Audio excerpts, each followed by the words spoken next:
where it was supposed to be. There. Chicken is in position. Okay. So. Oh, and I was going to have some background music. Okay. So. This is how today is going to go down. We're basically going to do full mock Checkride-ish, kind of. We'll see. Gonna go over the ACS as closely and as much as possible. We're gonna go over the sectional. I actually did somewhat of a little bit more preparation, kind of, than usual. And we are. So we're gonna go over the oral. I'm just gonna word vomit knowledge, spew that. And then after that, then we'll kind of start going on the route and then start doing the Checkride stuff. So we'll see how that goes. So to begin, we shall go to the ACS there. And that's not it. Oh gosh. Boop. And boop. Okay, so first, we get there. Hey, how are ya? And now I need it back. Where is it? Yeah. I'm actually gonna bring this over here. Bada boom. All right. Oh no, and that just wrecked everything. No, it's fine. We'll just go like so. That's actually perfect. All right, so beginning. Am I prepared to even take the exam in the first place? Skills, privileges, limitations, currency. Okay, so my certification requirements. I need to have my... Okay, hang on. So I will. I'll have all of my documents, which are my student pilot certificate, my medical certificate, my photo ID, my logbook with ground and flight instruction logged, as well as endorsements, and I need all of the requirements probably tabbed out within there so that I can quick flip to them, find it. Okay. And payment. Excellent. Privileges and limitations. No flying for hire.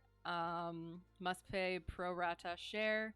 And I'm going to go like a little bit abridged version, I guess. So yeah, so no flying for hire.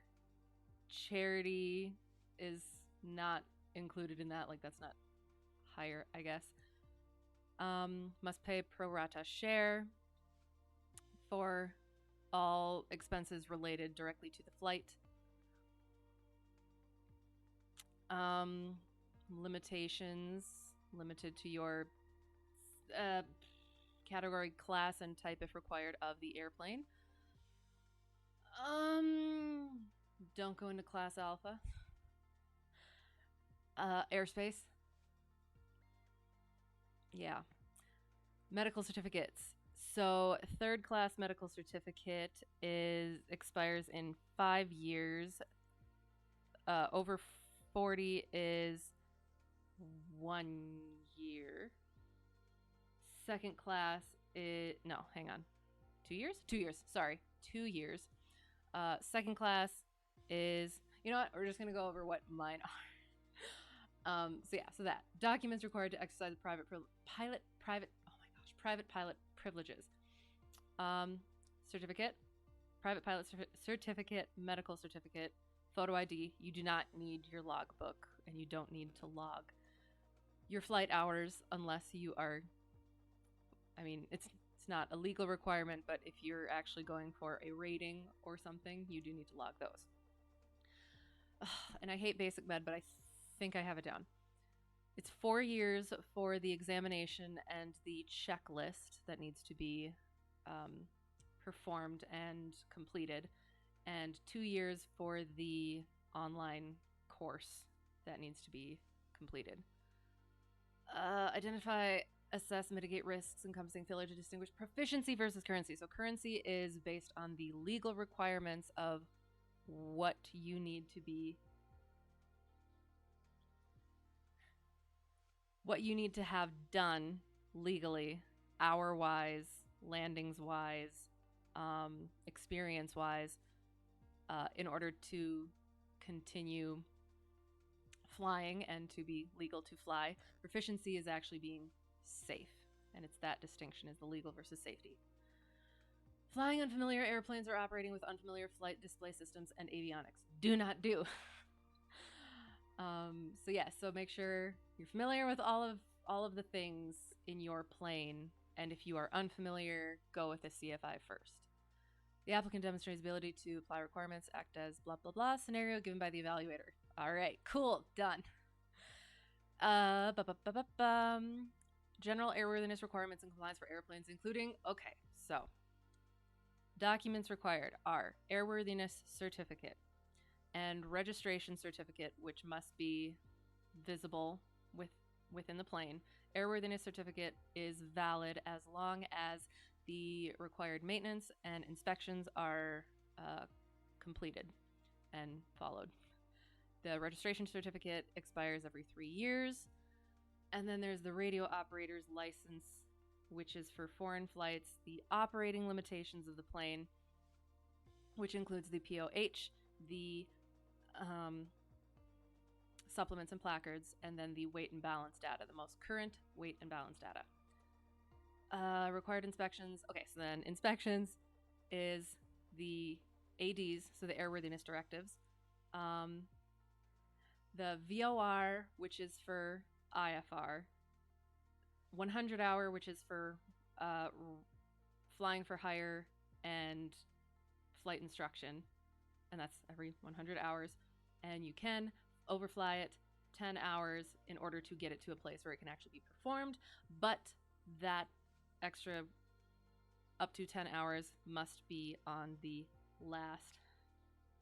must be included in the next, 100 hours. And the annual inspection is all aircraft, not just for hire. And that is, so the 100, the annual is annual every year and must be completed. So the annual can take the place of the 100 hour, but not vice versa. The 100 hour can be completed by an ANP, whereas the annual must be completed by an AMP with inspection authorization. Yes. The altimeter and pitot static system is for IFR flight. The transponder must be done every 2 years. ELT must be every... Hang on. I actually have to check that one.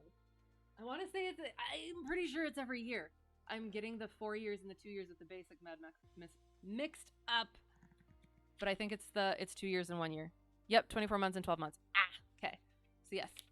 So the ELT is every year, or when half the battery life has been consumed, or with 1 hour of cumulative use.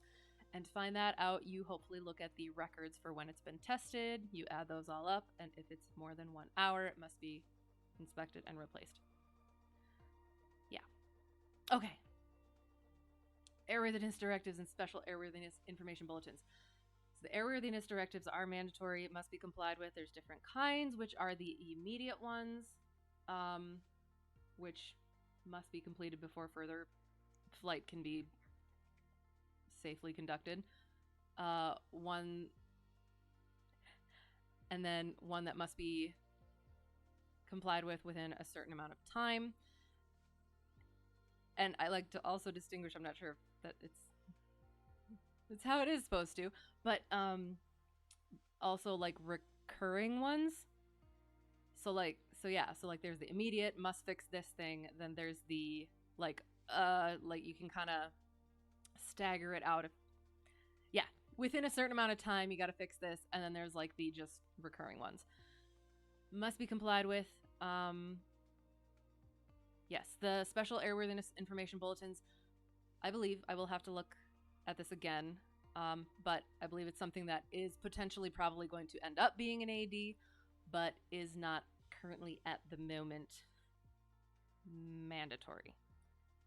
I'll have to look that up though. Purpose and procedure for obtaining a special flight permit.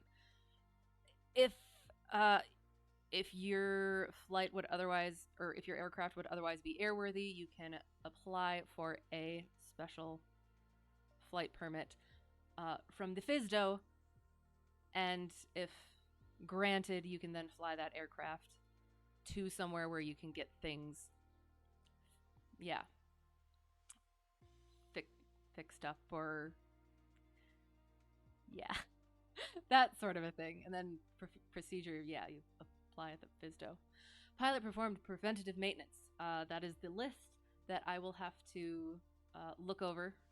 Equipment requirements for day and night to include flying with inoperative equipment. Depends on whether it is included in the list. MEL is basically for larger aircraft. Not for the one that I fly. Kinds of operation equipment list. Also likely not required discrepancy records or placards. Okay. So, a tomato flames. Altimeter, tachometer, oil pressure, manifold pressure gauge, which I don't need because I don't have a constant speed propeller, airspeed indicator, if I didn't say if it was altimeter over here, and then I think it's temperature gauge for liquid cooled engines, which I also don't think that I have, oil temperature, and then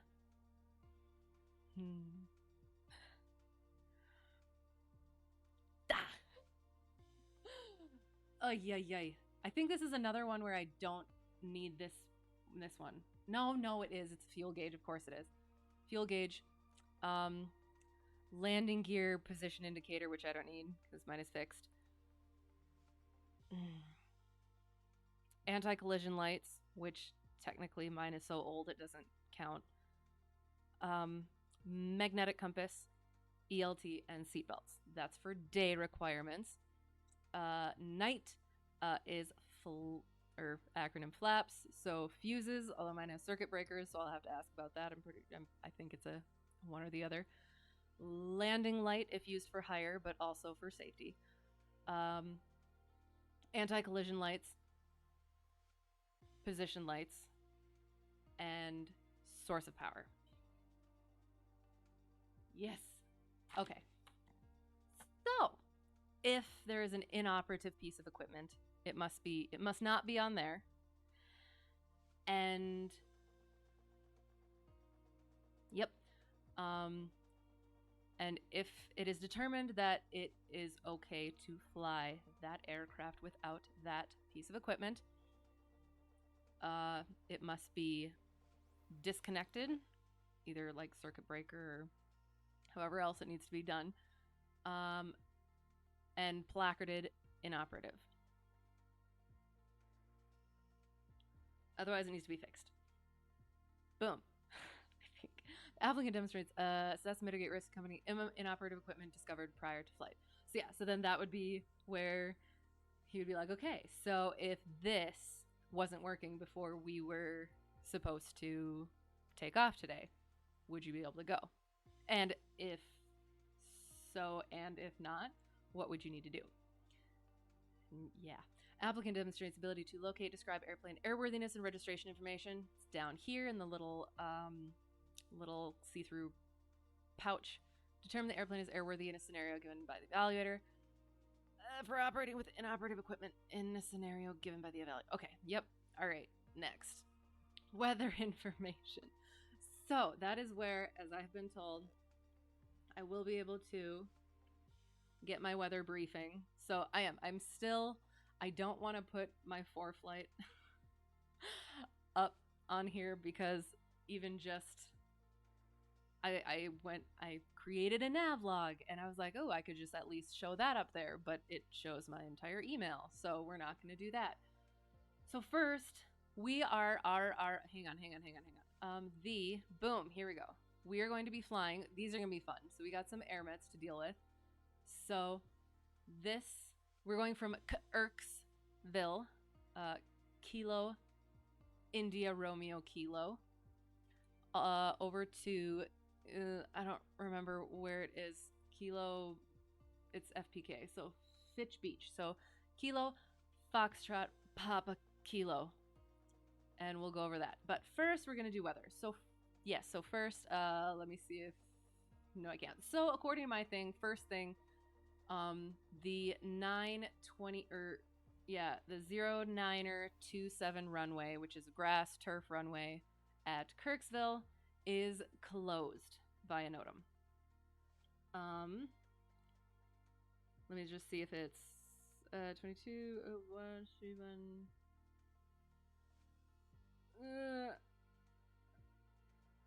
to be honest, I'm not 220228 until the 28th. It looks like it says. So there we go. So there is, according to this, just an okay. So there's icing air mets, turbulence air mets. So we'll try and do these just so that you can actually see what I'm potentially looking at. Okay. Ugh. So, first, this is Tango for turbulence. Turbulence and low-level wind shear, valid until tomorrow, the 9th, at 0900. And that is, hang on, 090245, which is in this time period. Yes. So we will need to be aware of that. It's very small for me. Moderate turbulence between flight level 180 and flight level 380, which does not include us. But the low level wind shear would. Turbulence. Flight level 180, flight level 340. Oh, and then moderate turbulence below 100. Developing 09 and 12 Zulu. Which is tomorrow? Or is this for today yet? I think it's tomorrow. But yes, so I have, well, and let's see if there's an, is there, okay, so there's icing, oops. This one, I think, is the icing that I see. Which, technically, we're not going to be flying in. But, it's still good to know.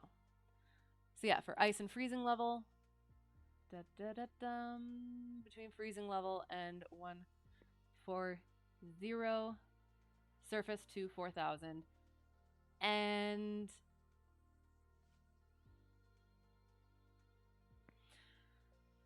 we're flying at 5,500. So technically we'd be above that, but yeah. But the base is the freezing level, so the top, yeah, so never mind. So we would be technically in that if we were going up in there, but we're not. So good to know, but not necessary. Turbulence, that one does not apply to us. That one-ish applies to us. So yeah, so it was, I think it was like this one. Nope, not that one. It's weird going between these two. Okay, go away now. So yeah, so this turbulence one. And that turbulence one. And that kind of turbulence. That's high turbulence, so that doesn't matter. And that one also doesn't matter. Hang on. Base at 20. Nope, base at 22,000. Doesn't matter. Doesn't matter. Doesn't matter. Excellent. So guess we don't. Low level wind shear. Here we go. That's what we need. So that is active during our time. Also active during our time. But the low level wind shear will only be necessary to be really aware of on the takeoff and landing portion because it's below 2,000 AGL, I believe. So that's that. And the synopsis, we have a a warm front coming basically through our area. I don't know if I can. I did do this thing. I'll see if I can. Oh, sorry. I'm trying to get all of these things on, and not the prog chart. This one maybe. Ah. Well, I'll just say what it is. So there's a warm front moving in, and then a cold front moving in, and up above us it's an station. Nope, that's occluded. That one is occluded, but that doesn't really matter. So it's warm front, and then it'll be a cold front, but the cold front probably will not be affecting us. Where did my flight path go? Shoot. Ugh. And I'll explain that once we get to the sectional. So the warm front, or cold, warm front is like here. So we would need to be aware of that. Oh, and hang on, actually.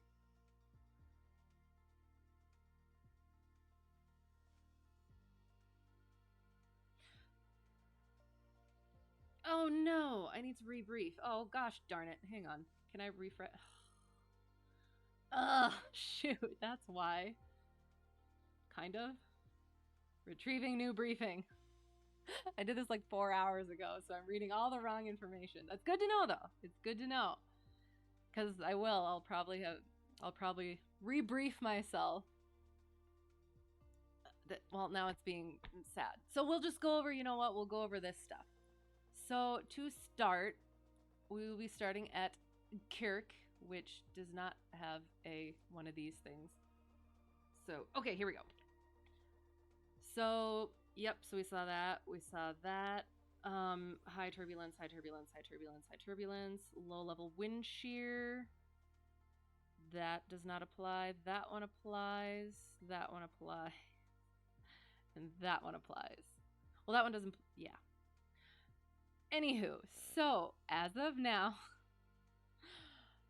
the warm front has moved just a little bit, and so we're. Hang on. It's valid as of.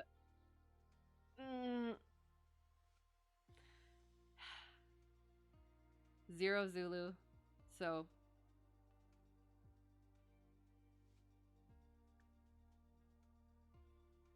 Two hours ago? I think 2 hours ago. Kind of. Hang on. What time is it? 3 hours ago. As of 3 hours ago, we had a warm front that is like here-ish. Hang on. Here-ish. And a cold front that is here-ish. So, something to be aware of. Looks pretty okay for now. So we're VFR all the way through.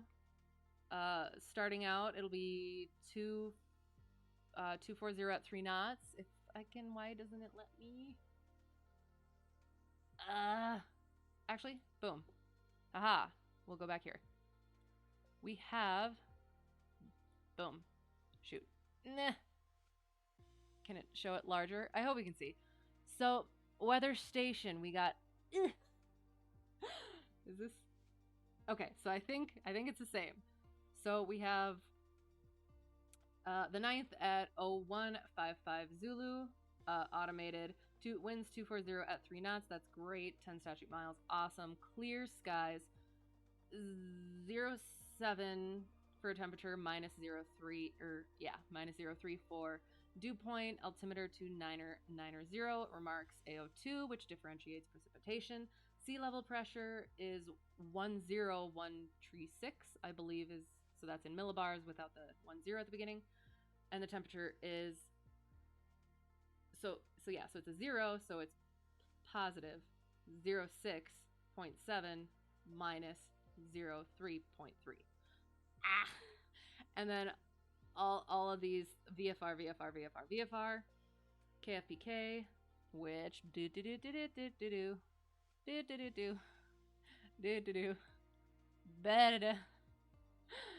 so long. Where is it? Okay, there. I think, and I think this is the same one. So, and again, hope you can see. Yes, so KFPK. The 9th at 0235 Zulu, automated. So the wind is 180 degrees, 10 knots, 10 statute miles, clear skies, -2 Celsius temperature, -8 dew point, altimeter 2977, remarks AO2, temperature once again -02.5, -07.6. So that all looks good. So excellent, excellent. Next we have Pyreps, which, where did they go? Like this. This one, look it. Oh, it's so exciting. There were a lot more. Oh, that's why. And that's something too where, again, for Checkride, you're not going to do the whole thing. So focus on, oh shoot. Okay, never mind. Sorry. Turbulence, look. Moderate turbulence. Light chop at 33,000 to 36,000. Irrelevant to us. 39,000. Irrelevant to us. 39,000. Irrelevant. Okay. So I'll see if there's any that are actually somewhat relevant. But that is part of it too, is check your Pyreps. Are they actually relevant? If they're not, awesome. But just be aware. Altitude 340, 390. Altitude was negative. Turbulence negative, icing negative. So yeah, all these look pretty good. No Pyreps that are relevant to our flight, which is potentially good. All right, so then cloud coverage. I have this. Okay, just make sure that I don't know if you can see it, and make sure there's nothing that can be seen. So I have this thing. I don't know if you can see it. I don't know. and it does a thing. If you can see it, yeah. So it shows clouds. Also, well, so this thing. Yes, this is it. Okay. So we will be departing in, well, less than an hour. And this is taking a little bit longer just because I'm trying to go back and forth with these things. But it's in Checkride. It is. It's going to be in here, and I'm going to just go through it, and it's going to be good. It's going to be fine. So we can just play it, and then so here is the cover. You know what? We're gonna do base, which looks fine. And that's the thing with the VFR. It kind of, although that was the METARs, or was that the TAFs? Hang on. Yeah, those are the METARs. So yes, so it looks like it's gonna be good because the bases are, according to this, in hundreds of feet. Yeah, are very high, and we're only flying up to about 5,500. So that's all good. This over here, this coloring would be something we would be a little bit more concerned about, and yeah, so we look good there. Awesome. Next, and then we have and we'll quick go over this stuff. Oh, it stays small. Okay, fine. We're gonna do it on Sky Vector. No, we're gonna do it here. Sorry. So yep. So this is. So yeah. So we got Sky Clear, which is the open circle. The few, which is that little, just that line, that's scattered. Then the scattered, and what's the half one now that I'm thinking about it?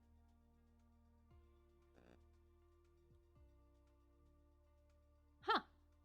I don't remember. Oh no.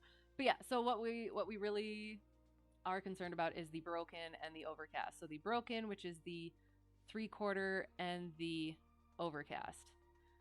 Doesn't mean that something couldn't happen and the scattered could turn into broken and or overcast, but yeah. So that's that. Back to wind. Where did my wind barbs go? There they are. Okay. So, ooh, it doesn't have... Okay, so here's one. Yeah, the mod turb is the airmet. So right here we have the that direction, a southeasterly. Sorry, hang on. A northeasterly, northwesterly. Good lord, northwesterly wind at 25ish, kind of. Let's see. No, I don't want the airmet. Okay, so now we're gonna turn the airmets off so that I can see the other things. Thank you. So, boom. Gives me wind. Okay, it's not gonna give me the wind. Well, we're just hang on. I'll see if we can scroll out and see if that kind of gives a little bit of a picture. Okay, so looking at this, we have the wind coming from this way, so it's like an arrow. It's going that way with the little tail, and it's going scientific. Oh, and then we got nice tailwind this way. Although, again, I think these might be surface winds. I'm not actually sure. Hang on. Show wind barbs. So these are winds aloft. These are winds aloft. So, yep. So we got nice tailwind, especially coming up into here.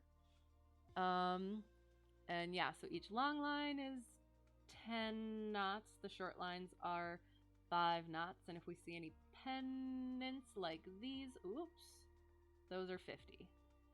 So it's not too bad.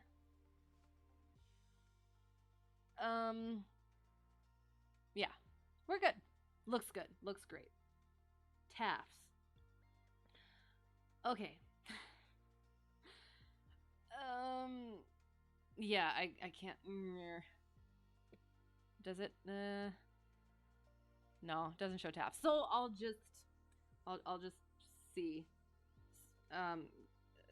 So Kirk does not have a taff, so I guess the nearest one is KBRL, which I'm not sure where that is.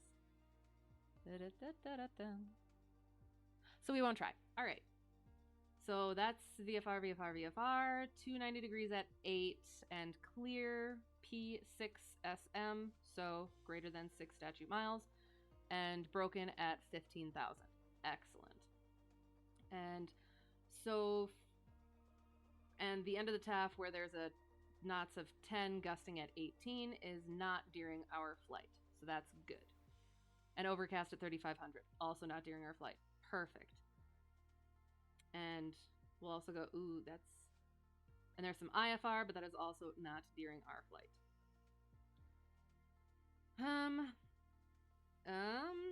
Okay, so I don't know where KLAN is, but there's MVFR, but it is not during our flight. So it's looking good. Looking good. Awesome. Okay, perfect. Oh, and we looked at the wind chart, and at our flight level it is it's like a whoop, or hang on, a whoop. So we get a nice tailwind. Vertical cross section looks good, no icing. Winds aloft table looks good, 24 to 36 knots of wind. And the 36 is our tailwind. Nice. NOTAMs. I'll see if there's any. I don't know.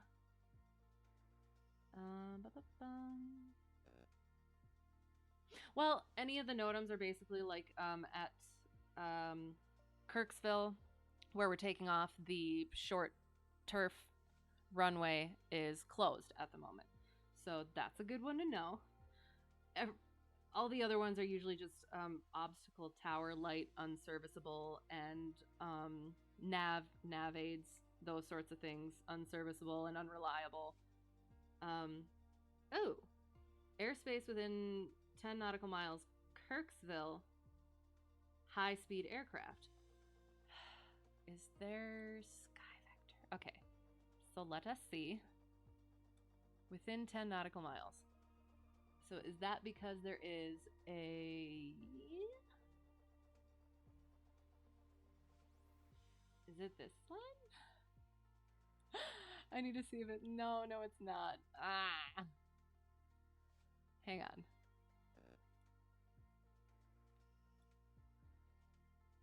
To be honest, I'm not sure what that one is. I'm gonna quick do it in plain text so that I can see. I don't know what that is. I will. I'll have to look that up. I won't waste time now. But there's something somewhere within 10 nautical miles, which is about around in here-ish, that can have high-speed aircraft. Which, if I had to potentially, possibly, maybe hazard-ish a guess, it would be one of these things, since these are IFR highways. Kind of. So when you're crossing those, just you might have aircraft come in like 500 feet above or below you, based on the hemispherical rule, which we'll potentially get into.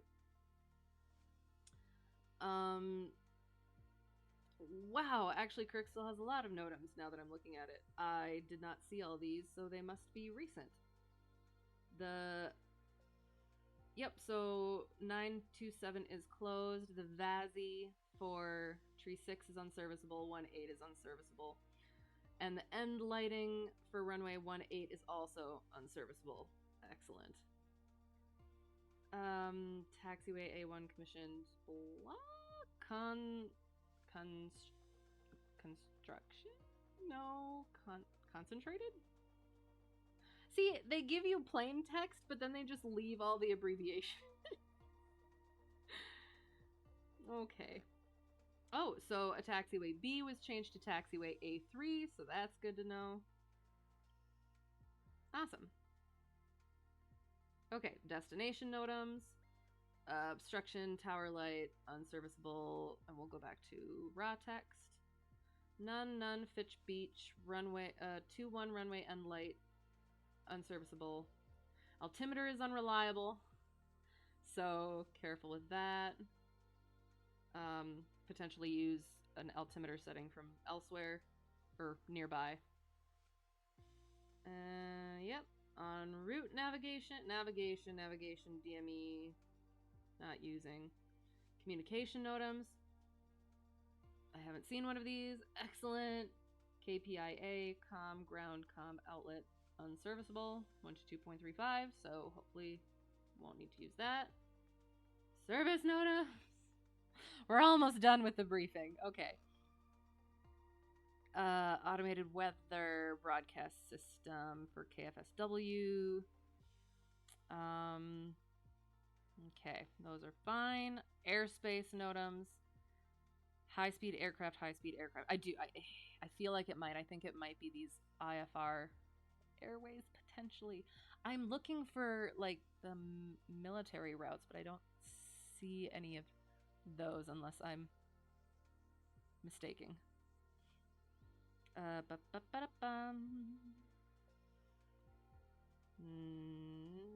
Nope.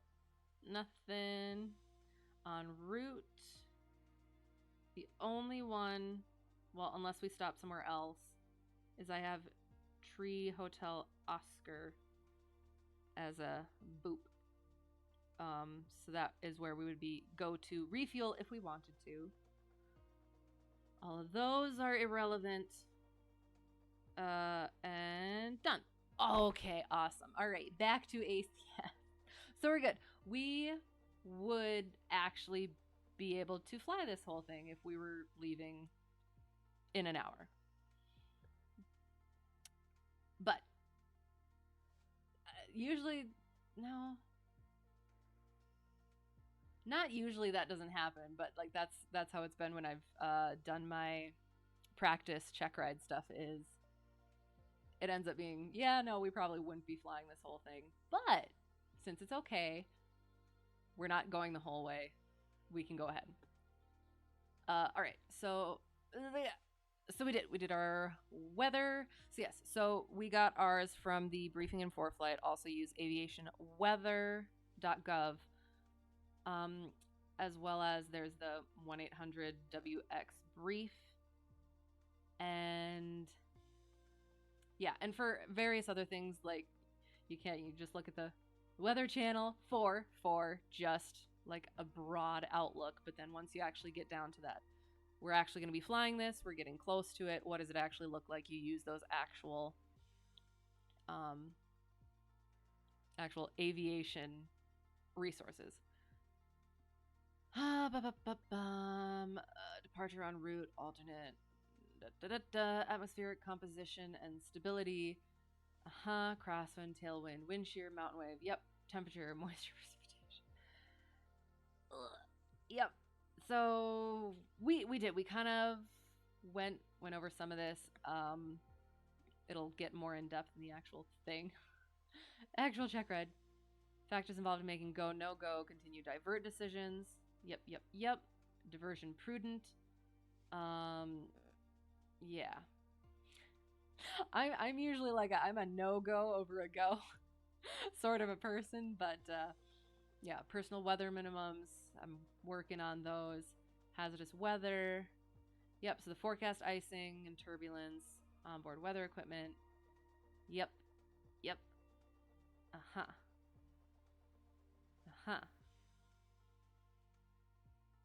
Awesome. Okay, moving on.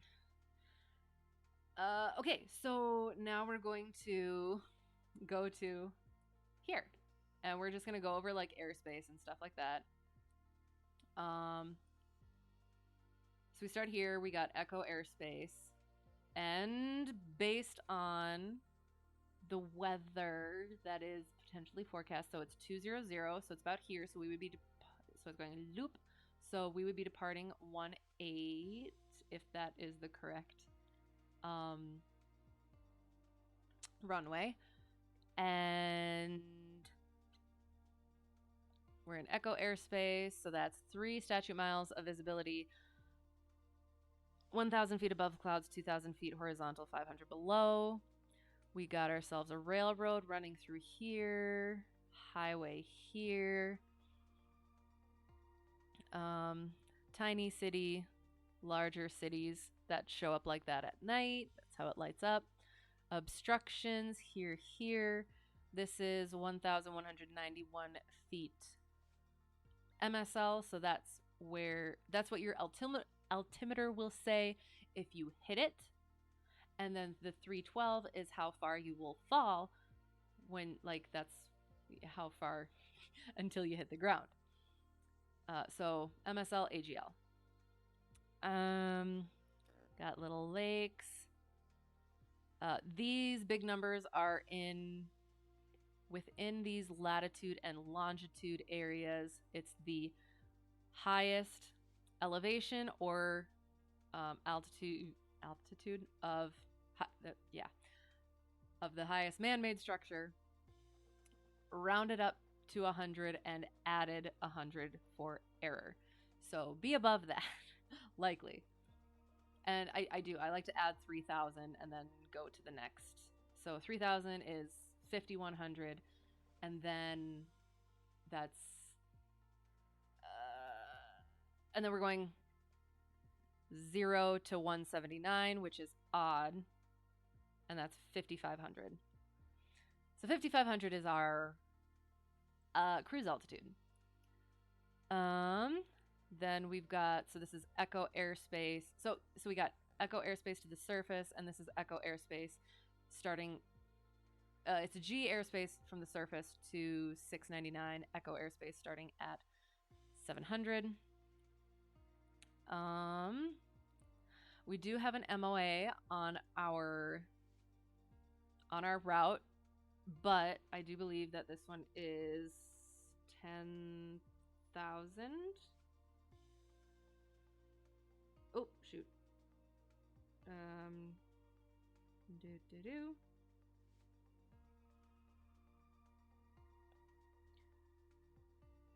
So checking.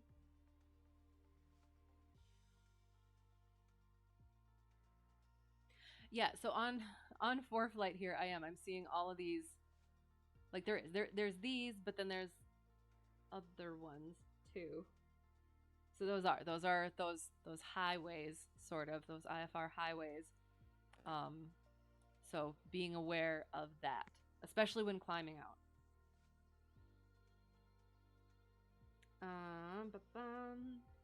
So checking the MOA. The base is 10,000 feet, so we're good regardless. However, we could fly through it. I prefer not. I would prefer not to, but it is. It's one of those things you don't need clearance for. Just be aware that it's there and whether it's hot or not too. But again, we're going underneath it.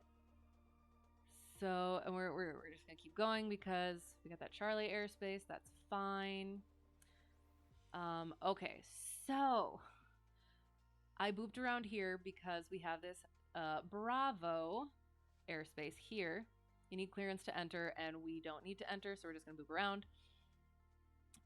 We got starting well, and so we got Delta here, which requires two-way communications. We got Mode C, which requires encoding altimeter, Mode C transponder, ADSB out equipment within, and up to 10,000, and then just 10,000 to 17,999 requires all of that as well. And then class Alpha we don't worry about because we are VFR. Oh, and then this was exciting because I saw this and I was like, I'm pretty sure I know what this means. So it's to the top of the Bravo above it. So it's the up to 3,000 is the Charlie, and then it transitions into Bravo. So if you were climbing, you would need to get clearance in order to boop up into there. So yeah, so 10,000 and base is 1,900, and then this layer is 3,000, 3,600, yada yada. Excellent. We're avoiding it anyway. Going over to 3 ho. So you could do it innocently, it's ho ho ho, or just 3 ho. So I did. I thought it was funny. Also Gary and Bears. So I just booped over there to avoid Bravo, as well as, if necessary, if we wanted to, we could refuel there. Can follow along the coast here. This is a lighted or an electrified obstacle checkpoint waypoint used in calling up for the Charlie airspace. We're avoiding that. Excellent. Going. A TRSA. So technically this is what's the word? Mandatory Delta procedure. What's the word? But non-mandatory Charlie procedure. So basically you could just fly through this and just not talk to anybody as long as you stayed above this 6,000. But it's where a lot of aircraft congregate and come through. So it's good to get on with them and be like, hey, I am here, I'm coming through. So yeah, and you get your squawk code and there's a fly. Sorry. Yeah, so you call them up. So Kalamazoo approach, I believe. And you'd call them up and they would just make sure, like, they'd give you traffic advisories, and you would be, yeah, it's a good thing to do. It's a safe thing to do. And that's good. Excellent. And yeah, that open circle is non-hard surface runway. There's no little notches, so there's no fuel there. There's notches there, so there is fuel. That's a beacon. And we'll go back here and do Kirk.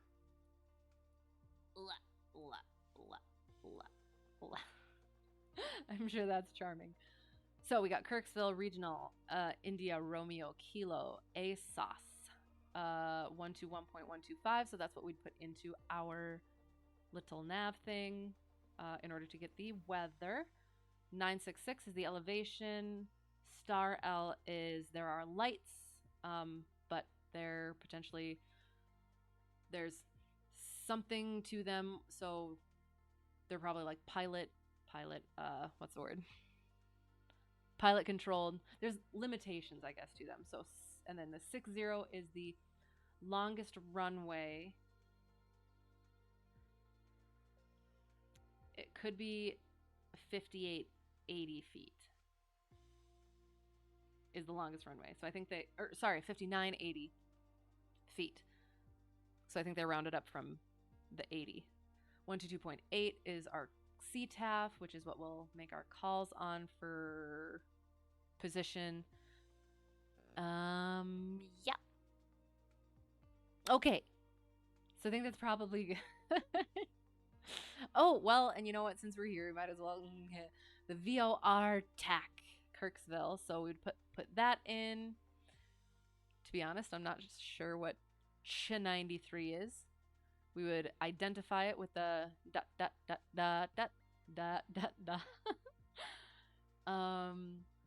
and then yeah, we could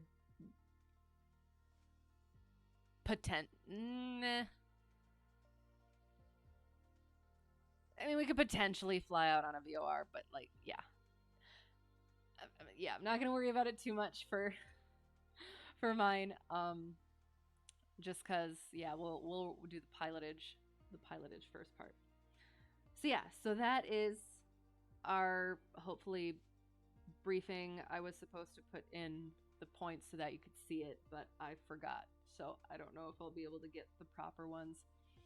Yo. You've come in on my briefing. Oh gosh, I haven't even been looking at the time. Okay. Yeah, so I guess we'll see where we're at. We're going full ACS. So hopefully, yeah. Yes, so we picked our altitude, calculating time climb descent rates, do all that in ForeFlight, as well as paper route. Ability to identify, assess, mitigate risks, which is pilot, aircraft, environment, external. Okay, limitations of air. Hello, by the way. Sorry, I am. I'm going very hard student pilot knowing stuff. Avid watcher of Starfly's 3-hour-long briefing, so no rush. Awesome, sounds good. These are probably going to be less good, but I'm just kind of like getting myself into a, yeah, we're doing basically kind of full but abridged Checkride sort of situation. So that's what's happening here. Yes, so limitations of air traffic control services. In our flight, we weren't using any apart from the TRSA, I don't know. Improper fuel planning, I always fill her up. Prepare, present, explain cross-country flight plan assigned by the evaluator. Did that, kind of. Apply pertinent information, did that, and simulate filing a VFR flight plan. Presses button. Did it. Done. Excellent. Recalculate fuel reserves based on a scenario provided by the evaluator. Okay, that will also be yes. Okay. And we went over this, I guess. Kind of. Yep. Okay. Did that.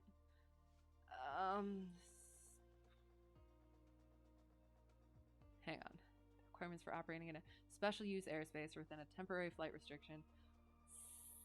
Special airspace temporary restriction. Special for restricted area. Blah, I don't know. I do. I'm gonna re-go over all of these, and I did. I read through the whole thing before, and I've been kind of going over it piecemeal, but I'm gonna go through the whole thing again and write stuff down on it.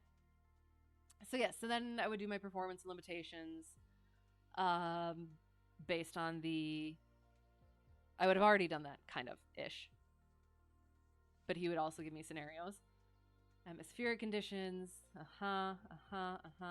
loading, did it, weight and balance, aerodynamics, All right, so inaccurate use of manufacturer's performance charts, tables, and data. Hopefully I don't mess that up. Exceeding airplane limitations, so especially with VA, so maneuvering speed, making sure I know that, and I stay below that when I'm doing the things like steep turns and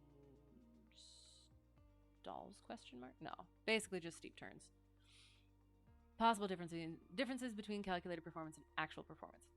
So yeah, you can calculate as much as you want, but things are going to be different up in the air. So, okay. Compute weight and balance, correct out of center of gravity, loading errors, not likely to happen. But yeah, hopefully it'll be okay. Utilize the appropriate airplane manufacturer's approved performance charts, table, and data. Excellent, perfect. Okay, all right. Turtle of Destiny. Oh, God. All right. If K1 is selected, the evaluator must assess the applicant's knowledge of at least 3 of the following sub-elements.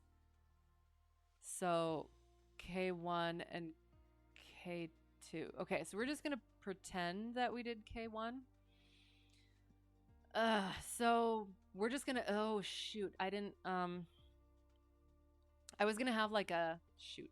Hang on. We might get into the plane for this. We'll come back to that one. Okay, so. All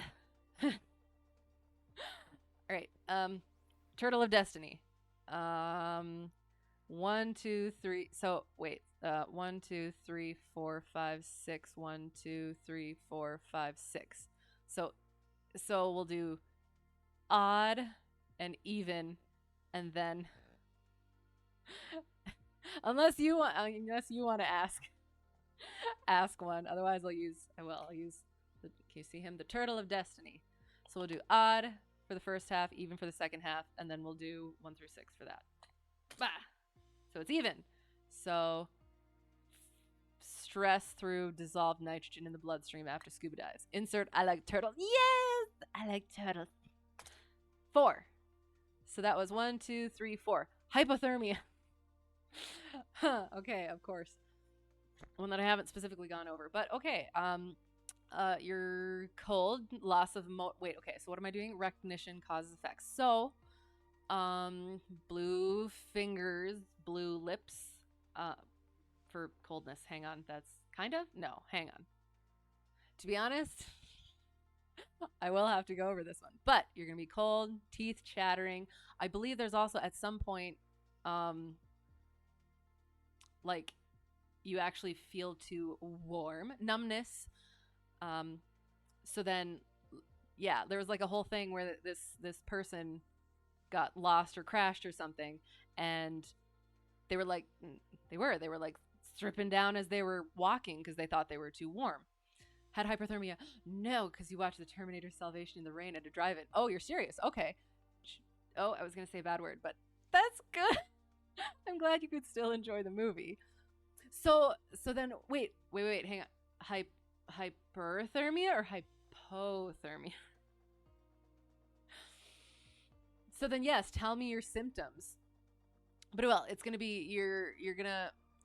I think it's a lot of it is going to be your loss of motor control, and probably I would think you would start like lack of judgment would yep. So hypothermia. Sloppy Joes. Nice. But yeah, so the main things are going to be like your judgment is going to start suffering, and like at some point if your body will probably shut down. So like if it's too cold, you're going to have to get down to the ground, get warm. You're going to have to put that cabin heat on. And then see, I love the Turtle of Destiny, but at the same time, I kind of want to actually like spew stuff so that I like actually know things. So like then like if you get hypothermia, you're gonna turn that cabin heat on, right? And hopefully that's gonna help and everything. But then you do have to make sure that you're aware of the potential for carbon monoxide poisoning.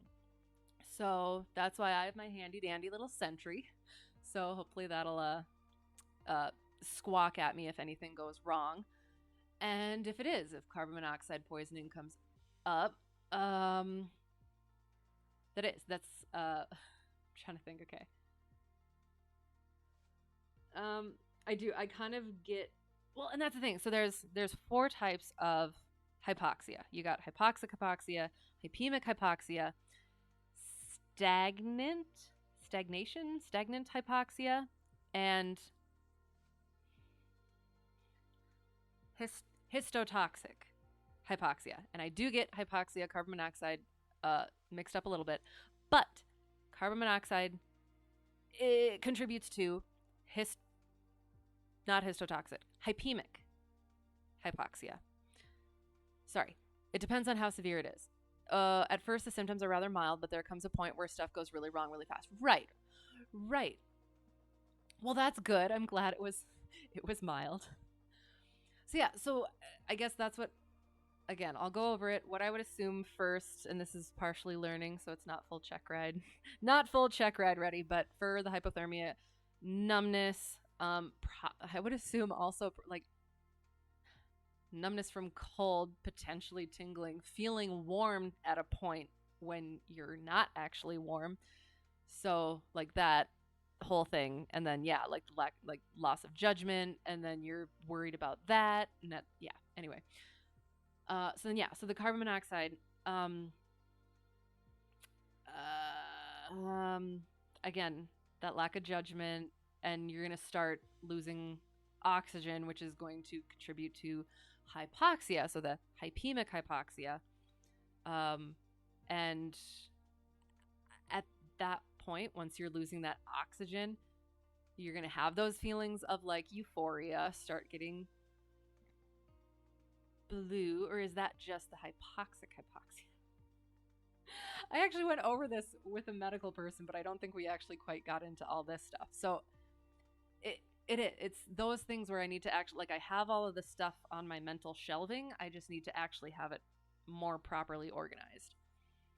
So yeah, so cabin heat, potential for carbon monoxide. So careful of that. Hypoxia is lack of oxygen. Hyperventilation is excessive exhalation of carbon dioxide, which then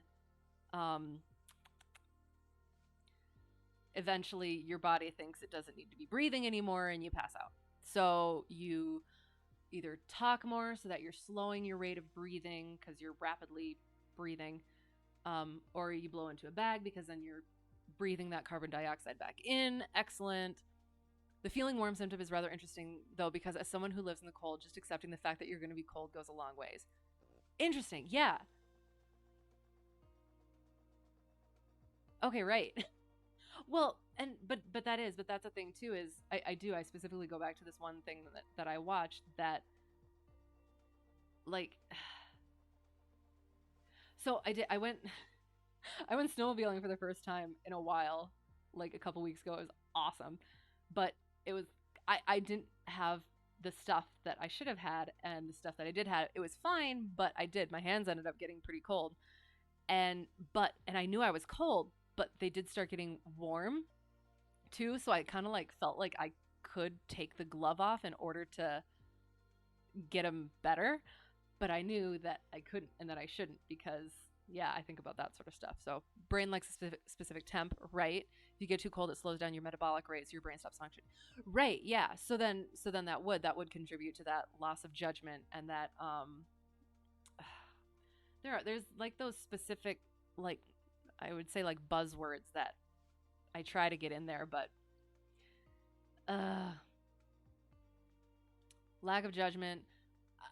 So yeah, so like once your brain starts shutting down, everything starts shutting down. Your vision starts getting fuzzy.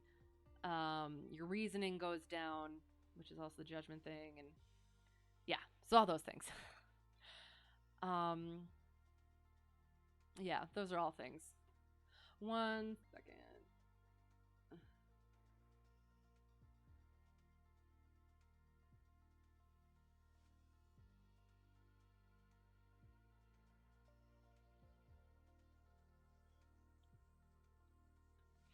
Okay. So, did it say 3 of them? Um, if where was it? Er, um, okay, so I don't know how many I'm supposed to actually do, but we did that. We did carbon monoxide poisoning, and we kind of did hypoxia and hyperventilation. So that should be good for now. Regulations regarding use of alcohol and drugs. Um, 8 hours throttle to bottle, bottle to throttle. Sorry, bottle to throttle. Um, or 0.04% alcohol in the blood, or the effects thereof.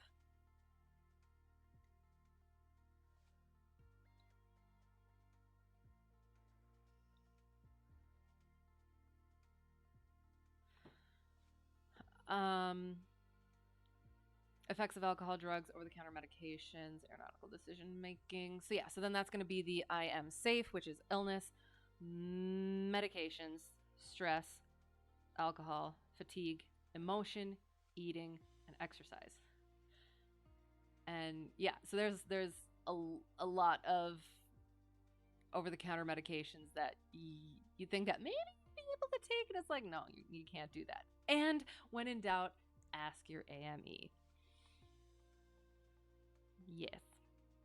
Aeromedical and physiological issues, hazardous attitudes. Shoot, and I had all those down.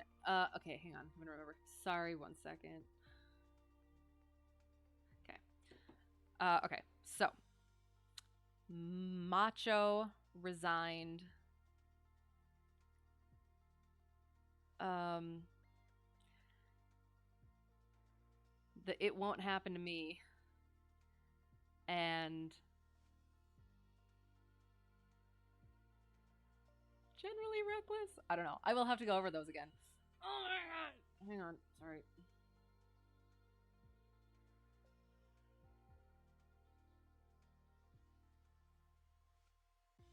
Okay. Yep. So distractions, loss of situational awareness, improper task management. Don't get behind the airplane. Associate the symptoms and effects for at least 3 of the conditions listed in K1A with the causes and corrective actions. Oh, okay. So yeah. So hypoxia, descend,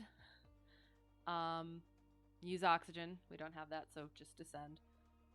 Yep, so that hyperventilation, breathe into a bag, talk, slow your breathing if you're still capable of doing so. Spatial disorientation, middle ear sinus problems.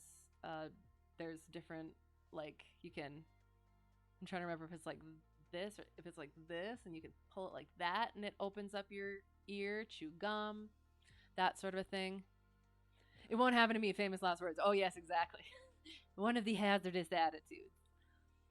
Spatial disorientation, rely on your instruments, motion sickness.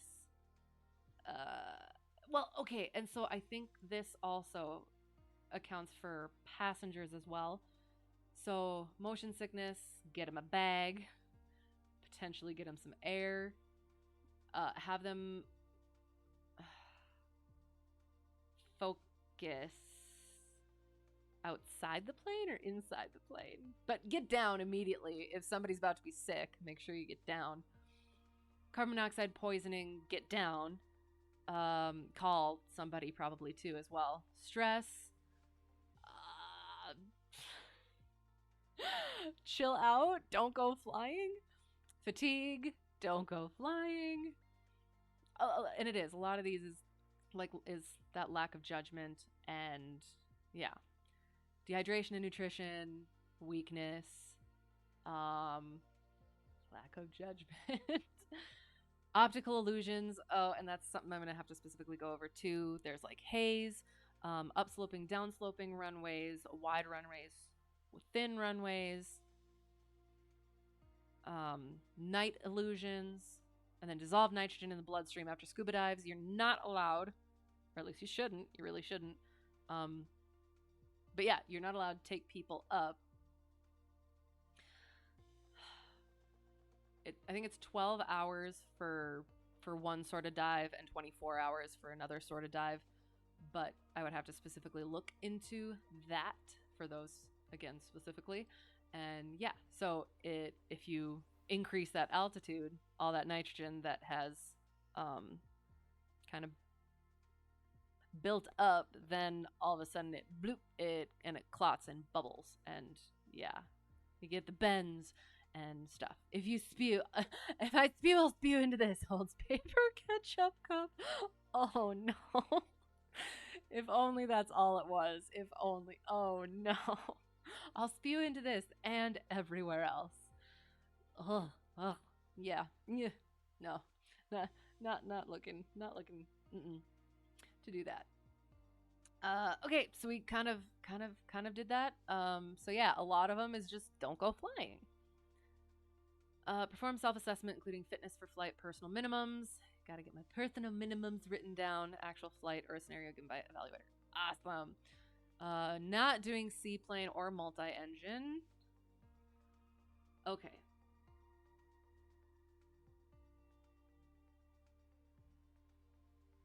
One more memento. Shoot.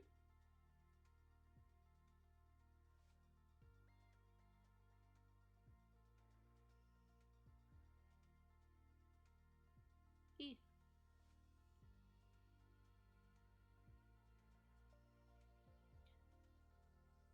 Okay. So now, I think.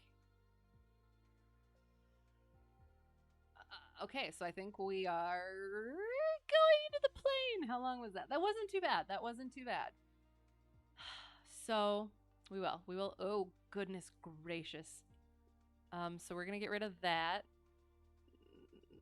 Yep, because we went over all that. All right, we're getting into the plane. Let me. Oh gosh, there it is. There it is, right there. Okay. So I need to get rid of that, and I need to put that. Perfect. And then I need to do that, and then I need to do that. Yay! All right. So we are make sure everything's working properly. Ugh. Okay. Wait, I need these headphones first. I mean, if you can hear it, then I guess.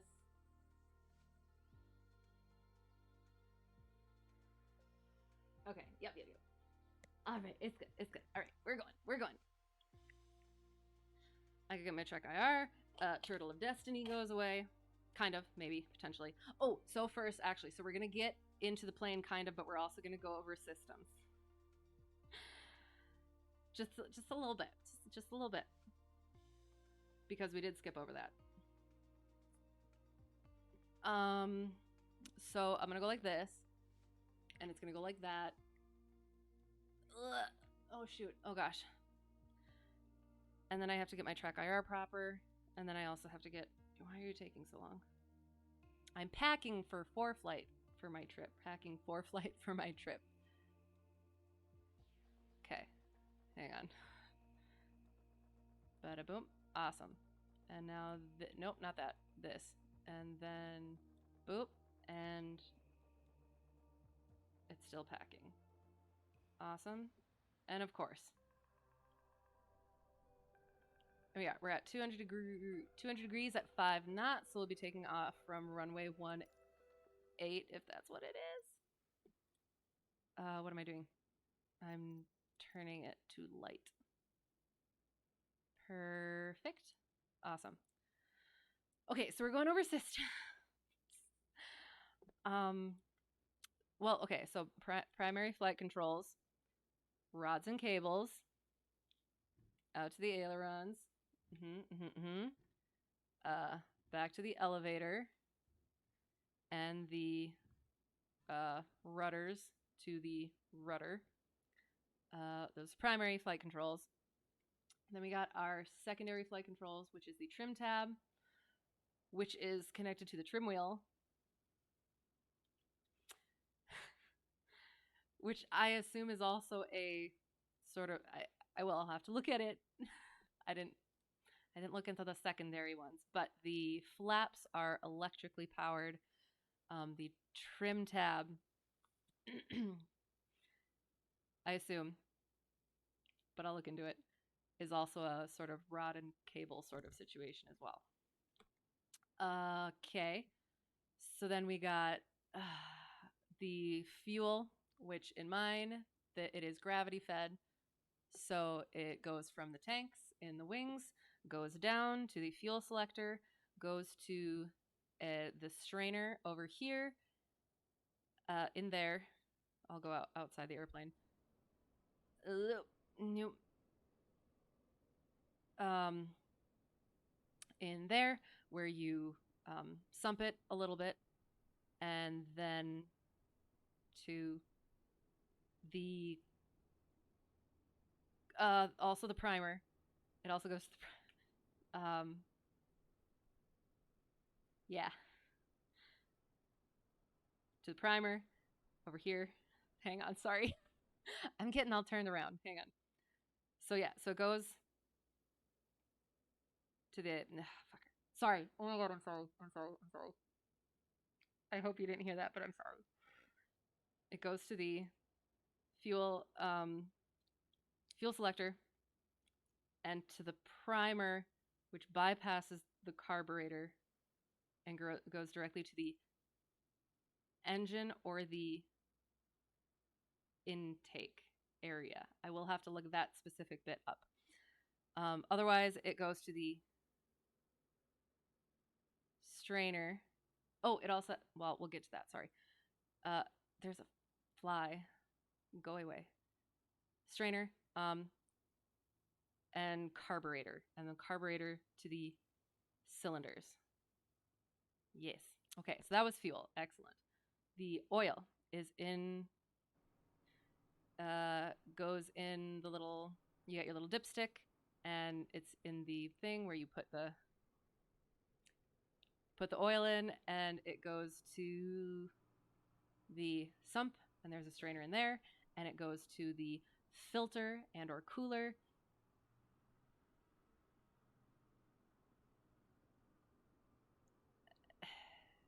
and then to the engine bits. I had all these down, and I've been studying other things, so I'll have to review again. But then yes, then it goes and it lubricates the parts, and it cools the parts, and eventually goes back into the sump again. And then we got the electrical systems, which, and I have been told that my DPE isn't going to go too detailed in these sorts of things as long as I'm like aware of what it is. Yeah, I'm aware of the things. So the instruments, like when I forget why I walked into a room. Wait. Oh, sorry. Hang on. Sometimes you feel like a dipstick is my spirit animal. I feel that too. Like when I forget why I walked into a room. Yes, exactly. Oh gosh. Okay, so, well, and we can see here this gyro, this is off, and this is also off because they're all based on, okay. So we have the, okay. I'm gonna go over these things. I'm trying very hard. the electrical stuff does not have to do with the vacuum. The vacuum is based on the engine. The alternator is also based on the engine. The battery is not, kind of. That doesn't, I don't know if that makes any sense, but so anyway. Vacuum. Sorry. Oh my gosh. I forgot what it's called. Oh gosh. Attitude, the attitude indicator. The attitude indicator is gyroscopic.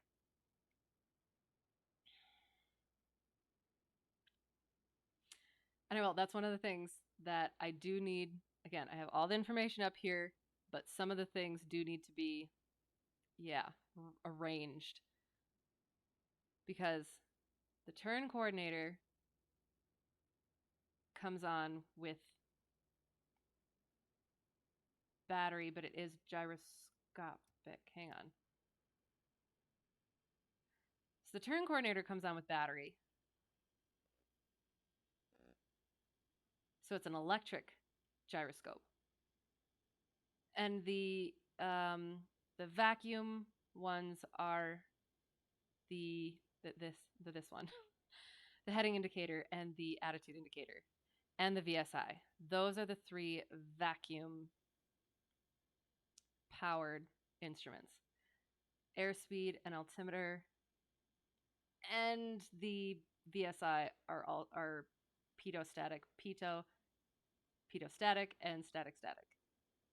Hang on. Sorry, the VSI is just static. Yes. Sorry. I think I got that correct. I'm sorry. Okay. And we got electricity. The carb heat takes in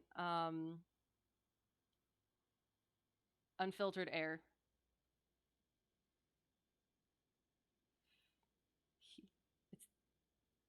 It's the heated air from off the engine, question mark. I'll have to look into that again. I should be writing all this stuff down, but I will. I will. I'm going to go over all of this stuff again. And okay, you know what? I should also look at the ACS so that I actually know what I'm supposed to be. Okay. Not that one. Not that one. Okay, here we go. Oh, that was loud. Okay. Primary flight controls, secondary flight controls, power plant, and propeller. So the engine, it's a 4-cylinder, an 0320, hang on, 0320 series Lycoming, 4-cylinder, 4-cycle. So it's the intake, compression, power, exhaust, and that powers the propeller. Landing gear is fixed. Fuel, oil, hydraulic for the nose wheel, and brakes. Electrical, avionics, pitot-static, vacuum pressure, associated flight instruments, environmental. So I assume that would be like the atmosphere and its effect on the flight characteristics of the airplane. De-icing and anti-icing. Mine has carb heat and defrost. And I think that's it. Water rudders, unnecessary. Oxygen system, irrelevant. Ugh. And indications of and procedures for managing system abnormalities or failures. We will go through that on run-up. Okay. That was insanely painful, and I apologize. Oh, okay. Yeah. So, oh gosh. All right. So we're gonna start flying now. So we're gonna start just as we would. We take the control lock off. So we did. Hopefully, pass the oral with flying colors. We come out and or at least pass it enough. um, yes, take the control lock out. Oxygen system, Mark 1 lung system. Yes, exactly. that's it. That's actually it. Yep, so control lock comes off. Master comes on, and I definitely left that on when I shouldn't have. Okay, so pitot heat, nav, don't have a strobe. We have a beacon, and we have, actually, it's just technically the taxi. Well, we turn both of them on to check it, and then we use the taxi light for a landing light because our circuit breaker pops using the landing light. I think that's it. Fuel gauges are true, and I would have already gotten fuel.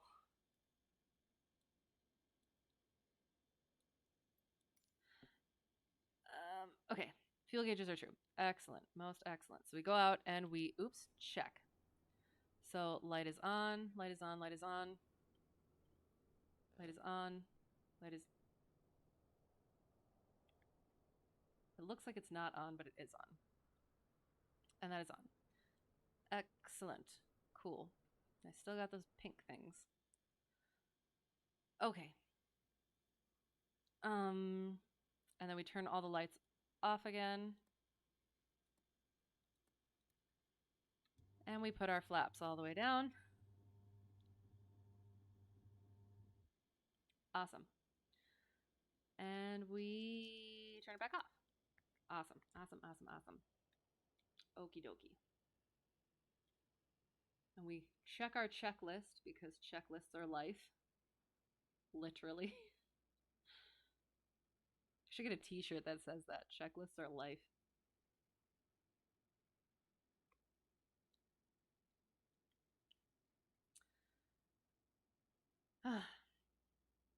Oh. Well, okay. And so also in the thing, during the oral portion, we would also go through all of the actual aircraft documents, make sure all of those inspections are logged, up to date, all the airworthiness directives are complied with. And yeah. Yeah. Okay. Excellent. Sorry. Just wanted to get that out there. All right. So then we go outside. We drain a little fuel from here, drain a little fuel from here. Make sure it's the right color. Make sure there's no water and or contaminants in it. Good. Excellent. Perfect.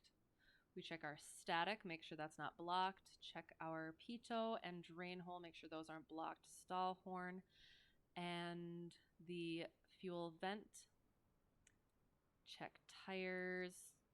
Check the baggage door. Check the aileron. Make sure it's all attached. Make sure the flap is attached.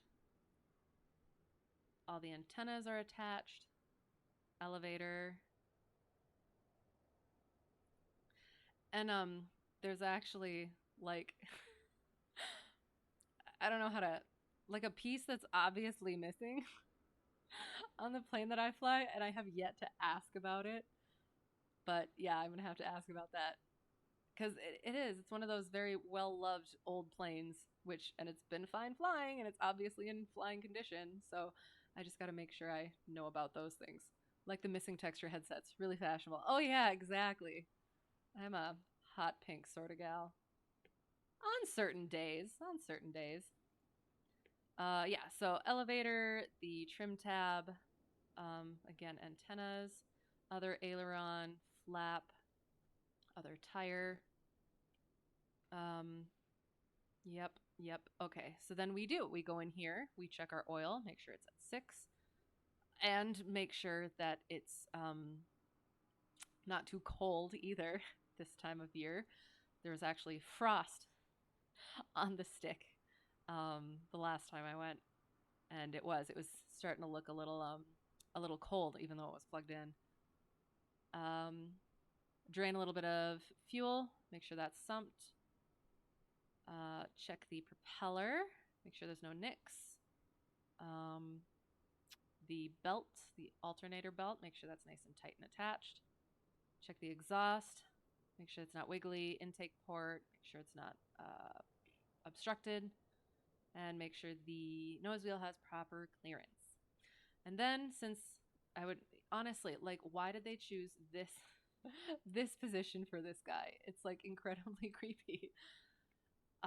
Visually check the and dipstick the fuel in each wing and make sure you have enough. Awesome. And we're going to make sure that's all correct. Quantity, quality, cap strains, vents, engine, oil, belt, prop, air intake, exhaust system, stall indicator, surfaces control, speed, and static. Gear, tires, brakes, antennas, ties and shocks. And then at that point,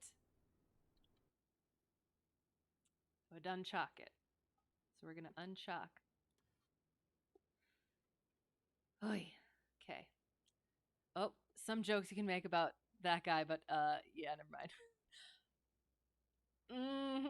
I'm just gonna go with Exorcist because yeah. Okay, so we unchalk it. Make sure the cover's off. Make sure everything else is good. Do our final walk around, and we're ready to go. So then we get inside. I would have already put. It just looks like he's really into. I think he's really into the plane. This plane's hecka sexy. Look at that. Look at those lines. Oof, nice. Oh gosh. Um. Yeah. So, all right. So now, I would have already taken the Hobbs time because I don't want to creepily be taking a picture over here with my DP. But if it needs to be done, it needs to be done. We check that fuel's on both. Check our circuit breakers. Run those fingers along it. Make sure there's nothing popped. Brakes pedal test. Excelente. And then our passenger brief. Cessna and sexy in the same sentence. That's so rude. I love my trashy, well, it's not my trashy Cessna, but I love my trashy trainer Cessna. Beautiful, lovely, wonderful, well loved. And at some point, I'll have my own even trashier Cessna, and I shall love it just as much. Beauty is in the eye of the beholder. Oh gosh, what? What do they say? Behave yourself to a point.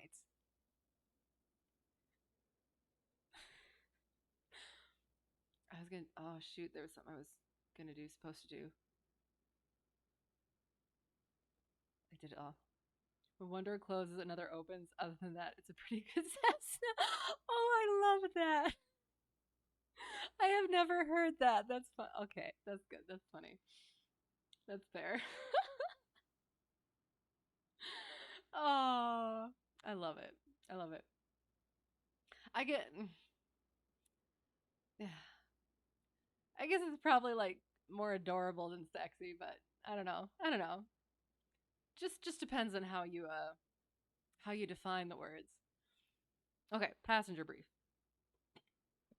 No talking during takeoff and landing, or other times. Well, I probably won't say this. No talking during takeoff and landing, but as I would say, or other times of higher workload. Seatbelts on at all times. Here's how those work. Doors out the door. Exits out the doors to the left and the right. Here's how those work. For now, make sure they are nice and shut and locked, nice and tight. Don't touch them unless I tell you to or it's an emergency. And again, you're my DPE, so you do what you need to. But if you were a passenger who was not an instructor or equivalent, or higher, keep your feet off the pedals, hands off the yoke, unless I allow. Do you have any questions for me? And DPE, do you have any questions for me? Oh gosh. And then I did ask my instructor. I would not tell my passengers my personal emergency brief, but I would say to my DPE, if we lose power on the rollout, we stop right on the runway. If it is, sorry, distraction, it's the moon. If we lose power directly after takeoff and it's below 1,000 feet, we will land straight ahead. If it's above 1,000 feet, we will turn back around and land on the runway with a tailwind. So we will also probably kind of, depending on the wind isn't that bad right now, so it would potentially likely be okay. We'll check the METAR. We'll check the METAR on our thing just in a little bit. So our seat track is back and locked. Chicken, check your seat. Excellent, perfect. Avionics are off. Autopilot is irrelevant. Carb heat is off. Beacon goes on. We prime it, likely 4 times. Oh my gosh. Track IR, can you? Was it because my phone was in the way? Gosh darn it. Okay. So we prime it. 1, 2, 3, and 4 because cold. Prime it. Mixture, we go full rich. Throttle, we go slight. Brakes, we yell out that window clear prop. We should also probably look around, but small town, airport, not likely to be anyone else there. But again, just in case. We do it the same time every time so that when it's actually necessary, we do it right. Okay, clear prop. Master goes on.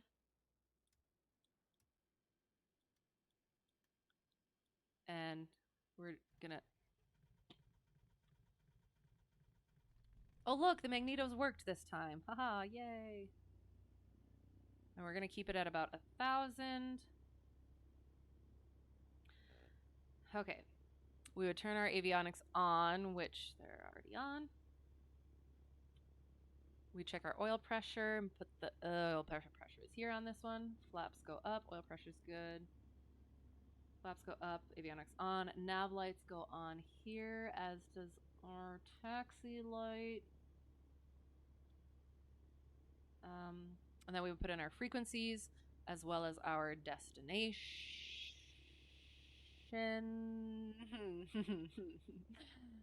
Oh, that's gonna be okay. I have to find out. Now that I think about that, what likely is going to be the route that I'm going to have to plan for does end up, it's not a straight. It's going to end up having a boop and then a boop. So I need to make sure that I know how to add that little waypoint that I want in there in the GPS on the plane. So that's something I'm going to need to remember to ask my CFI about. All right, so we got all our frequencies in, the CTAF, the weather, and then we go ahead and look at the weather. There we go.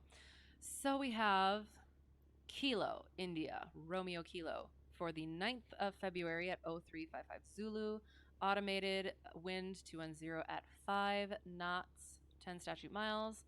Clear, temperature is 3, dew point -3. Altimeter 29er88. Remarks AO2. Sea level pressure is 1012.7. Temperature is 3.3, negative 2.8. Excellent. So 210, we'll just... So yes, and then according to NOTAM, the runway 9 and 27, which we wouldn't have been taken off anyway, but it is closed. So we are taking off 1-8 because the wind is 2-1. Excellent. And we'll also look at, no, where is it? Okay, hang on. Actually, oh no, there. Okay. This one. There we go. Okay. So we are here. I don't know if you can see my cursor. Oh wait, it's probably very small. So we're taking off over here. Yes. And we were at 29er8. Okay, shoot. Hang on. 29er88. I think that the sim takes care of it. 29er88. Kinda not. Hang on. 966.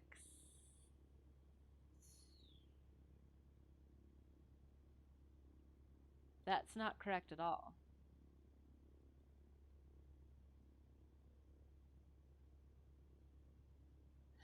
Oh no. niner 6 6. Because that's 990. Wasn't it 2988? Altimeter. Hang on.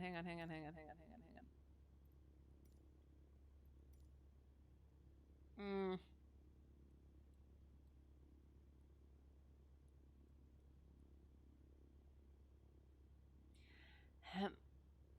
Mm.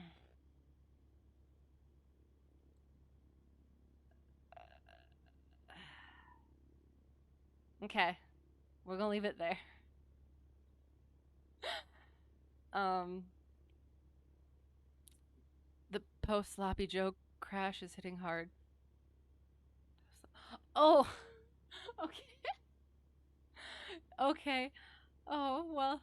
Hope you feel better or fall asleep peacefully. I hope it was worth it though. I bet it was. I bet it was absolutely worth it. Um.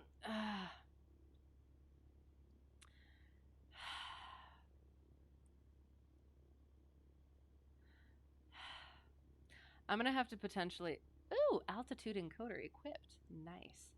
Um, it was worth. Nice, good. I expected as much. Um,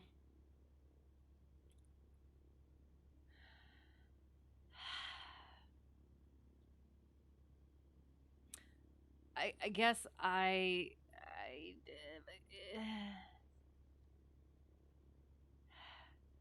so okay. So this is 2468. So that is correct. Kind of aboutish. That would be. Okay. Altitudes below 1,000 freak me out. Yeah, that's perfect. All right, never mind. Okay, all right. Gonna be like Tom from Tom and Jerry when he was taping his eyes open. Oh no. Gosh, I love Tom and Jerry. They're hilarious. I also love Tom and Jerry's. Delicious. Okay, so we got our altimeter, and yes, and if you fall asleep, that's totally fine. Or I could just yell a lot, and then you won't. Although you probably still will. I don't know. It's okay. I understand. I hope you get good rest. Yes, so we also fixed my misunderstanding of the altimeter, and we got that. We got our altimeter. We're taking off from 1.8, which is over there.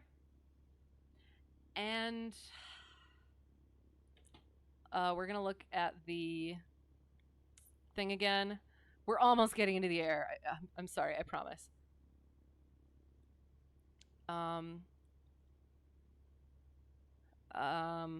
Okay, so we're here. So we must taxi here. And again,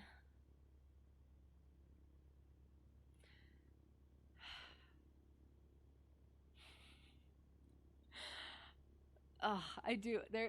There's a meme.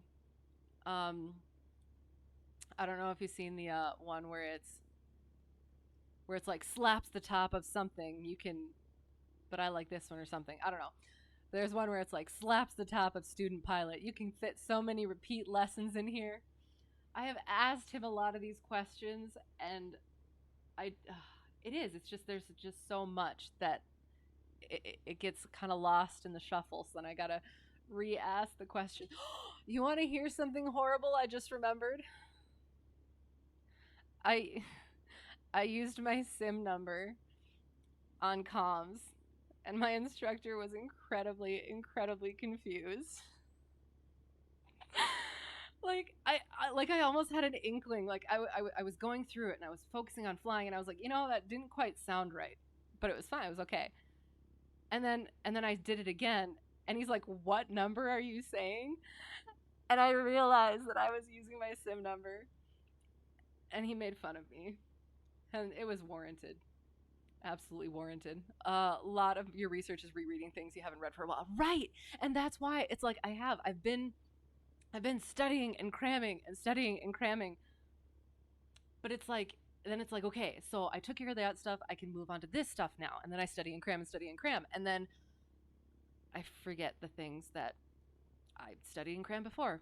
Oh, that's awkward. Yeah, I know, I know. Luckily, again, it was uncontrolled and just position reports and everything. But oh my gosh, I was mortified. Ugh. Anywho, all right, continuing. We're taking off 1-8, so we're going. We're gonna taxi down, and we're gonna do it there. So, this guy, exorcist over here. We're gonna go like this, and I hope I am gonna be going the right way. Yeah, we're taking him out. Oops. Wham. You know, that's probably why his neck is all cricked like that, is because he sits there and then people run him over with the wing.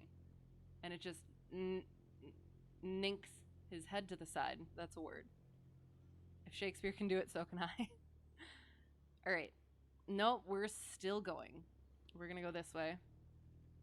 Technically, we could go there and just go right, but we're... Come on. Okay. Nice and gentle.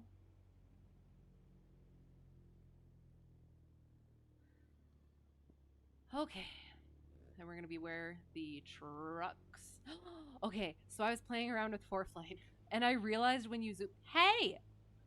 I'm flying here.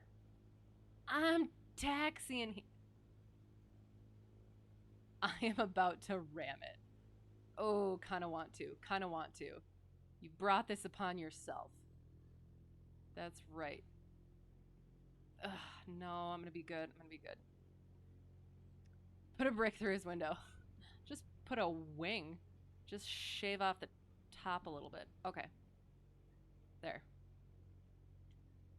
Yeah, and this is the thing. Like, again, depending, especially like when I do just like the airports that I actually fly in, particularly mine, there's a lot less ground crew, meaning none, than it shows in the sim.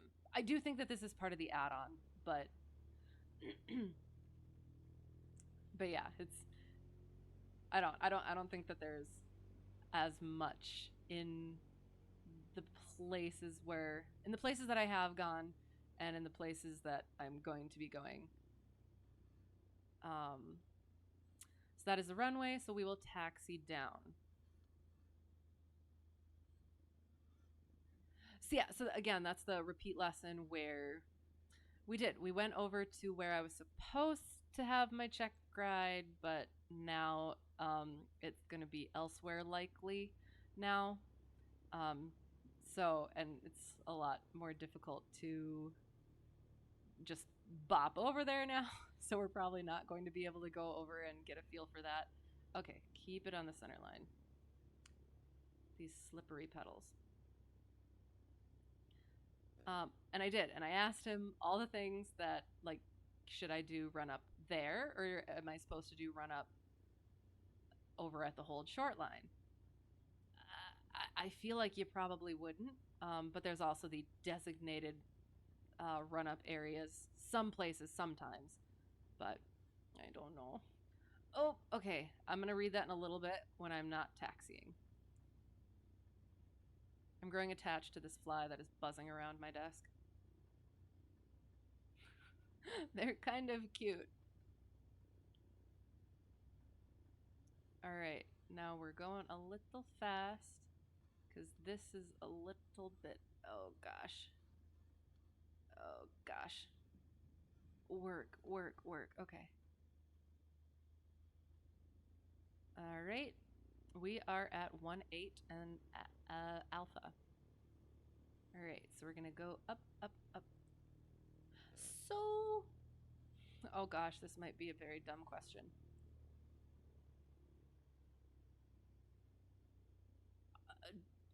Oh gosh, I'll have to find out. But so does the dashed lines along the taxiway line, does that indicate run up area? I don't know. I'm trying to think if any of the ones that I've been to have had that. Okay, ground equipment was cool in FSX because it took your position on the airport into account. Okay, but sometimes they drive right up to you and have zero options to get around. Right, the AI would get confused and crash the game. No, oh no. Dang. Okay.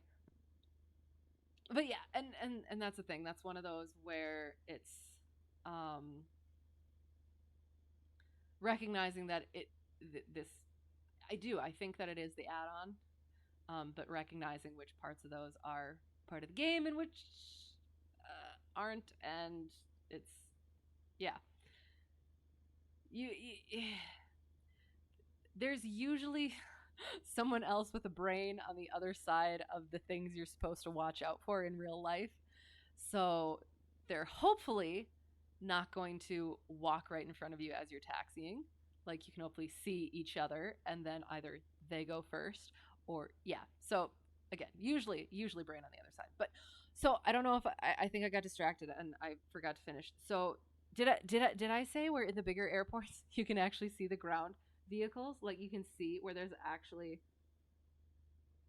like planes and like ground vehicles on around the airport. And it was so cool to find that out. Not that I'm going to need that for a while.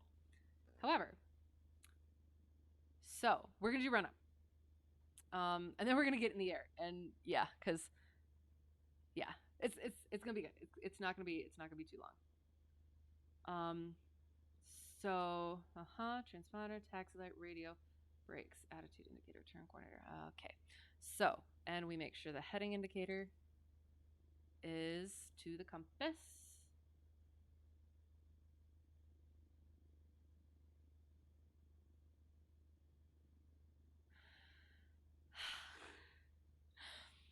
I still have those moments where, again, I used to look up at the stars, and so my compass was north. Hang on. No, north. Hang on.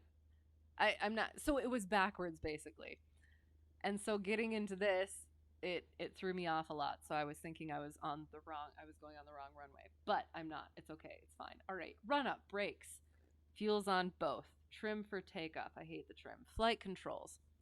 I like the trim in the plane. The trim in the plane is great. In the sim, not so much. At least that has been my experience. Sim experience. Check that elevator. Flight controls, instruments. Check, check, check, check, check, check. Awesome. Mixture is best in power. Just keep it in. You know, I just realized I'm on live weather and there is no snow, which pleases me because I absolutely hate the runway snow so much. Primer in and locked. Yep, just wiggle it, make sure it's in. 1700, here we go.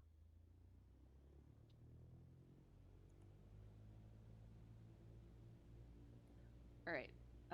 Then we would. Oh, and so I guess I'll kind of go over. Wait for that drop. And go. And oops, wrong way. Gosh. And right. And good. Oh, sorry. Wait for that drop and go. So if there was no drop, then it wasn't grounding, which would mean that there is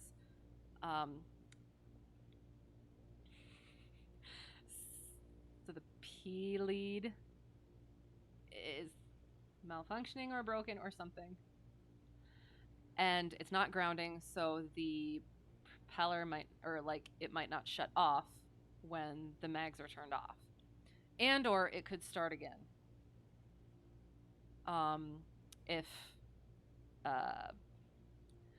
If there's a hot spot in the cylinder or if the propeller gets bumped, I believe. Then we do the carb heat. Watch for that drop. And if that doesn't drop, then that means that the carb heat is not going on, which means you might not be able to fix icing. So if icing happens, or like on landing, there's a likelihood of ice on landing. Oh God. Okay. Vacuum. is over there, and it needs to be between 4 and 6. And what's the thing? Amps and volts needs to be positive. Excellent. Oil pressure and temperature, excellent. Idle check closed. Make sure it doesn't shut off. And then bring it back up to 1,000. Make sure the friction lever is good, or the throttle friction is good, so that the throttle isn't creeping out on me as it does. All right, we're gonna do a soft field. I actually worked on soft fields this past weekend, and it went better than it has been going. Thank goodness. Now I just need my short fields. We're getting there. We're getting there. Flaps at 10. Mixture's best in power. Just keep it in. Carb heat is off. Pitot heat le. Heading indicator to compass. Doors, windows, transponder. Excellent. Landing light is on. Nav light's on. Beacon. Excellent.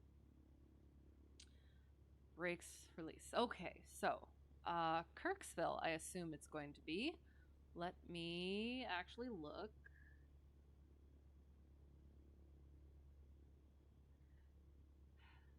I do. I believe it's going to be Kirksville. And we're departing to the northwest-ish. It's basically west-northwest, but I don't think you have to get that specific, especially at an uncontrolled airport. So we'll just go northwest. Just kidding, it's flippin' east. Northeast. Think before you talk. Which I did. Okay. Kirksville traffic. Cessna Hotel Tree 1 Delta 1. Departing 1-8 to the northeast. Kirksville. All right. Ugh. Here we go. And it's short field. So the yoke is all the way back for now. Brake release. Throttle forward. Remember our flaps. I'm going to zoom out just a little bit. Okay, not that. Thank you, ForeFlight.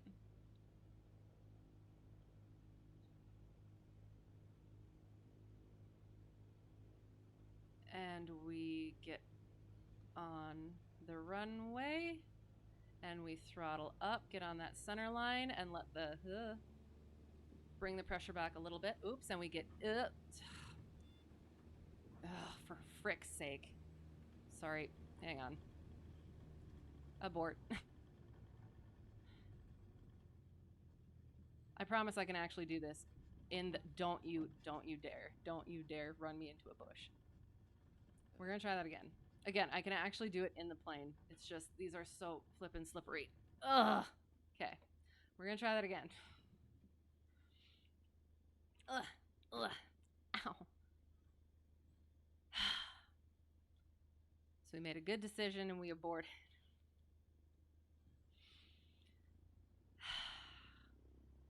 Although Checkride probably would have been over right there.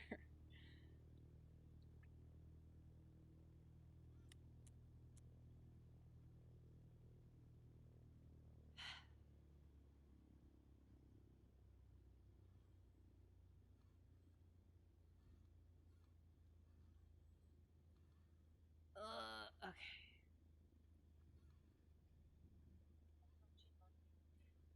Okay. Hold short. Are my controls too sensitive? There's something that I have not figured out with the controls. Some of it's better, but there's still something I have to figure out. So again, I promise I am better in the plane. So yeah, anyway.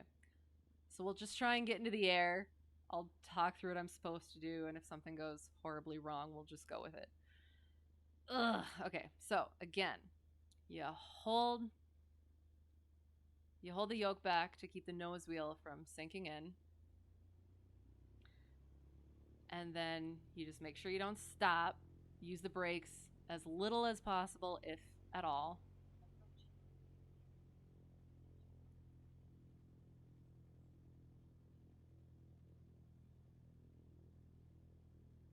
Then you roll onto the runway,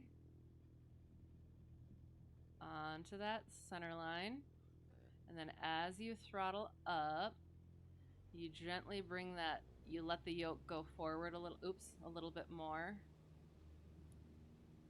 And then after liftoff, you point that nose down.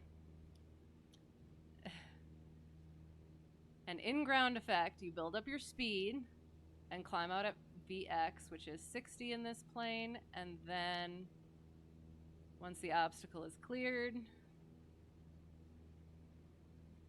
then you can pitch for VY, which I think is 70. And you retract flaps. Ugh. Okay. So, there. One maneuver down. And we were at about 1,000, so at about... we'll go to... So I wonder if I should have just said... Hang on. So... Okay. So we're going to turn crosswind. Yep. Oops.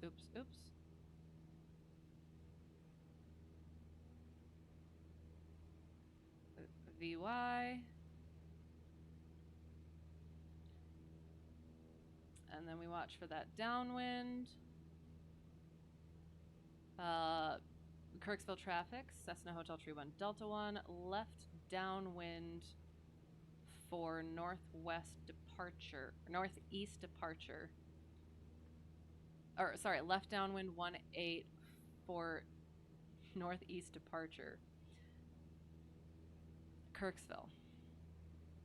And then we would stay at that pattern altitude if anybody's overflying midfield. And then once we got to the...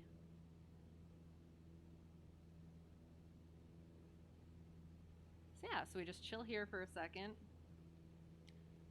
And we start looking for our first waypoint. Kind of. So I started doing... oops, we're climbing.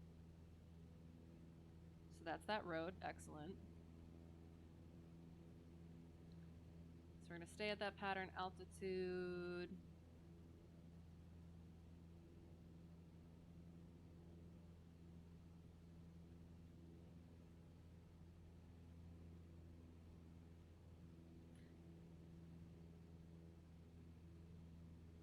And then aroundish at where we would do base. We could start... actually, yeah, we can start climbing up. And turning.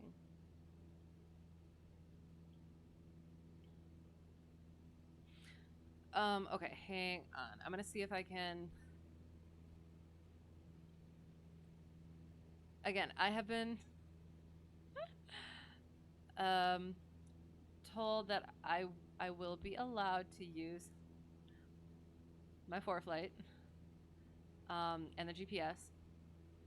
So, and our cruise is going to be 5,500. So we're going to get on our track. I just have to figure out where my track is. So we're going to get on our track. And we're going to keep climbing. Actually, so at this point we can be at cruise climb, which is probably 80 for this one. So we'll trim up.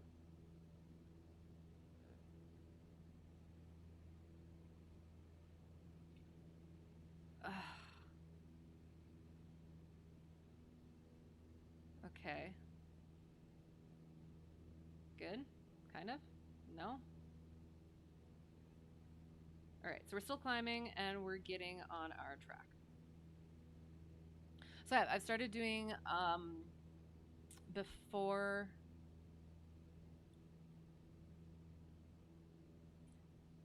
on my routes, I do a 5-mile and a 10-mile like visual waypoint, so that those are my call-ups on the way back.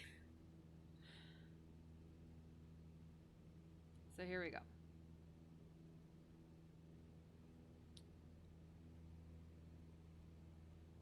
So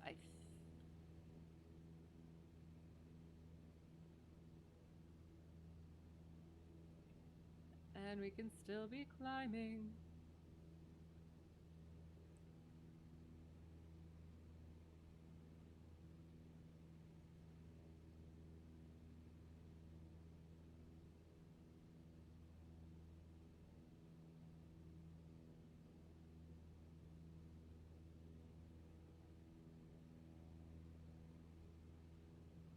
Okay.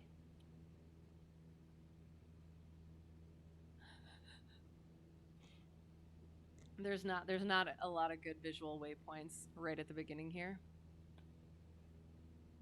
I think that might be Gibbs.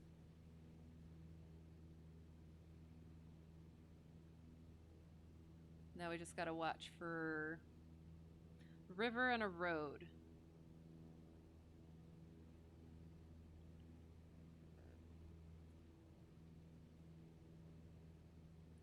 Mr. Gibbs. Gibbs. Yes, Gibbs. Isn't Gibbs me dad? Yes. No, there's a city Gibbs. I was thinking Mr. Gibbs. But also that. Isn't there like also a Gibbs the cat? Oops. Oh, and my heading is 51 degrees magnetic. But with wind correction, I would have to look at the nav log.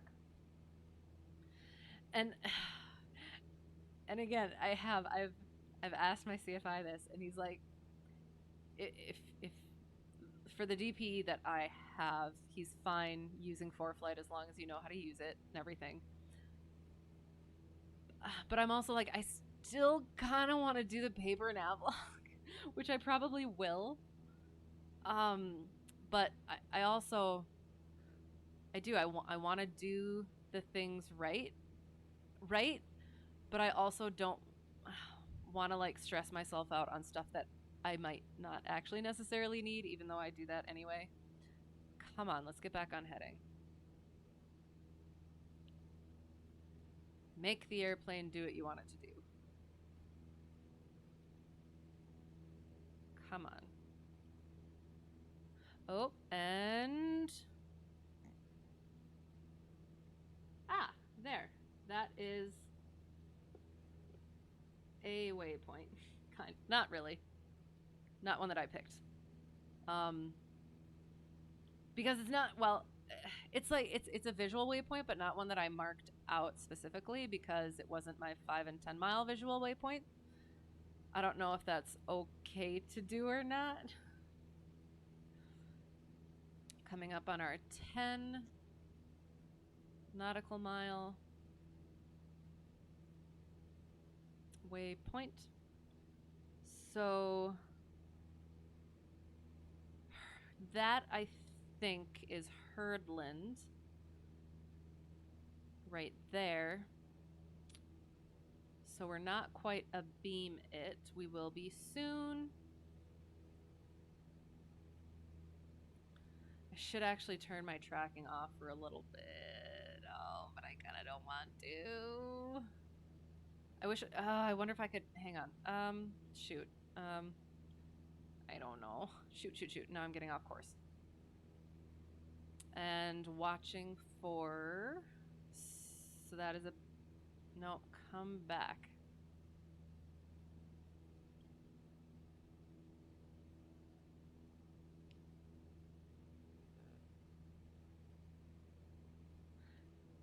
Yeah, I do. I want to get back into, like, not the basics. Hang on. Let me get to cruise climb quick. So, pushing that nose down, letting it speed up. Not that far, I guess. Get it to 5,500 and push that nose down. Let it speed up. Come on.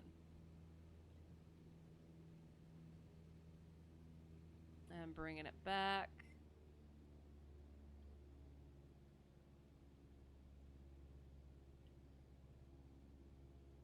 Make sure we're still on course. Oops. And now we gotta trim up a little bit.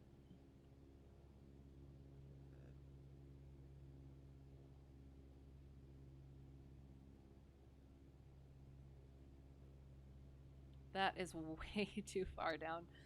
Ah! About 2,500.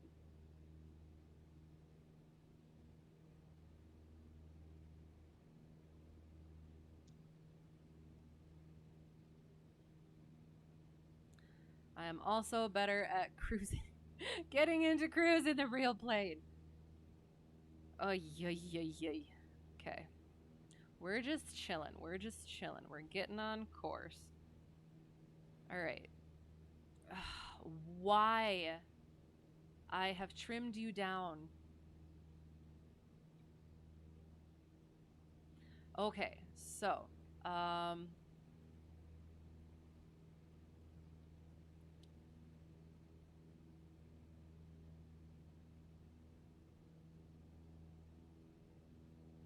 there. Okay. So I see that lake, not the other lake. Hang on. Okay. Find cruising difficult in the sim. Being on an elevator that's about 1.2 Gs and you feel that, but don't get that in the sim. Right. Yeah. I do. On it, like, again, concepts are great. And again, I think partially my complaints are because I don't have it properly calibrated. Because I did do some calibration and it helped a lot. But there's still like those really precise aspects that like, and again, maybe it is I'm used to get it like the feel in the plane too, so maybe it is partly that, and I don't know. Okay, so Edina is that right there. We're not yet a beam it, so there should be a lake. Is that the lake? That must be the lake right there.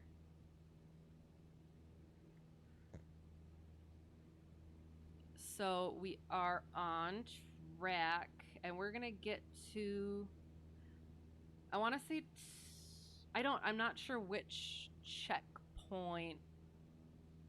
I almost feel like we're gonna go to my next checkpoint, and then we'll start doing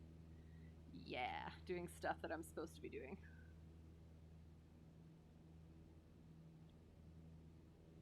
Well, you know what? As we're getting there,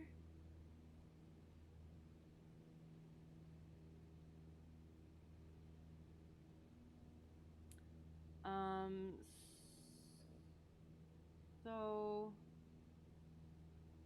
okay, so I'm on this one. So we're still 51, keeping that altitude, keeping that cruise speed.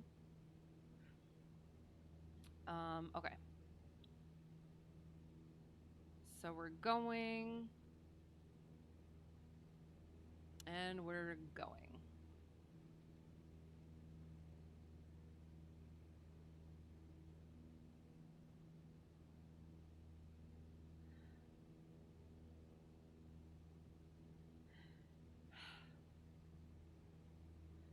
I am okay. Yeah. So I wish that I could show my ForeFlight on there so that you could see what I am seeing.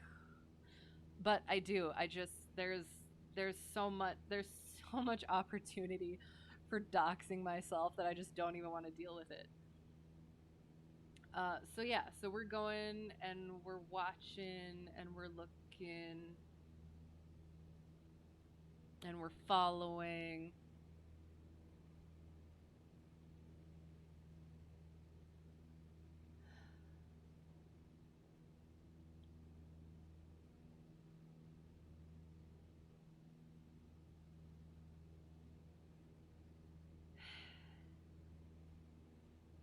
And I'm assuming, yeah, he would, I don't know, tell me to do things potentially during, or maybe not. I do. I have like an idea of what I think it's going to be, but I don't know if that's actually what it's going to be. And I'm trying to think. We're losing altitude a little bit, so we're going to bring it up a smidgen. But I think I also have to trim up a little bit too then.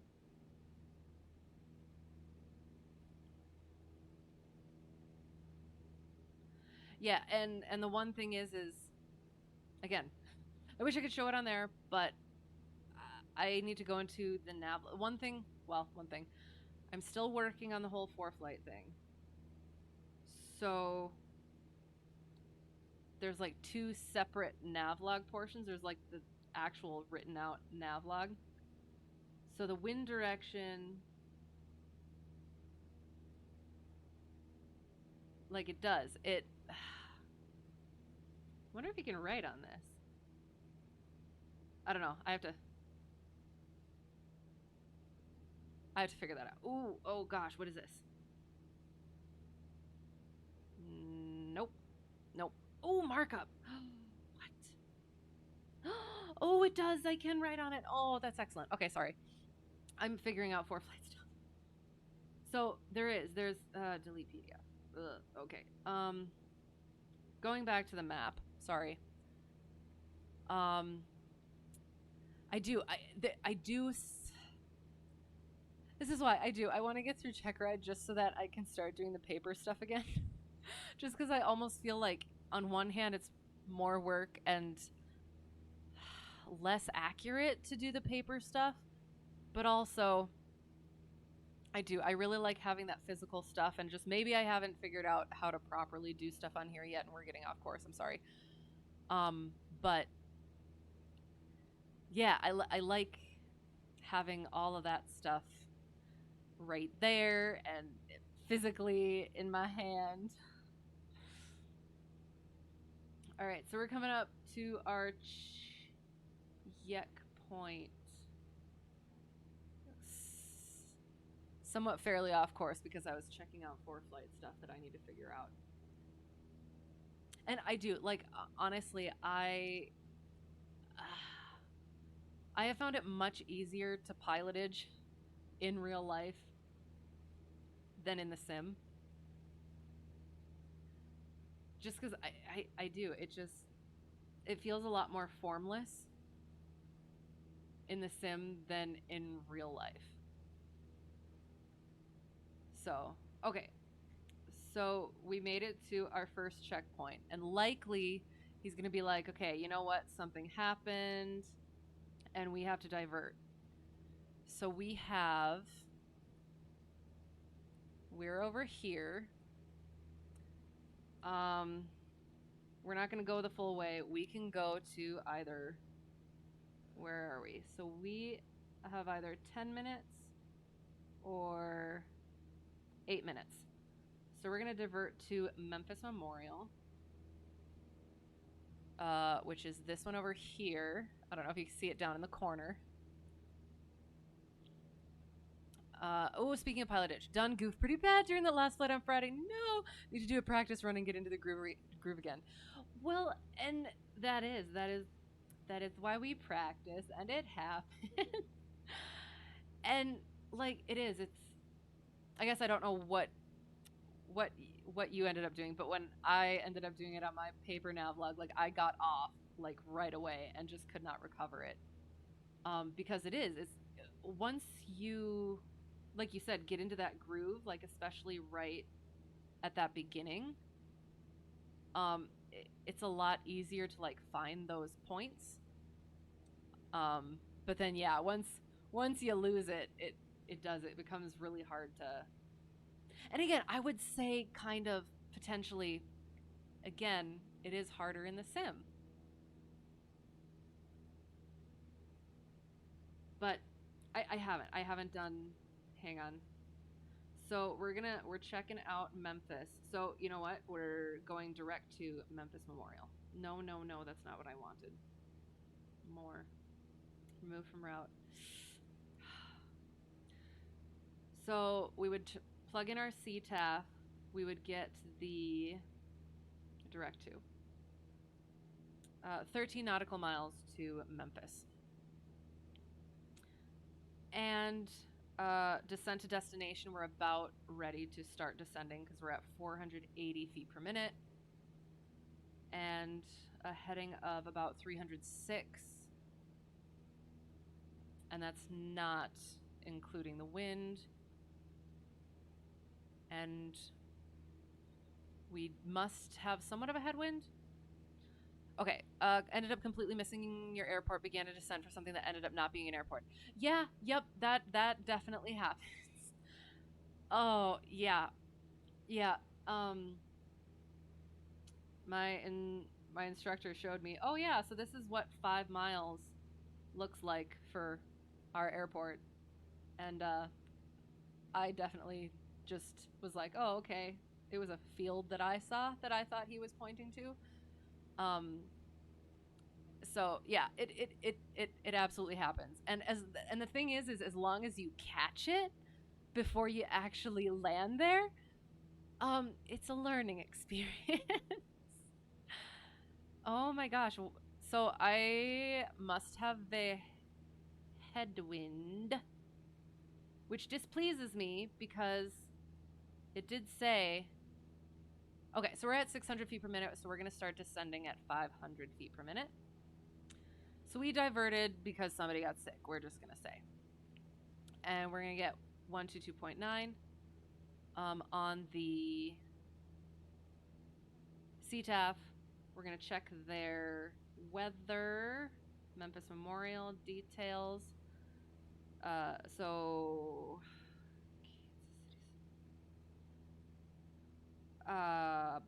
they do not have a weather station there. Oh, excellent.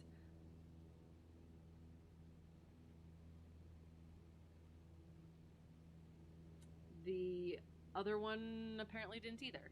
So, okay. And yep, we're still descending at that 500 feet a minute. We're still going.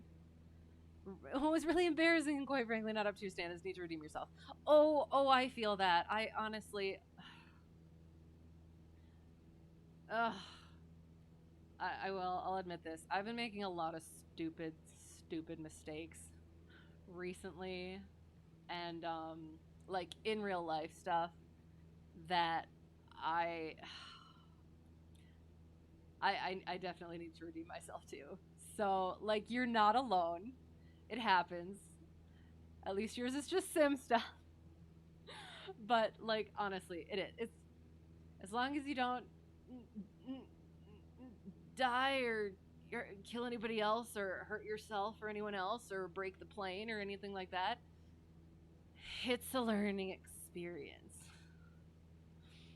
So, yeah, it's all good. 813. So pattern altitude is going to be. So we don't know what the wind is going to be here. And it doesn't give us any potential options. So I think we're looking at, there's 17 minutes away for a variety of these. 230, so we're just gonna go around like 200, 230. Runway is 12 and tree 0. It reminds me of this time I had a guy using an ability in front of me that made him immobile, and I still missed a team-saving headshot in another game. But see, those they do. Those things happen.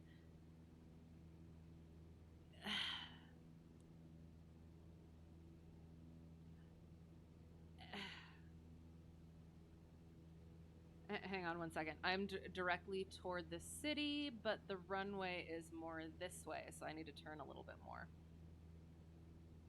And I'm going to try direct 2 again. So, heading of 295. not including wind correction, which again kind of bothers me, but okay, that's fine. But like, how many times have you done something really good that do you? Ooh, it's right on. I see it. I see the runway because it's this right here. Look it. Look it. Look it. Look it. Look it. Okay, hang on. Hang on. Hang on. So, sorry. One sec. One sec. One sec. Shoot. Oh God. Again, like this. I was supposed to make a call at 10 miles out, and I should have done that, and I didn't.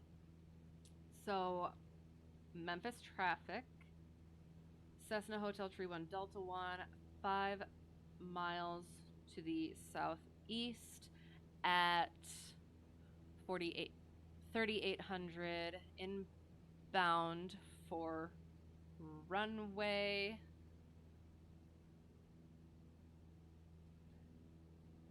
Shoot. Again, think before you speak.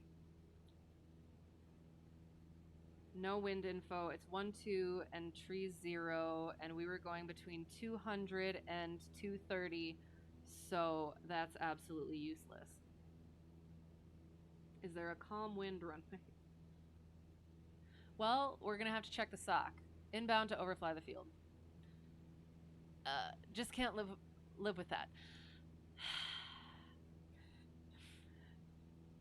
There's things you must learn how to live with. Which again, like I do. I need to take my own advice. But that's why that's stuff that I'm working through right now. That's why I can. It is. It's easier to say it to other people, but it's harder to actually take that for yourself.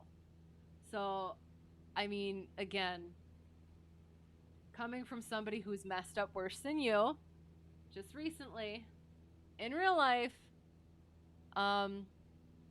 you can live with it. It's gonna be okay.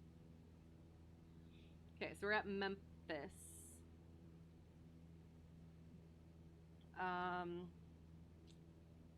And I'm not seeing either a calm wind or anything. So, and pattern altitude, so it's gonna be 20. Nope, sorry, 1800 is 2300. So we need to get down to 2300. We're almost there. So no, when you screw up that bad, you get angry with yourself, so you double down on your training. Which honestly, like, same too. So as long as it doesn't, and that's the thing, like it, as long as it is a learning thing, and because I can't say anything against that because that's exactly what I do too, and that's, I don't know, that's the reason you make those mistakes, is so that you can do better the next time. So we're coming down, we're overflying the field. It's going to be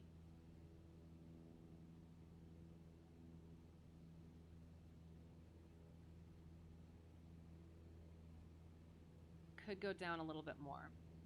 Could pull power out, make sure our mixture's leaned. Landing light is on. We never turned it off. I have to ask my CFI about that again.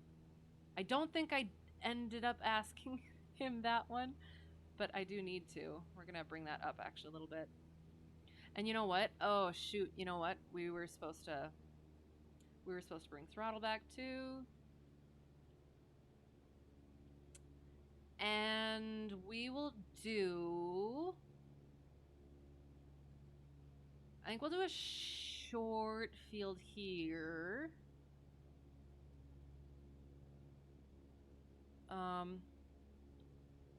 So, and now we're gonna, what's the word? So, Memphis traffic, Cessna Hotel Tree 1 Delta 1, overflying midfield at 2300, almost 2200. Shouldn't be though. Memphis. And again, I can actually see the runway in the plane. I need to bring this up. We're gonna bring throttle up a little bit and bring it up.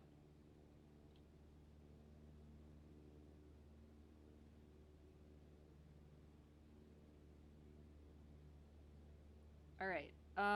And now airport maps. Okay, close, pack, pack. Distance to next is half a mile, pack. And we still don't know what the wind is. So the closest ones were 230, so we're gonna land on tree 0. So we're gonna teardrop. Overflying, shoot, so that's what I was supposed to do. Overflying the field at 33, overflying midfield at 3,300.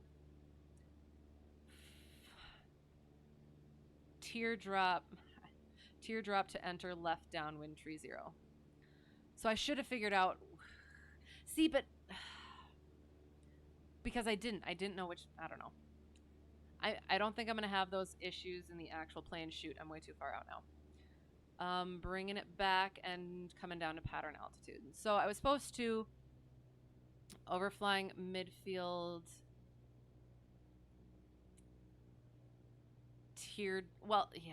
Teardrop to enter left downwind tree 0. Keep that nose coming down. Memphis. Keep that nose coming down. Not that much. Don't do that. Don't do that. Why are you so far down? Okay. And we need to get to 1,800.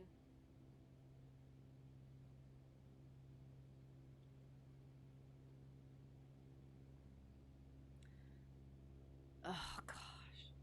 Okay.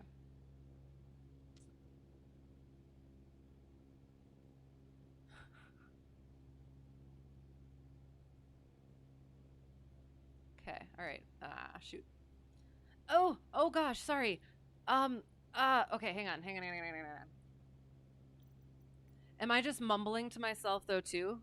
Oh no, hang on. Blah, blah, blah, blah. I can also speak louder. I'm so sorry. I could have been just mumbling things. Can you hear me now? I'm sorry. I was kind of just mumbling to myself, and I apologize for that. If I need to turn it up, I definitely can.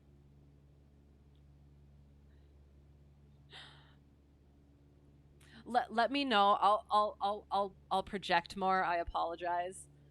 I was just trying to, yeah, focus on stuff. But let me know again. Just like confirm turning up of the mic, and I'll go ahead and do that.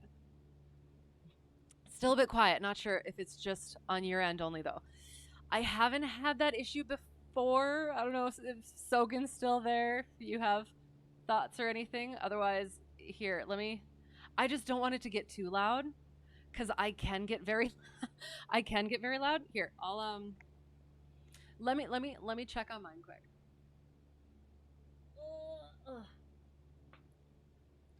I do. I just don't want to all of a sudden just be mumbling and then I turn it up and you got some tunes in another tab. They're quite low. Yeah, right. Okay.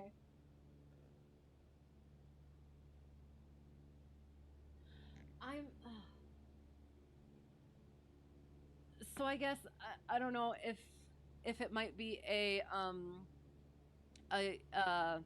computer volume issue or like a Twitch issue. Like if that volume isn't quite up, I think mine sometimes like starts at like half volume when I'm not like right when it starts. So I will try to project. I am capable of doing that. So I do.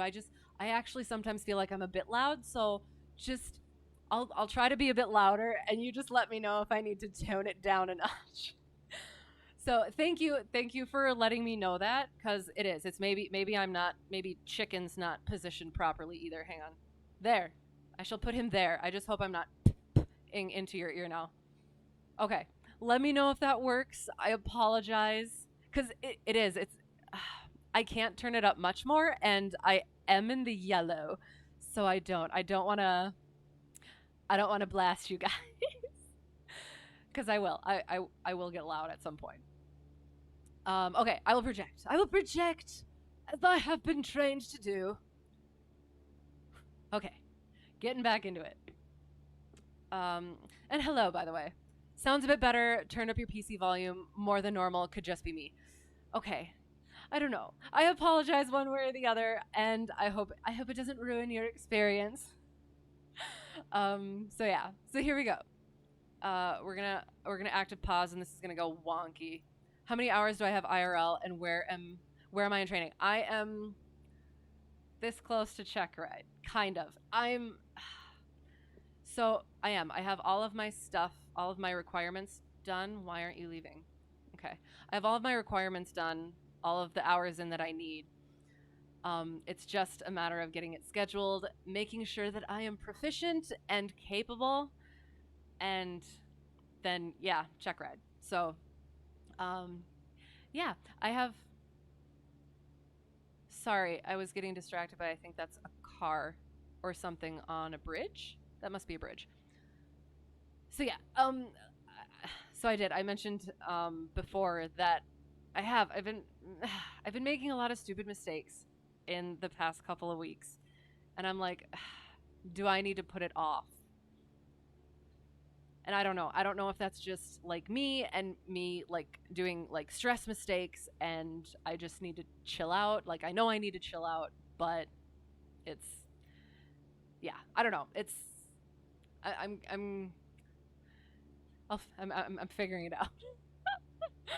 out. Just straight in, congrats on being close to Checkride. Thank you. Oh gosh, I was actually supposed to have already done it, but we had to cancel because weather didn't let us kind of get everything really dialed in, and so now it's a little bit up in the air with my DPE schedule. So, you like the raisins, but in your toast. Oh, got you. The best. Okay, I'll have to try that. I'm not a huge fan of raisins, but I will. I'm willing to try things. I'm willing to try new things. Prefer them in your cereal. Interesting. Nice. Check red stress is real.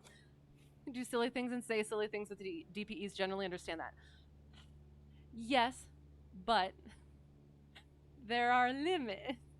Don't dig myself a hole if I don't know the answer. Right, and that's something that's. And this is the thing too is like I keep reading and here like I'm like on whatever, so I don't want to start it and like so I'm gonna quick finish doing this, and then we're gonna do a landing, and then yeah. So yes, that's what I've heard is just kind of keep your answers short and sweet. I mean, don't be like blunt and like evasive and not answer anything, but yeah, just keep it just to what the answer is. But also like yeah, there's just and again, and one of the things too is like, okay, so am I making these mistakes now so that I'm absolutely 100% prepared for Checkride? You know what I mean? So yeah, cause and that's the thing is like my my CFI says I'm gonna be absolutely fine on the oral, and like I do I've gone through like the mock check rides and stuff where they say like you're never gonna feel like you're ready and everything, but I'm like yeah, but what if I'm the one that's right about that? So I am there's a few things that I have to get dialed in. Oops, hang on. Before I feel like I'm actually going to be yeah, there's a few things that do absolutely need to be dialed in before I can even feel close to being ready. But if my CFI trusts you, trust him and myself, they're right about never feeling ready. Right, but I also feel like there are aspects that he thinks that I get that I might not actually. Like again, like I have all of the stuff on my mental shelf. I've started using this analogy. It's all in there, it's all on the mental shelf. But is it organized enough where I'm going to be able to pull it out? And do I have the things, the right connections made? So that is, that like, and so I am, that's, yeah, yeah. I know. I do need to chill out. That's been my main issue like the entire time. That's just my main issue in general. But okay, so I'm gonna quick do well not quick do. We're gonna properly and positively execute a short field landing. So relate to that fully. Good. I always felt this way before rides. Okay, okay, and like I do, and I know it's just like a thing, but I don't know. Yeah, I do. I need to chill out. Memorization and understanding are two different things, but exactly, you take things seriously, so I know it's only a matter of time until you get that car. Right, but that's the thing is like, am I ready right now? I know I'm gonna get it at some point, but I do. I have those hesitations that I'm not sure aren't just the check ride jitters. But we'll see. I just need to keep flying and getting things dialed in. So, all right. So we are Memphis, landing tree 0. We're about to enter left downwind. So I'm gonna just not quick do that, but pattern is 1800, and hopefully my engine doesn't die on this. Which, you know what? Maybe. Yeah, we'll see. Okay, so we'll see where this is at. Okay. Memphis traffic, Cessna Hotel Tree 1 Delta 1, left downwind, Tree 0, Memphis. All right, we're not in flap range, so we're gonna go like so. Oops.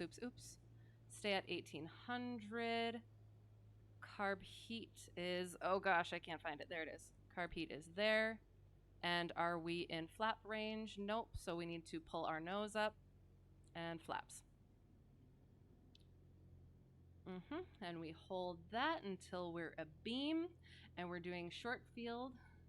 And again, I promise, like, especially for those of you just joining, I am better in the actual plane.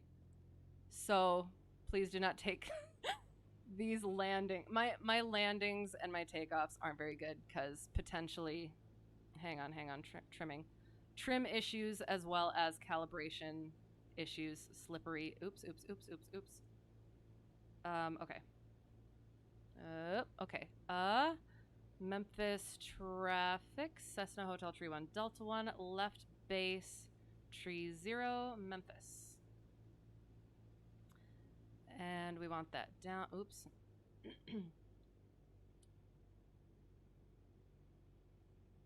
Oh gosh. Okay, come on. Ooh, we're getting a little slow. We're getting a lot of slow. Second notch of flaps. Keep that nose coming down. Memphis traffic, Cessna Hotel Tree 1 Delta 1. Oops. Final. Tree 0, Memphis. And we very much overshot. So there is a wind. Oh yeah, that's right. We have crosswind. I forgot about the crosswind. Oh shoot. Okay. So, gosh. Short field, just like a normal landing, just slower and stop. Kind of. So, we're coming in. We're going to start bringing that throttle back. Get that aiming point. Got all our flaps in. Okay, bringing it down. Some more. Thank you, ForeFlight. Oh gosh, okay. No, we need a little more power. Nope, okay.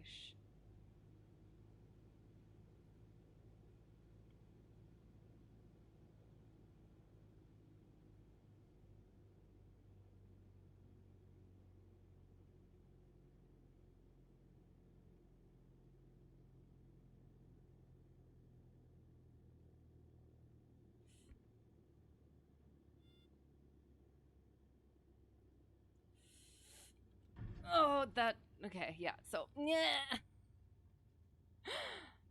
All right. So that was horrendous. I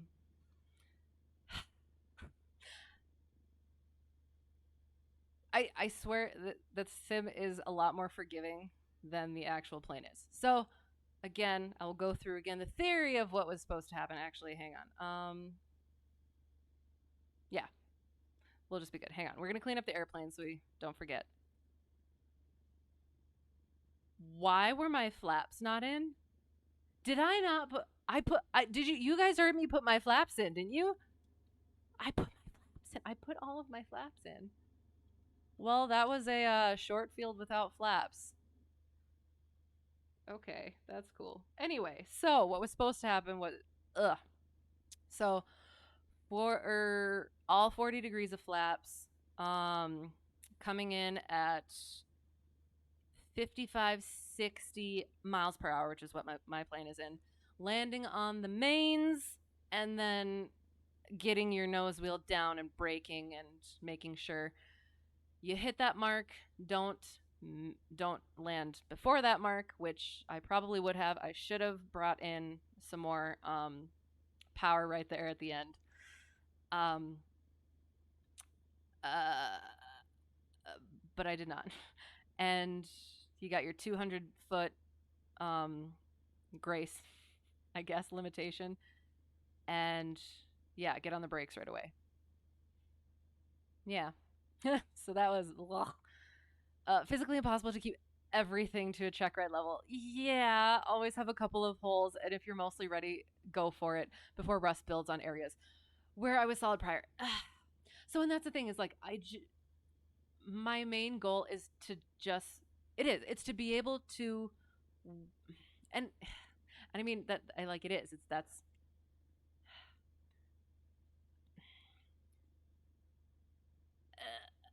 I want to be at a level where I'll be able to not struggle through it. Struggle is like a very strong word, but like where I, again, it's not, struggle is not the right word, but that I could like maneuver my way through it. But I don't know. I'm not sure that, I don't know. I'm not sure I am at that level, but like I probably am, but I don't know. I don't know. I like to be over prepared, so I'm not gonna chill out about it until like at the check ride. So like I do, I stress out, almost not in quotes, just one quote. I stress out beforehand. I kind of let myself so that during the fact, I know that I took care of as much as I could, and then I can just be like, all right, this is it, and let's see what happens, sort of thing. But but yeah, so like I am. I'm between. I don't want to do that. Like let the rust build up, but I also don't want to just like rush into it if I'm not, because I know I'm gonna get it at some point. It's just, am I ready now? I don't know. We'll see. True for just about anything complex. Complex. It's like maintaining a car. Got to go back to things and touch them up time after time. Right. But but again, and like there's like those certain things, there's that certain foundation that I want that I'm not sure that I have yet, is kind of what it is. Like that basis that I can make it work. As long as I have this much, I can make the rest of it work. But we'll see. Sim is way harder than reality, in my opinion. That's kind of what I've thought too.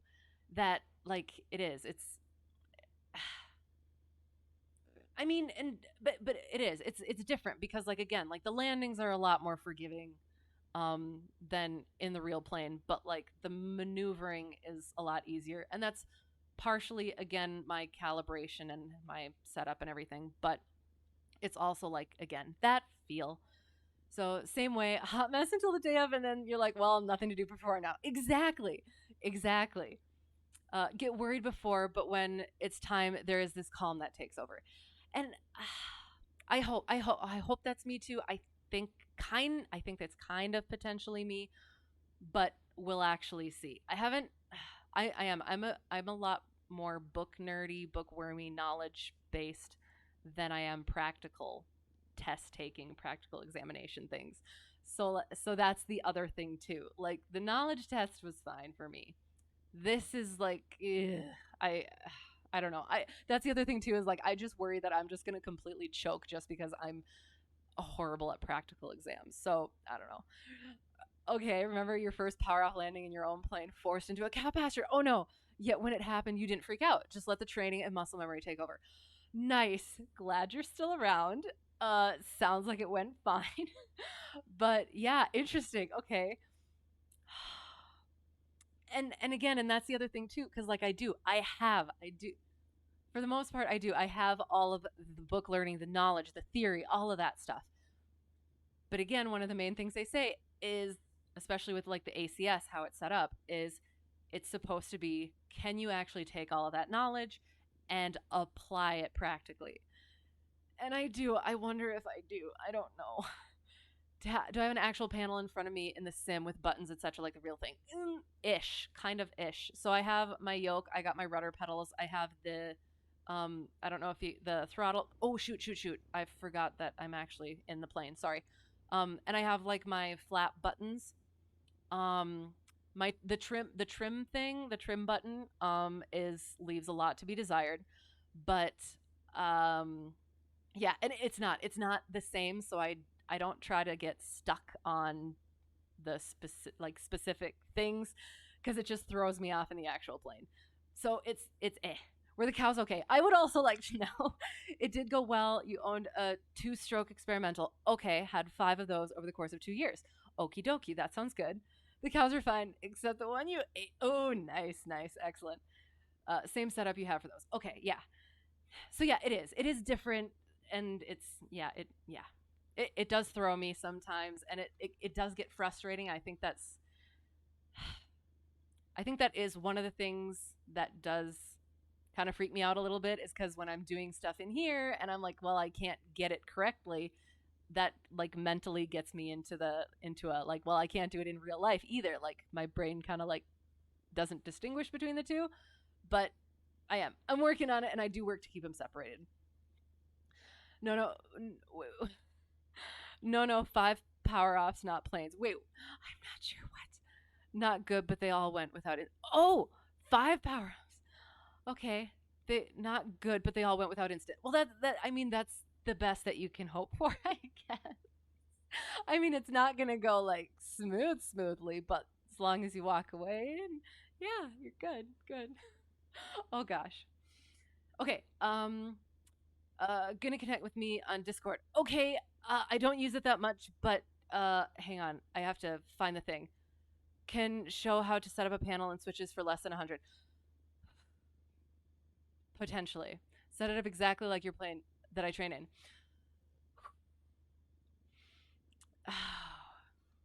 Okay. I'm not saying honestly. So that's a less than $100. That's an hour of flying, like actual in real life flying for me. Where I fly is cheap. So for me, I'm hesitant to add more to my setup, but I'll definitely look into it. Let me find my Discord. I guess. But again, like I don't. I'm sorry if it takes me a while to like get back or anything. Oh, nope, that's not what it is. Hang on. I don't have that. Again, I don't use that, so I have to actually manually go find it. 1 second. No joke. Will show me how to source some things. Know the budget feeling. You learned on a budget. Excellent. And that's what I did too. Like I'm very good at learning on my own, at least book wise. So I did the I called it the FAQ, and it was so I love that word, the FAQ. But I just heard somebody else say it recently, and it's p hack apparently. I don't like that as much. Oh, so there's that. That's my Discord. I guess I don't know if yeah. Thank you so. I'm sorry. So yeah, there it is. Uh, yeah, and you can do that too. Yeah, that works. That works just as well.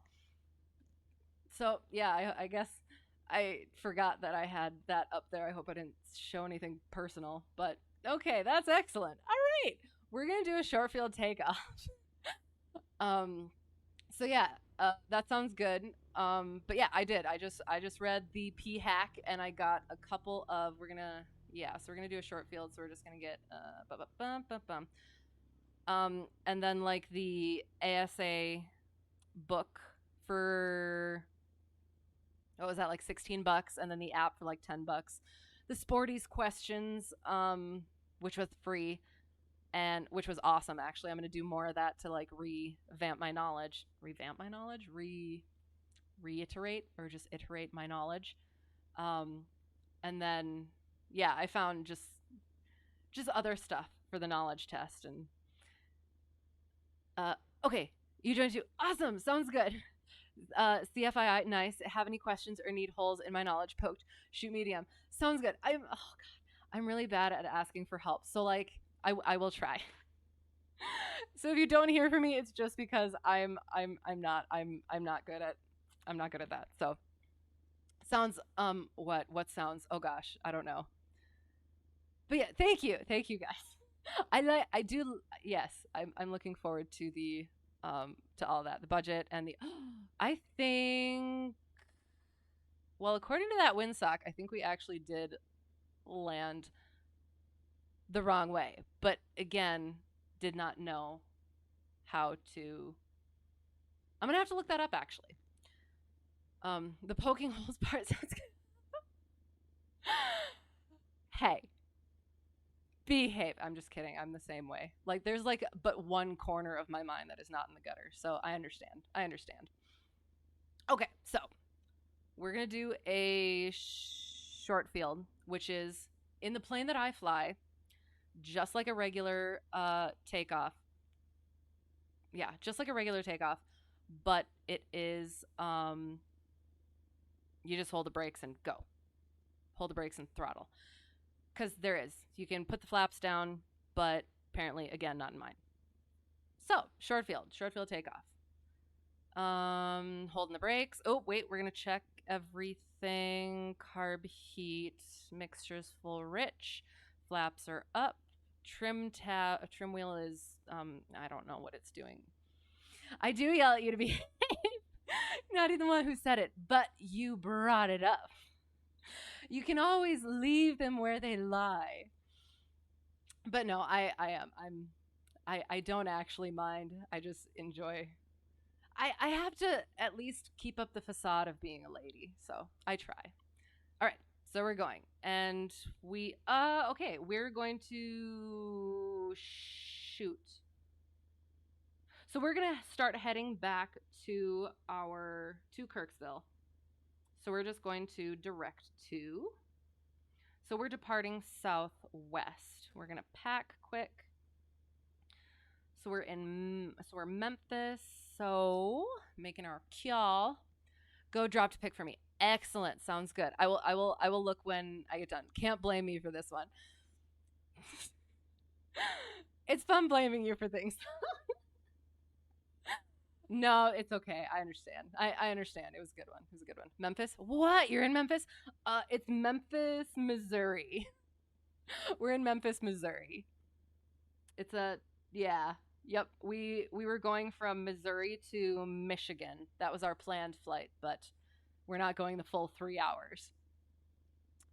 All right. So Memphis traffic, Cessna Hotel Tree 1, Delta 1, departing Tree 0.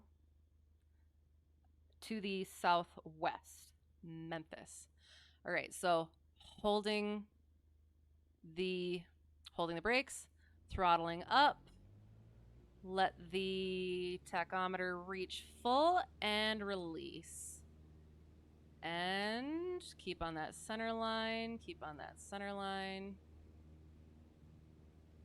And I think we're departing with a tailwind, so oh, that's probably not good. And we're rotating, and we have a wind, and we're rotating. And climbing out at 60. Climbing out at 60.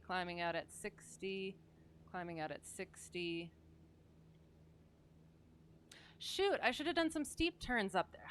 Shoot. Okay, fine. So we're going to... Okay, and we are... So we need to be 1,500 feet. That's 2,300. Sorry, 1,300. No, hang on. Oh my gosh. No, it is 2,300. I was correct. 2,300. So we need to get to 2,300 so we can climb at that 70 because we're past the 50. Oh gosh. Okay. Okay. Oakland, Tennessee. Okay. Took your flight training in Bolivar, Missouri when you lived there. Oh, cool. Home airport was MO3 in Stockton. I swear that I saw that one. Hang on. We're gonna trim out quick. Oh gosh. Okay, so and the other thing, like I absolutely love track IR, but like just in general, like you can't like always look where you can look in the actual plane. So there is a better visual awareness in the real plane than there is in here.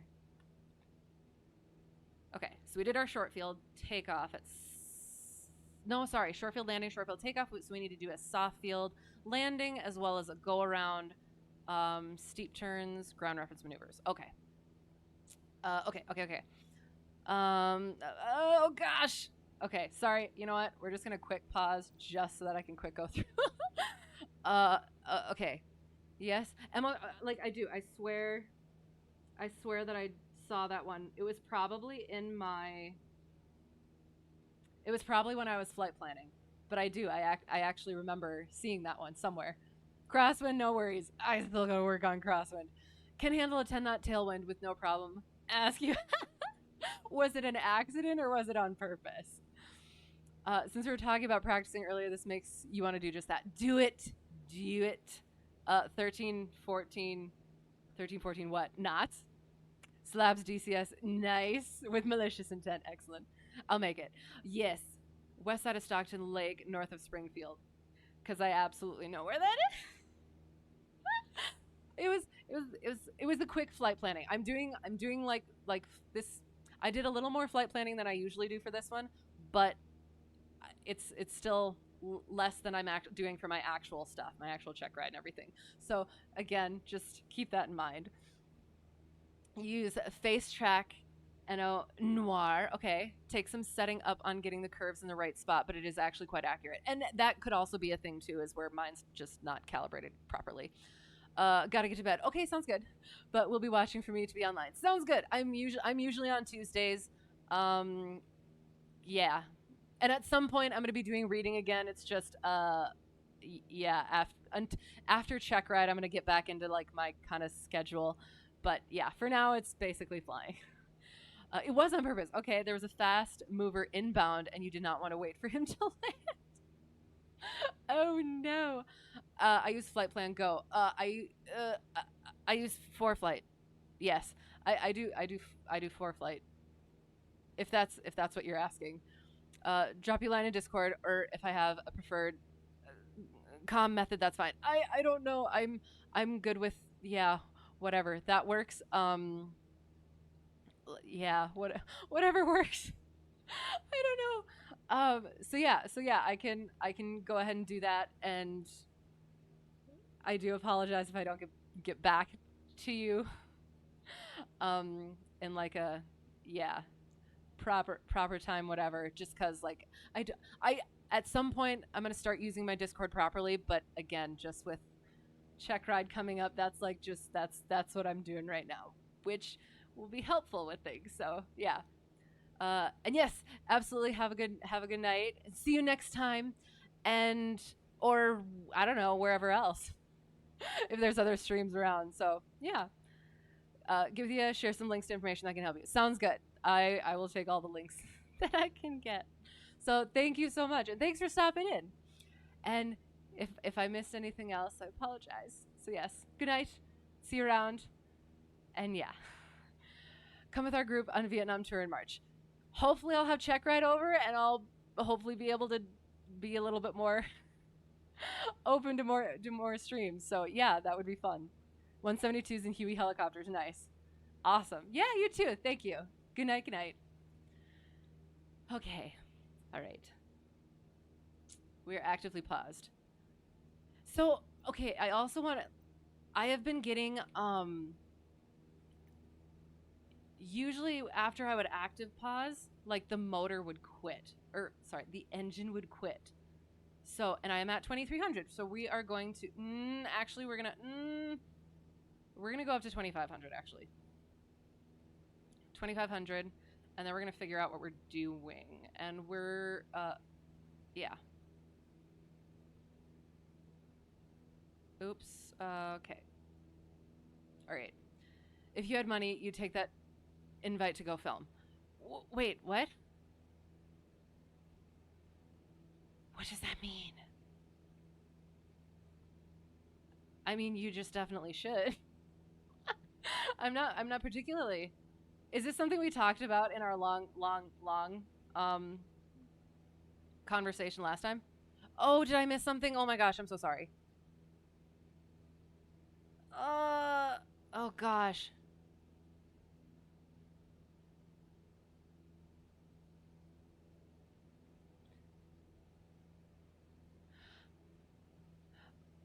I assumed it was in the sim.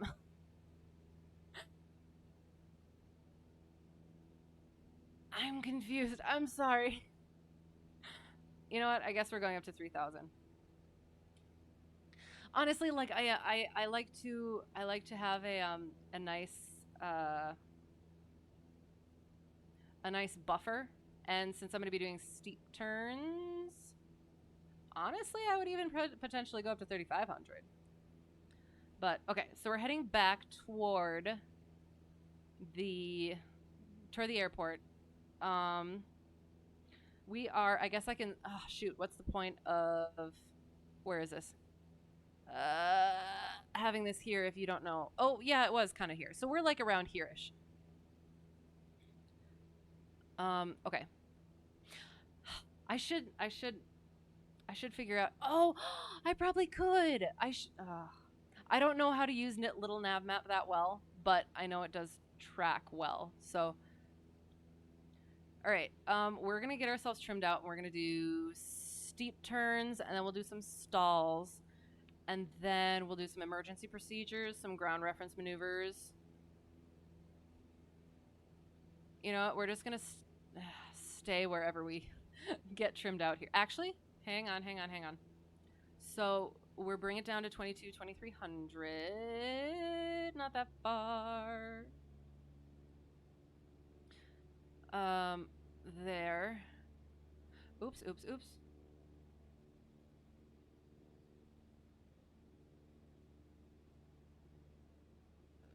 Okay, so we get trimmed out. Okay. Boop there and boop there. Okay.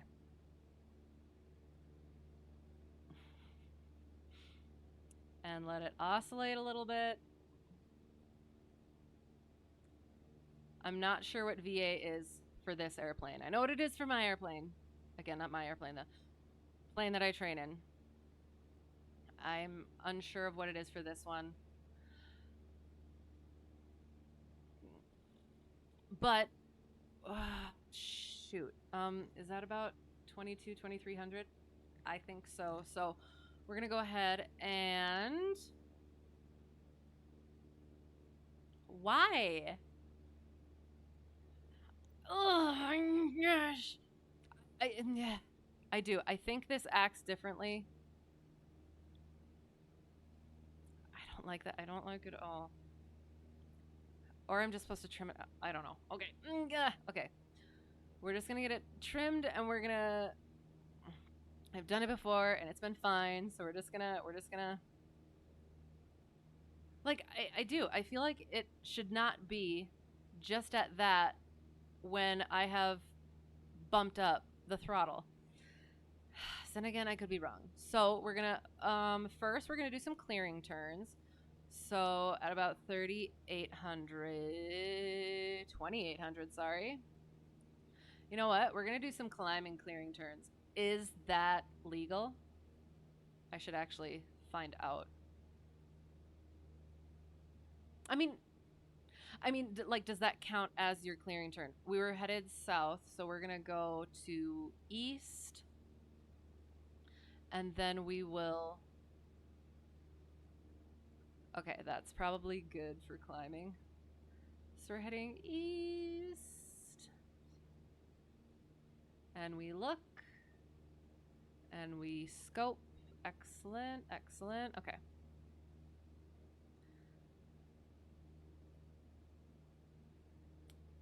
And going to the right always looks like it is dropping more.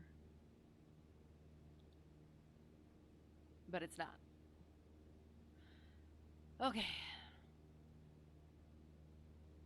And we're going to go all the way back to west.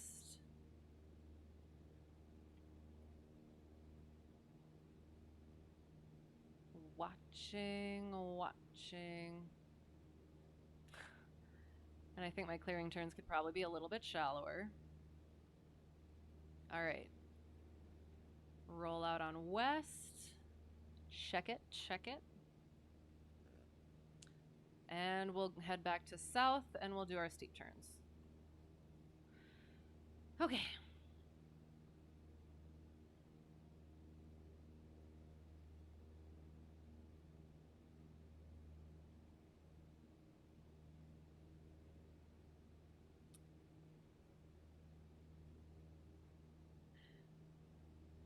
Ooh.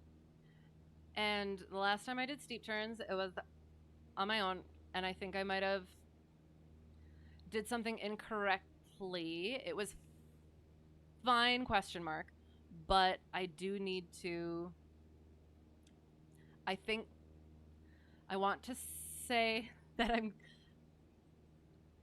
oh, thank you. It told me what my ACS is. So I'm going to tap to hide that because we don't need that right now. Guess I can say there's a steep learning curve. That was excellent. No, you must stay. It was wonderful. Though honestly, those are my favorite jokes. All of my favorite type of humor is the worst type of humor. So if you have a worst type of humor, it's one of my favorite types. Okay, so we're on south. But yeah, so I would like to say that I am actually, again, just to preface this, I am better at these in real life than I'm going to be here. However, I'm not actually quite sure at this point. I have to do them again. So we're gonna stay at 3,000, and we roll in and start pulling. Must pull up, pull up, pull up, pull up, pull up. Not so much, not so much.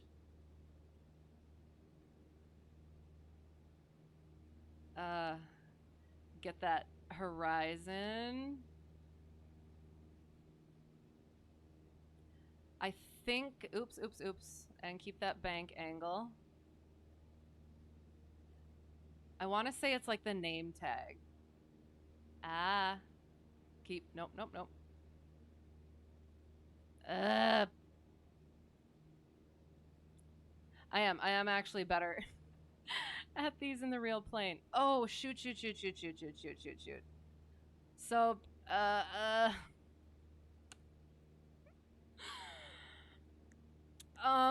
so we are, a good 180 degrees off our heading.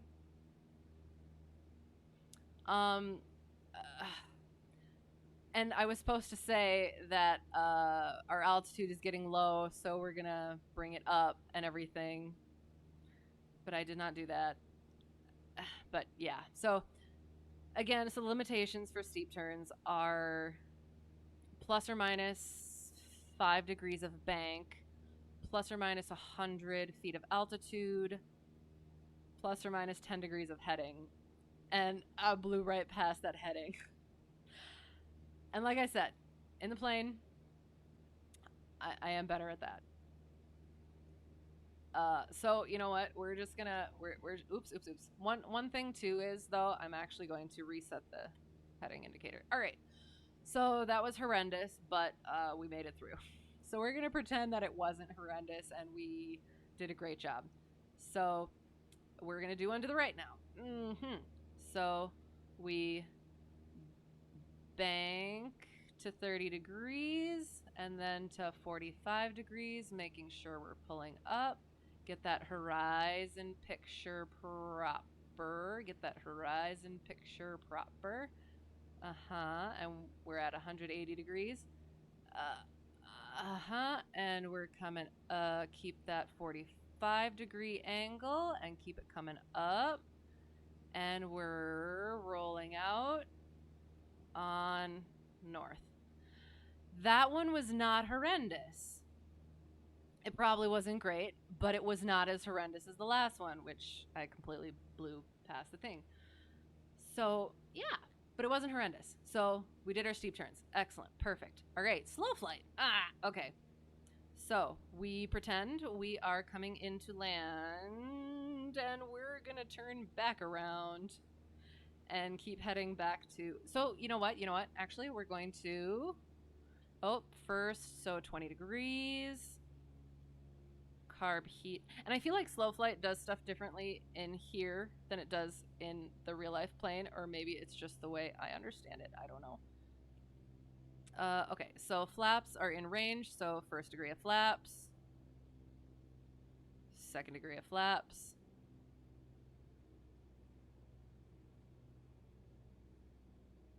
third degree of flaps. Because, like,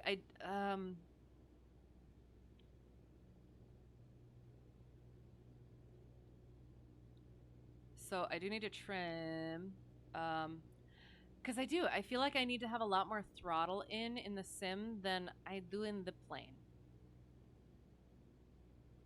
And maybe it's because it's a 172 versus the 152. Is this one a 152? 150. I think it's a 152. So I want to trim out. All right. So yeah, I feel like, I guess maybe it's not that bad. But all right, so we are still kind of descending. So we got to trim out. All right.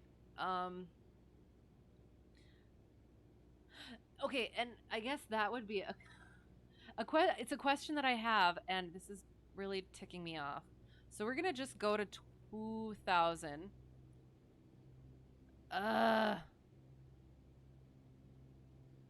There. Flight models in the sim are hit and miss. Could be goofed, but I'm not intimate with this plan, so you have not valuable input. Well, I mean...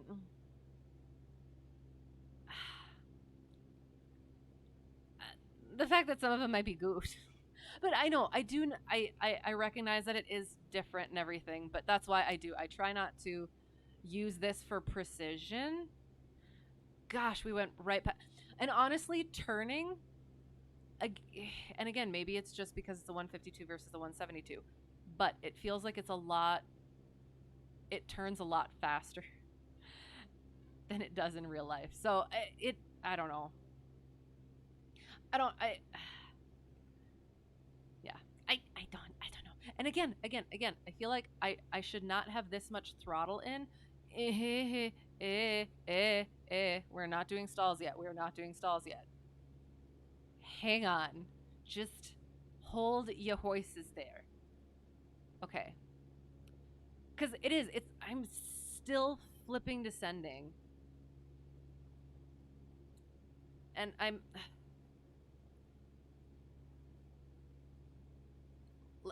don't know. I don't know. Okay.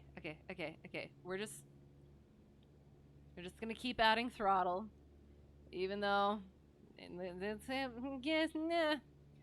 does not seem like I should have to do so. But okay, because like it is, I'm basically on. Nope. Well, okay. You know what? Well, since we're in slow flight, and we need to climb. So that's part of maneuvering in slow flight. So we are going to climb and make sure we're not stalling the thing, which that might have been a little bit.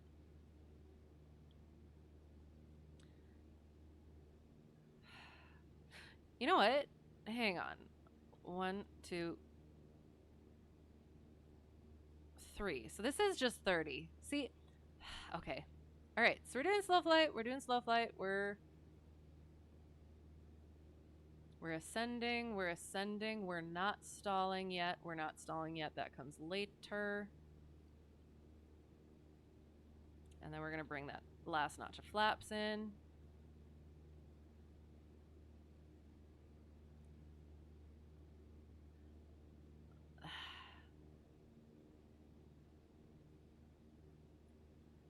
we're just gonna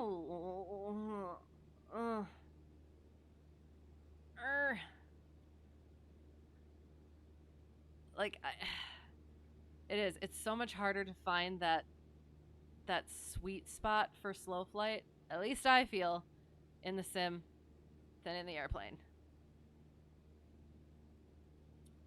It could also be the trim wheel. Okay. So we did a climb in slow flight. If we needed more power, you take out the carb heat, you take out the flaps, and still aim for that airspeed. And now we are ascending, which we don't need to be.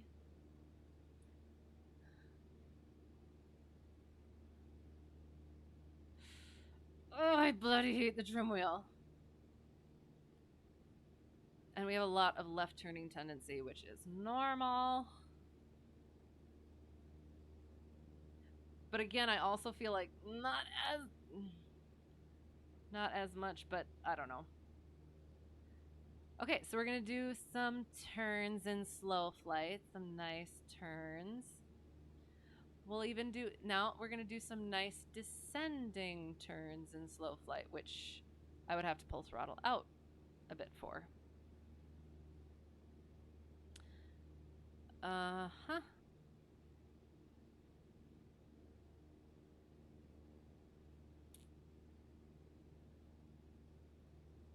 Okay. All right. We're going to get on a south heading and we're going to do our stalls. Okay. Here we go. So, oops. Get on a south heading.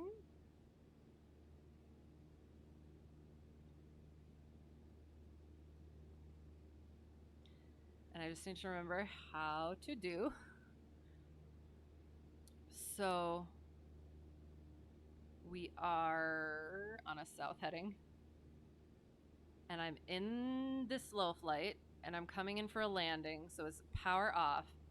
Oh, Asobo has admitted they essentially have nothing beyond a basic flight model, so almost everything in the sim is goofed. Okay, supposedly they're going to make progress on this sometime by the end of the year. Excellent, excellent. I mean, we're at the beginning of the year, so that'll be a little bit, but I mean, making progress. Her, they're adding prop wash simulation. Ooh, and everything I'm told it's impressive, but time will tell. Excellent. Yeah. It is. I'm incredibly happy with it. It's been incredibly helpful. Again, I try not to use it too much for the precision stuff like I'm doing right now. So, okay, we're just going to chill out. We're going to chill out and we're going to do a stall. So, power son of a bi. All right. So, we're in slow flight. So, oh, shoot. Hang on, sorry. Pitch and trim for landing, which I don't remember what it is. And then we power off, and then we pull it just above that horizon, kind of, and let that airspeed bleed off. Let it bleed off. Let it bleed. Oop, and the stall. Push in, and oop, and power up. Carb heat comes out, which is kind of pitch for best rate of climb. And ooh, nope, not double stall, secondary stall. Get those flaps out. Ugh.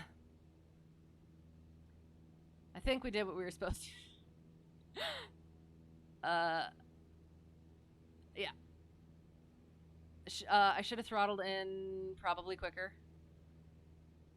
But yeah. Oh shoot! I forgot. I even have unusual attitudes to do. Okay, so we're gonna go a little bit faster. Okay.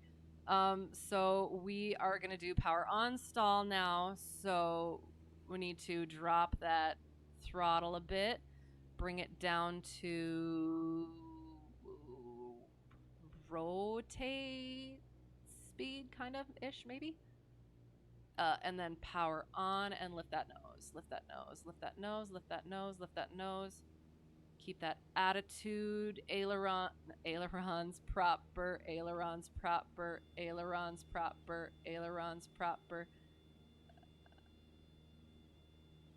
And brake, and nope, not using the ailerons. Use the rudder, and uh, and get back on heading, which is that way. Gosh.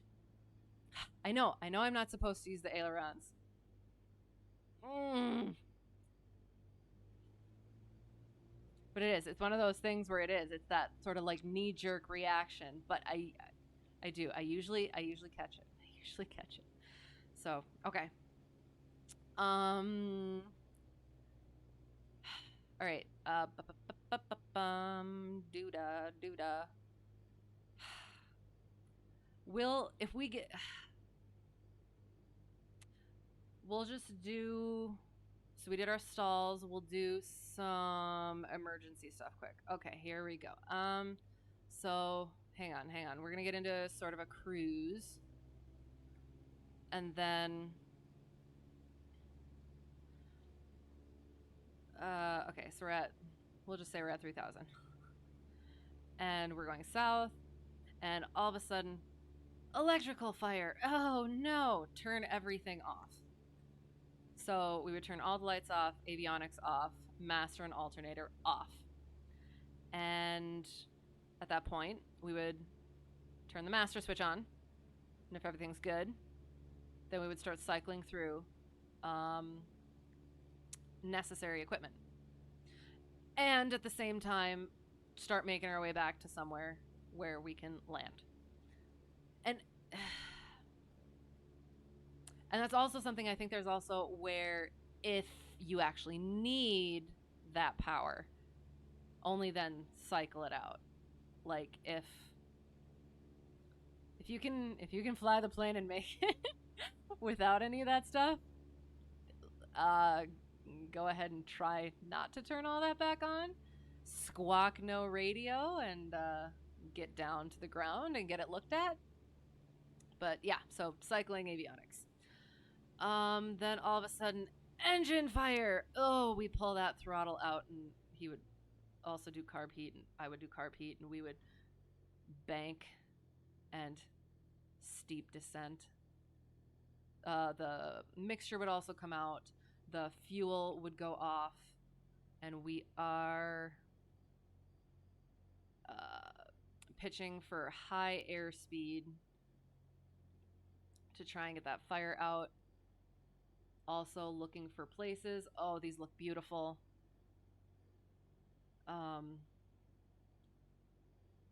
So yeah. But then all of a sudden, okay, we put the fire out. Awesome. Okay, so we're gonna try and we're gonna come up like this, and we're gonna try and make it, or we'll just okay. So engine out. Oh no.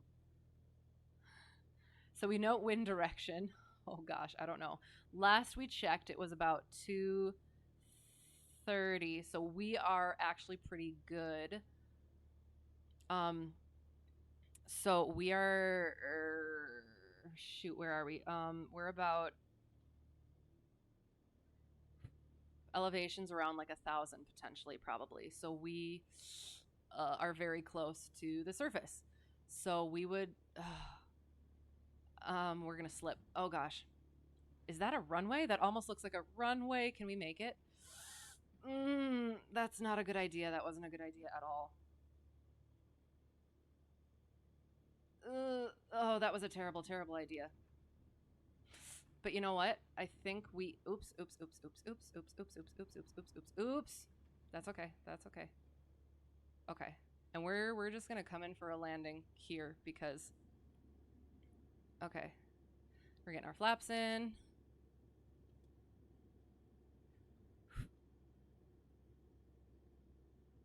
Oh, and we're going to do soft field. So we're going to lift it. Keep that nose wheel off.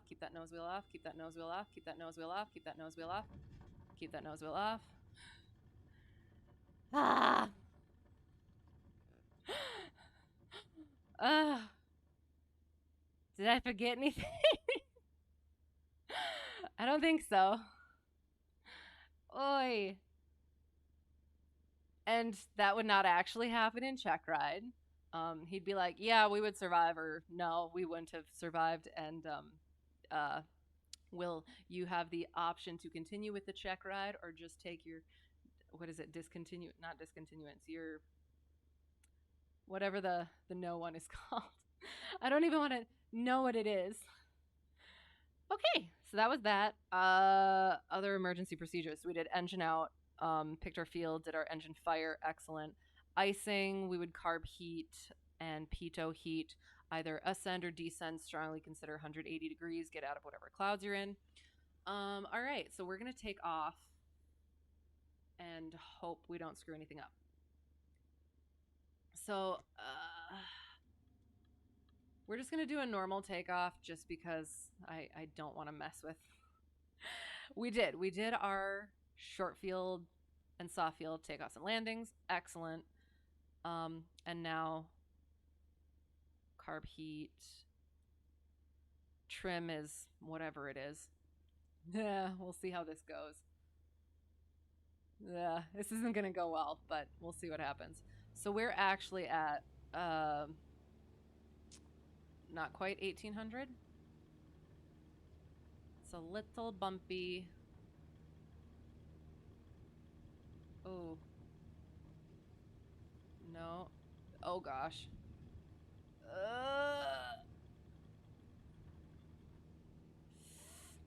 I should have done a soft field, but that's okay. We're okay. We're good. We're all right. Awesome. Okay. So we were at around 800. Sorry. So another.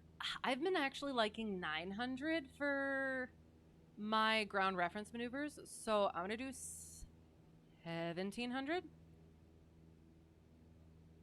And yeah, we're heading back to where we're shoot. Ah.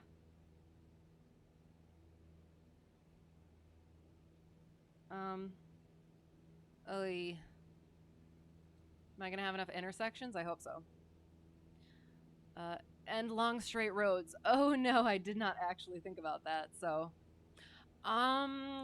shoot. Um, eh. Sorry, I'm trying to figure out what the winds are. So we'll go like that. As of now, it's still 240 at 5. So we still got that southwest wind, which makes I guess it's not too difficult. I just gotta find. Well, hang on. Are there other ones? 10 nautical miles. No METAR. No METAR.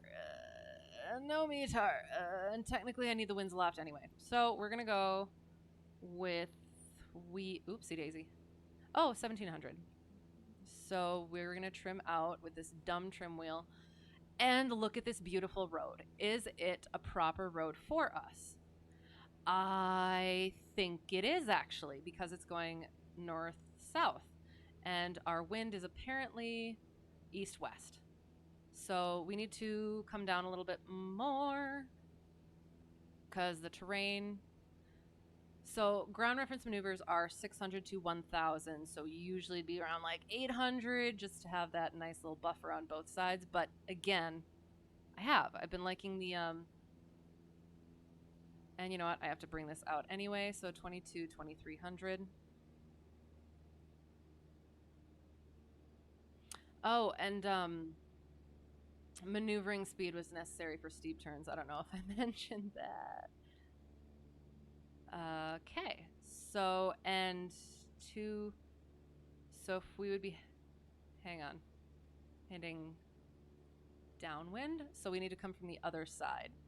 So we're gonna go like so, and we're gonna try and look at our, oh, wonderful. Hang on.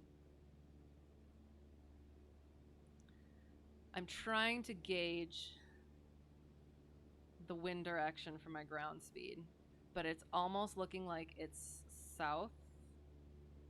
Sorry.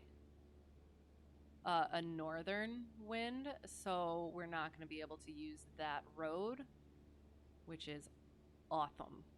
Because I don't see. Well, oh, that one would be nice. Okay, hang on. So we're good at about 1700. If I can just trim it out properly for that, that would be flipping-tastic. It does. It feels like this is a headwind. And if you could not dive, that would be great. 2300 looks good. And fine, you know what? We'll do it at the proper middle ground of 1600. And that looks like a nice, beautiful, except we... All right, okay. We're gonna start our turnaround this point over here. And we are already flipping descending because flipping trim wheel is flipping stupid. And I cannot feel things. I cannot feel the drop. So we're going to get back up to our 7600, and we are in the headwind, so we don't want to get pushed, so we want less bank here. We're not quite in it because we have to start in the downwind. So we're coming up on that. So we would be starting, or we're going to get into it. So now we just rounded the, the rounded where the wind is coming from. We bumped our altitude a little bit, but technically we did not start yet. So here we go. 1700, and not too much bank, but it is a steeper, it's a steeper bank here. Now it's a steeper bank. This is our steeper bank. So get it all the way. Keep that 1700. Yep, bring it up, bring that nose up, and shallow that bank as we come direct cross. Yep, we gotta bring that nose up, Nose coming up some more. Nose coming up some more. And we're still. And then we round that corner again, that wind again, and we steepen that turn. And steepen that turn. Oh, and we gotta keep bringing that up. And I'm much better at these in the actual plane as well. Just in case there's a question. You know, I should have just started at the 1600 because apparently, oh, and now we have to shallow out.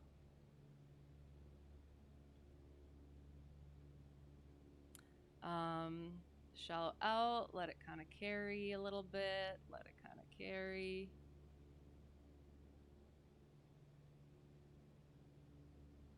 And we got our headwind, so just make sure that doesn't bring us up too much. And then we steepen that turn. Although it almost feels like it's pushing now, but I could be wrong. I don't know. It's kind of working. Oh, bringing that nose up.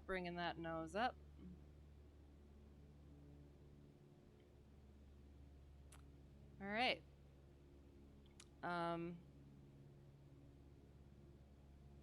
And there we go. That was that.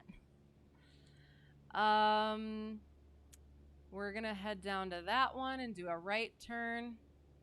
And you know what? I think we will stick with the 1600, potentially, maybe.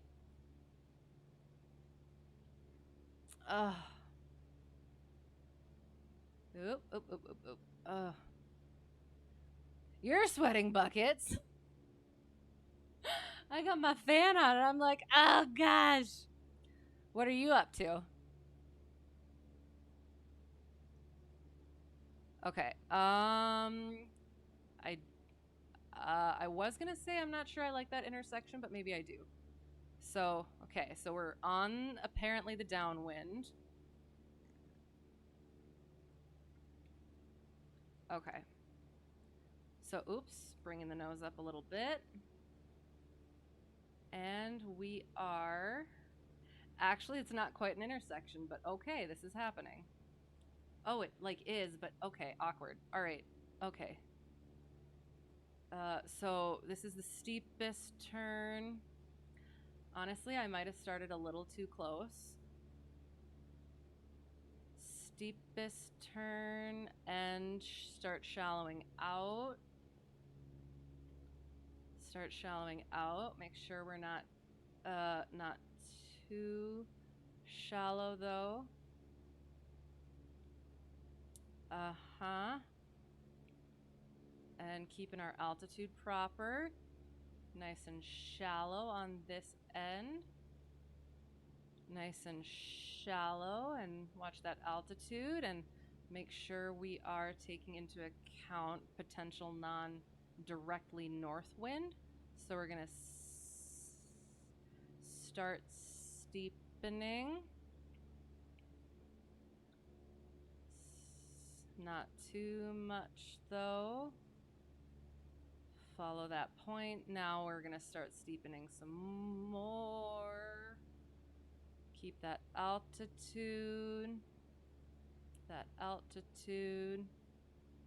And steepen some more. Keep that altitude. And then we start shallowing out. Just went through the SAM gauntlet on the Nevada course. I don't know what that means, but it has a gauntlet in it.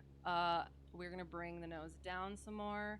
We went into that headwind, so that, yeah, that was unhelpful for that. And then we're keeping that altitude proper. And then we are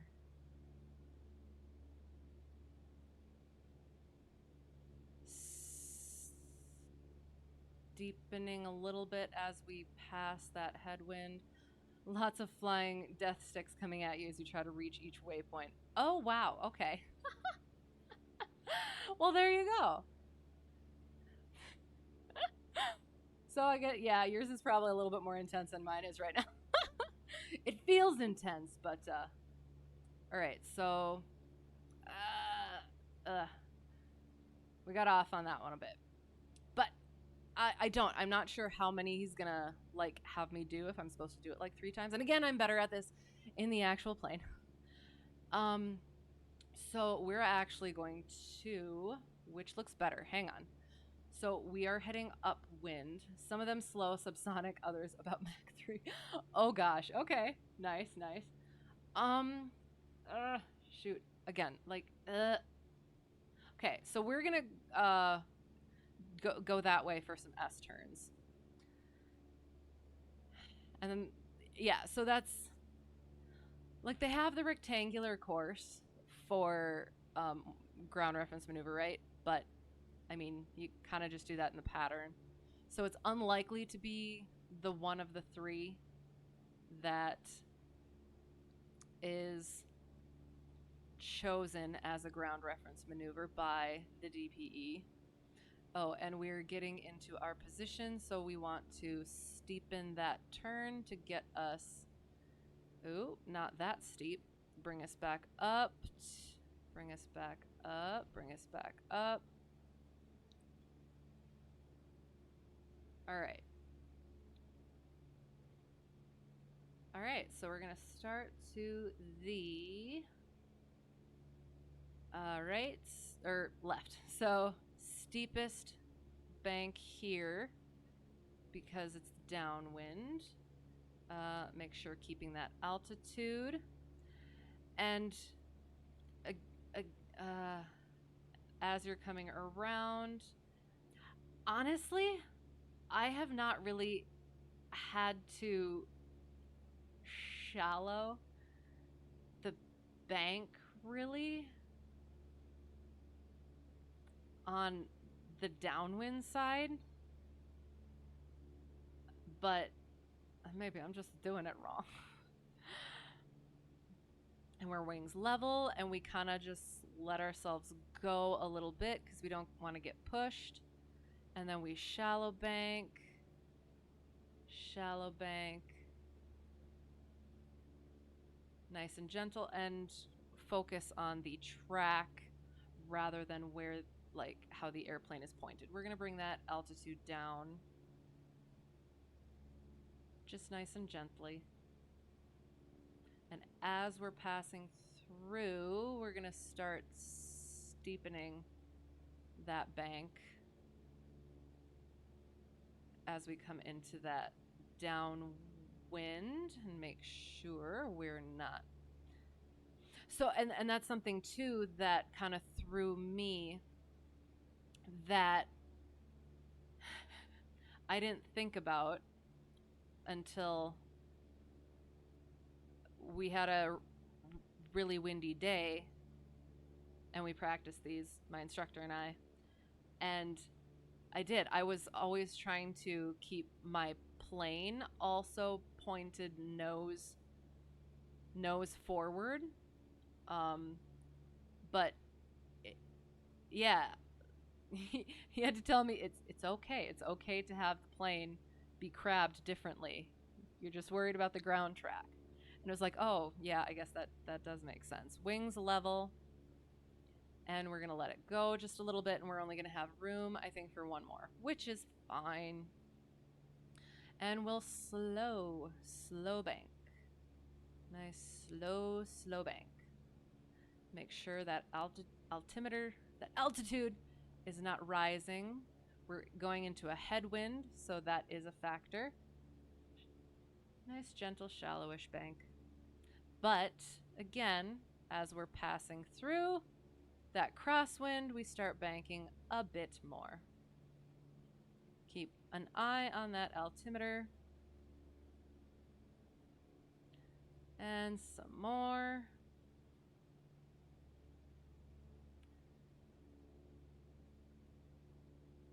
And that altimeter. And we're going to come across with our wings. Roll out. Level. Haha. Okay, cool. Oh, so that was that. What else do we need to do? Oh gosh, it is getting kind of late. I kind of do want to do the unusual attitudes though. I'm trying to think. Is that it? You know what? We're gonna hang on. We're gonna check our ACS quick, because I think it's just unusual attitudes go around. I mean, normal takeoff and landing, but well, whatever. That's okay. I can do those. Did that. Pre-flight assessment. Flight tech management. Engine starting, did it. Taxiing, did it. Taxiing and sailing, not doing that. P4 takeoff check. Communications, light signals. Blah, blah, blah. Traffic patterns. Normal takeoff and climb, normal approach and landing. You know what? How about I just go to the top and go to the table of contents? That's good. I do. I think all I need to do is... Okay. Normal takeoff and climb, approach and landing. Soft field takeoff, climb, approach and landing. Short field. Go around rejected landing, so I do got to do that. Forward slip to a landing, which is airplane single engine land. I don't think I'm actually going to have to do that, but oh gosh, I might as well try potentially. Steep turns, did the ground reference maneuvers, blah, blah, blah, blah. Did the power on spin and stalls, did the slow flight, turns to headings, recovery from unusual flight attitudes, yep. Did the emergencies. Okay. I think that is it. So we will do some quick IFR, and then so okay. I feel like we're gonna climb. Actually, we're gonna climb. Where are we? We can pack again. It's so satisfying when there's like a pack notification for ForeFlight, and it's just like, ooh, pack. You got all of it. It's so good, so nice, so cool. That's a little far. All right. So we're gonna we're gonna power climb, normal climb, And we want rate of climb, so we're going to go 70. I think. Because the airplane I fly in is 80, and that's miles per hour, so knots would be about 10 lower than that. Okay, so 70 and getting back on a proper heading and climbing, and we're climbing, and we're climbing. Because I'm just gonna like wiggle it. I'm going to wiggle the yoke around. And then and then recover. And the last time, again, and it's been a while since we've practiced that, and not the last time, but one of the times when we practiced, I needed to remember to throttle first. I was focused on like the making sure that I unloaded and stuff properly, that I would forget to actually like throttle the way I was supposed to. So that's what we're gonna try and do. You know what? We're gonna climb IFR. Okay. Oh, cheese pass.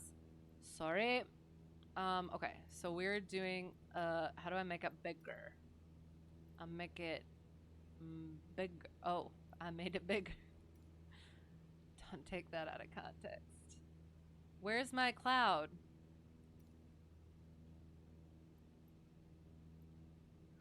Where is my super suit? Oh, that was terrifying. Okay. Did you? Oh, that's horrifying. Okay, sorry. Anyway, okay. All right. Okay, so we're climbing. And we're going to do 70 and we're going to climb and we're going to watch. Okay.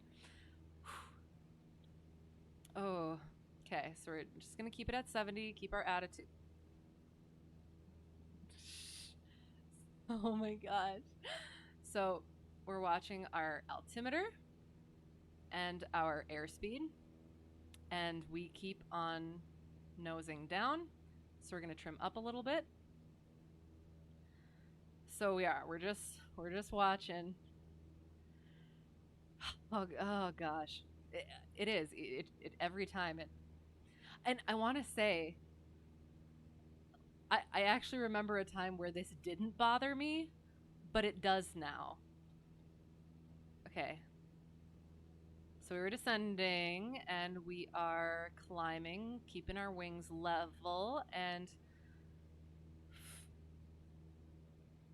gosh darn it. Oh, and we're not gonna do that yet. Okay. We are gonna pitot just in case. And I will remember my carb heat.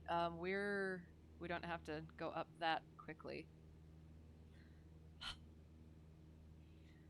No, I don't want to imagine that IRL. I don't want to ever imagine that IRL. We are turning. And we are descending.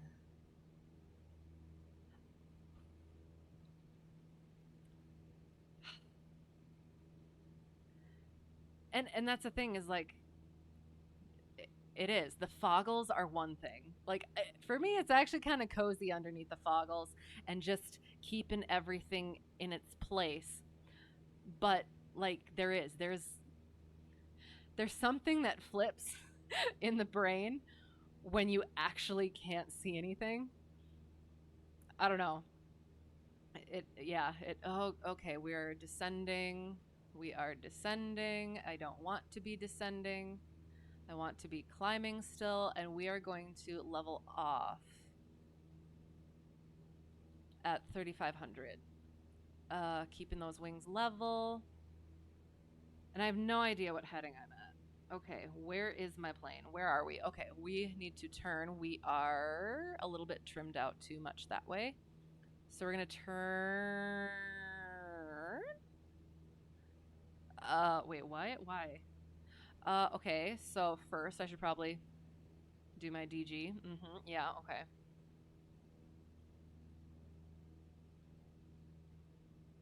Okay, what the heck? Jeez. Alright. So we're gonna go that-ish way a bit more. Yep, that's good. That's good. That's good. That's perfect. We want to descend, not that much. Keep those wings level. Okay. Ah, there we go. Okay, get us trimmed out for level flight. For you, you were fine practicing IMC in the sim until the rain started hitting the airplane. Okay. Then you got claustrophobic, which you've experienced fewer times than I have fingers on a hand. Okay, right on.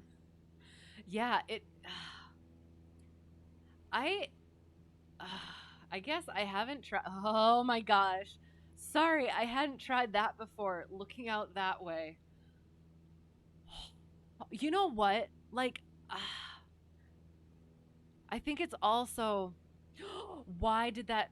Did you. Okay, did you see that glitch? That just glitched. And that's not okay.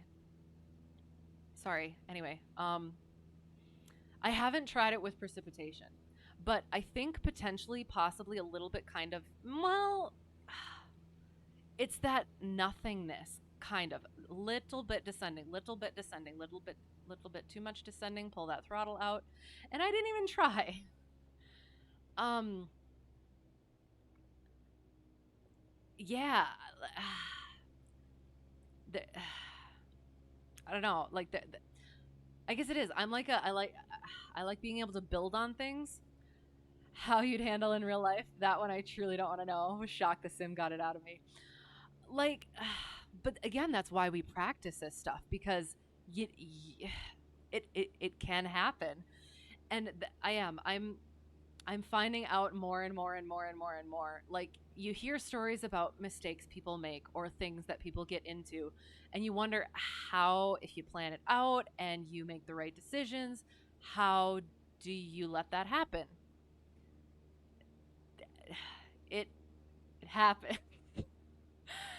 No matter how much you've even yeah, no matter how much you've gone over it, no matter how safe you think you're being, there's always going to be something that's going to lead to something going wrong. And hopefully you're prepared enough for those moments. Even being trapped in a car with a tornadic activity didn't get that much anxiety out of you as that one did. Interesting. Well, and again, but are you saying first time tornadic activity though? But because like you're used to that by now, right? So like, can you think back to the first time doing that sort of a thing?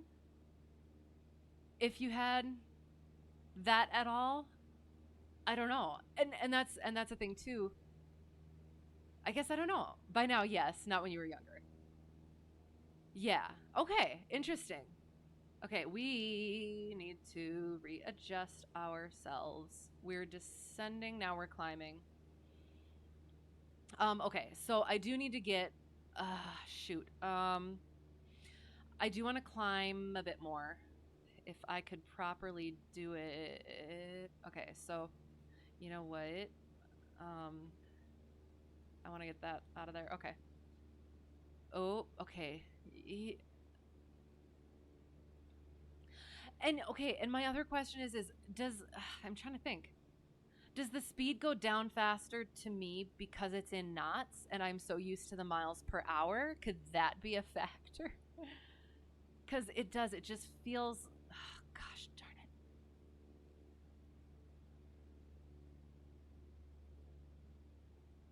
Just use that first notch trim for. Okay. Well, I guess I could put my throttle all the way in. That would be helpful. I was just gonna say, I I was recognizing that my performance was. We're gonna put the carb heat on, by the way, too.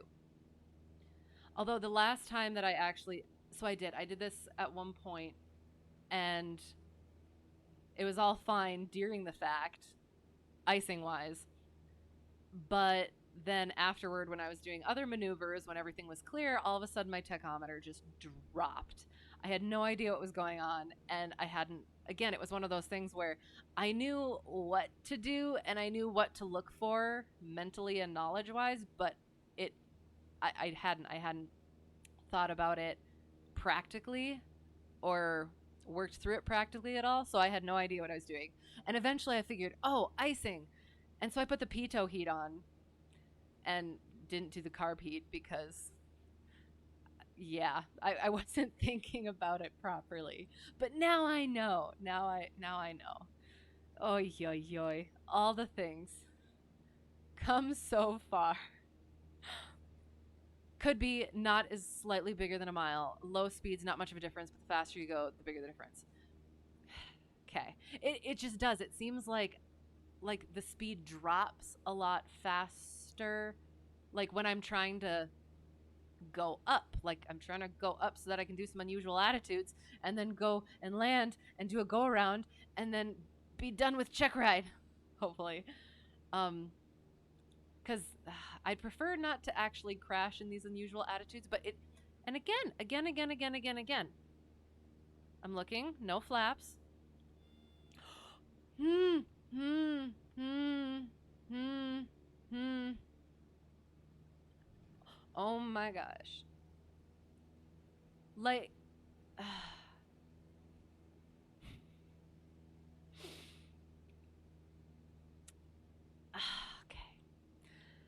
That was terrifying. I almost messed up a little bit by trying to pull the throttle back, but okay. So you know what? We're just gonna do it, and we're gonna hope for the best. We're gonna hope for the best.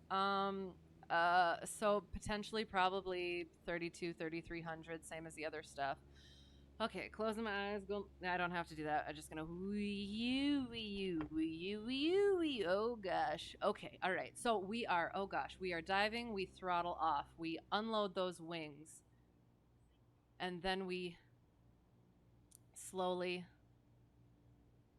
balance and pull up. We lost 1,000 feet, and we start slowly putting that throttle back in. Hui. Okay. We were okay. We did okay. That was okay. Okay. We're gonna see if we can climb a little bit. Why must you descend in such a way?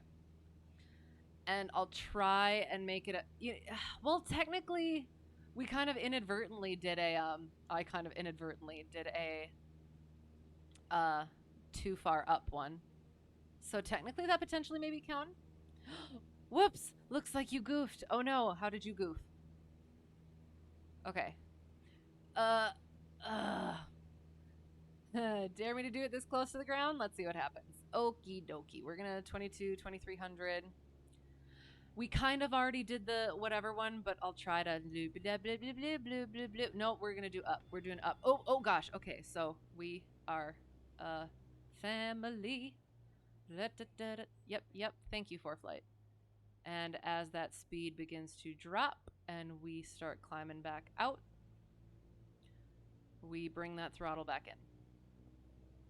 All right, there's our unusual attitudes. We are going to turn this stuff off and head back. Oh gosh.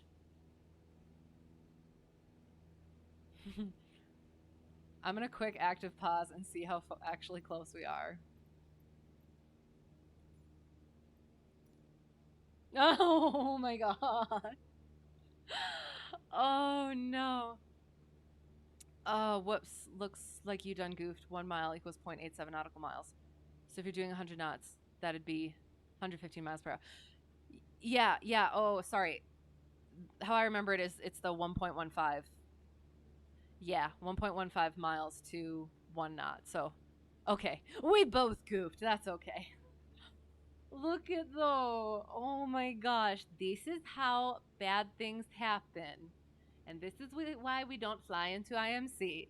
And if we do fly into IMC, we don't get disoriented and not rely on our instruments. We rely on our instruments. Speaking of, there. All right, so we're going to active pause. Okay, don't do that. Don't do that. Coming up. All right. And we need to turn back around and head back to our destination. Okay, hang on. Shoot. More details. Direct to. Okay. So, 17 nautical miles. If there's, glad you double checked. That would have been a yikes. Right. Yeah. I should have caught that too, though. Okay. 17 nautical miles. Uh, hello! Right, Sogan. Just thinking of it backwards now. Nautical mile is bigger than a statute mile. Conversion formula makes it look smaller, but it is bigger. Right. Right. Oh gosh, it's getting late, isn't it? We're gonna get there. Okay, all right. We're gonna go. We're gonna do a go around. We're gonna land, and hope, and we're gonna pretend that that was a successful check ride. We're gonna quick pack. Okay, so we would get our ASOS. We're gonna get our METAR for Kirk. Oh, there's more to look at here. So we're gonna go like that while I get on track. Runway 1836, wind is 240, so we're gonna do 18. Okay, I I only looked at the 5 one. I'm not actually sure what the other ones are. I'll have to look. Okay, hang on. So, okay. Elevation is 966. So we're gonna overfly. So we're landing 18. We're coming in there, so we are gonna. Oh, excellent. We're gonna teardrop, and we're gonna overfly the field.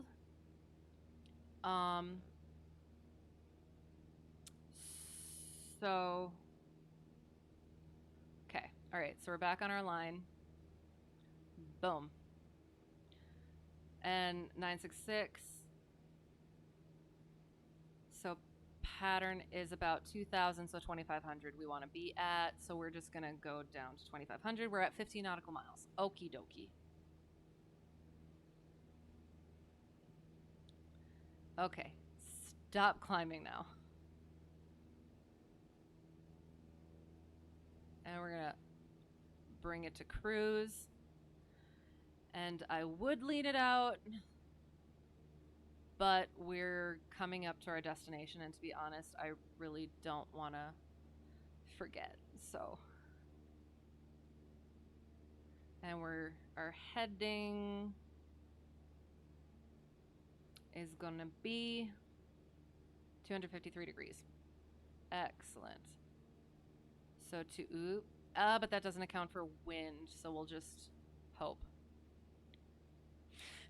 Right, mass at midnight is a bad idea. Oh yes. Brain is mush at this point. So hopefully our go around doesn't go poorly. Thank goodness for the double check. Yes, exactly. That's I do. I triple quadruple check things. And still things.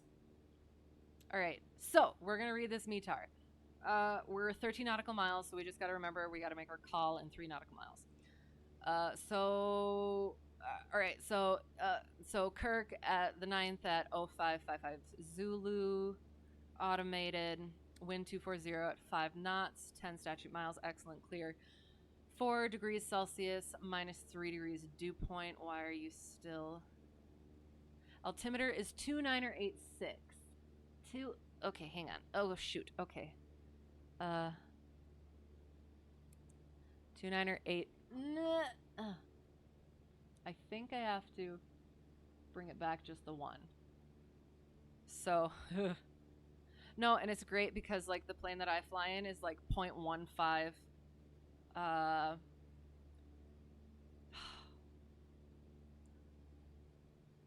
oh my gosh, inches mercury? Is it that one? Yeah, because millibars is the other one. Inches of mercury off. So I have to set it for the elevation. And then in the air, I have to do that mental calculation to bring it proper. That's 150 feet. So it's not horrendous, but, and I think, although, hang on, is it 1, 2, 3? Yeah, I think it's 150 feet. I want to say 200 is the limit. Okay. And are we going? Okay, we are. Okay, so we're at 11 nautical miles. We make sure we are going to say the right things. So we are going to Kirkland. So Kirkland traffic. We are to the northwest, almost west at this point. We might as well just make it west. Because that way we can overfly the field just straight.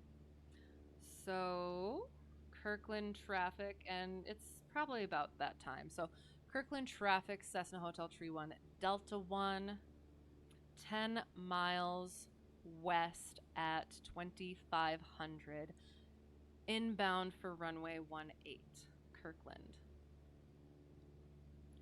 And then we're going to turn. Noom. Make sure our DG is proper. Okay. All right. And we do kind of have to go, you know what, we're going to direct to again. Boom.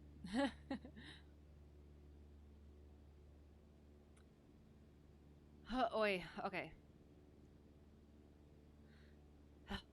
Oh, we could have gotten our... No, okay, that's fine. I was going to say we could have gotten our go around on our engine out, but I guess we got our soft field. So that's fine. That's okay. And then I need to remember, oop, I get to pack again. Then I just got to remember my 5 nautical miles. Oh, jeez. Oi. That call, which we just kind of added in recently, but that's okay. And I'll... Oh, I don't have to start a descent because I'm at the altitude I wish to be at. Perfect. Oh.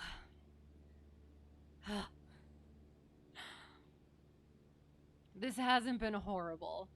So if it, I mean, apart from the slipperiness of controls and stuff, if Checkride can go like that and I can pass, I would be most happy. I would be happy.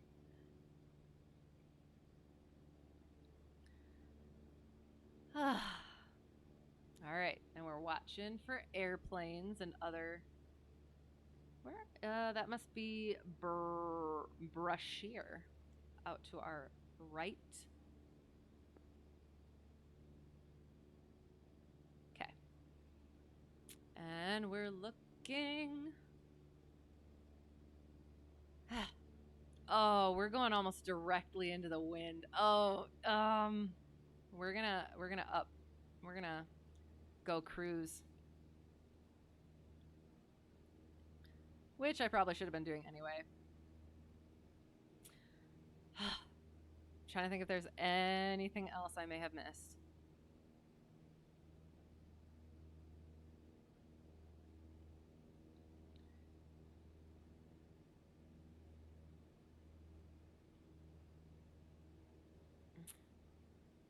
Bring our nose down. Oops, a little bit.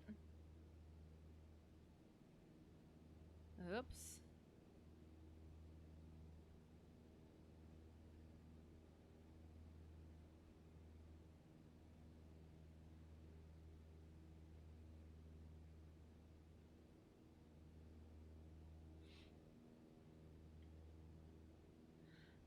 All right. 6.9 miles. You're welcome, Sogan.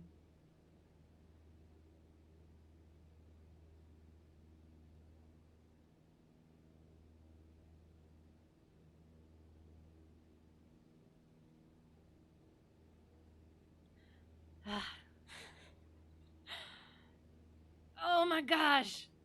Oh my god. Well, okay, so I did want to say, I did want to leave the carb heat out. Not that long, but I did want to leave the carb heat out, or yeah, carb heat on for a little bit, just in case like there was any extra icing from the IFR conditions. And then I did forget to actually put it back in. So that could also be part of. I thought it was just the headwind, even though it's probably about only 5 knots, like it said. Um, oh, and we're coming up on 5 nautical miles, so I can't. Forget that.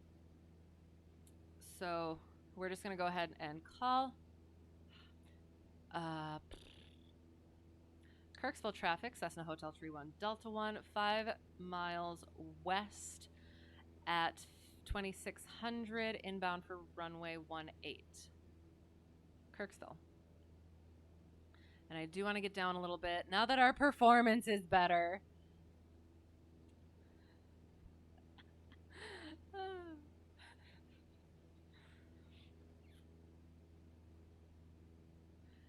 It's fun to have somebody else to blame for my own gutter mind. So I appreciate you.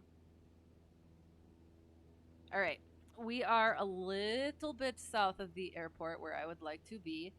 So we are going to turn up just a little bit.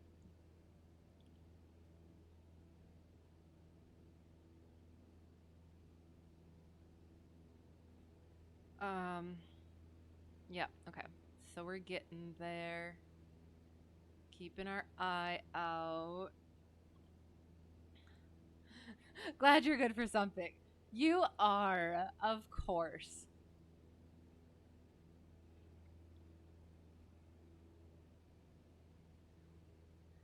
Sorry, it's getting into my higher workload, so I need to make sure I'm actually paying attention to things now.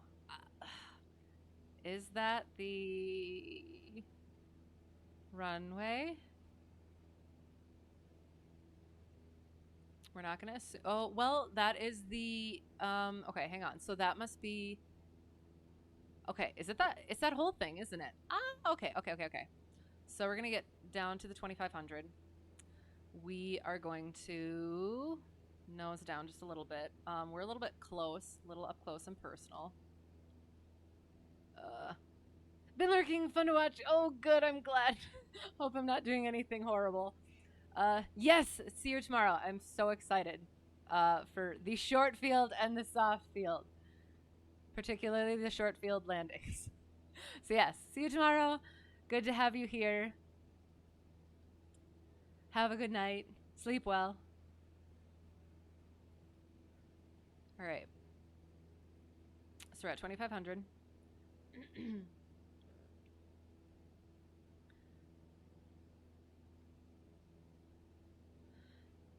All right. So, as we're coming in, we make sure our carb heat is, well, there for now. Mixture's full lean, no flaps. Landing light we would have checked for, and I just want to leave it on for all time because I want to say in the AIM it says that it's actually encouraged, but I still haven't asked my instructor about it because I feel like he said make sure to turn it off, but I don't know. We'll see. So, Kirksville traffic, Cessna Hotel Tree 1 Delta 1, overflying midfield at 2500 for teardrop into left downwind 18. Kirksville. That's still a bit of a mouthful, but I'm working on it. What on earth? My window is sparkly. Okay, not getting distracted. Overflying somewhat of midfield. I'm a little bit closer to the end. Okay. So, and then what I do is once it starts counting up again, then I watch for that half mile, and then I start turning back. Kind of. Actually, yeah. So we're at half mile. I'm going to wait till like 0.7, I think. And then we're going to start turning. We're going to start turning. And we're going to bring it down. And we're going to start turning. We're going to bring it down to 2000. Ah. 500.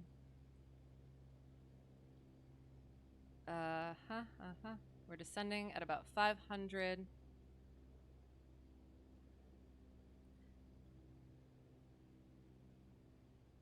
And we're going to keep turning. Proper turn, proper turn, proper turn, proper turn. Come on, come on, come on, come on, come on.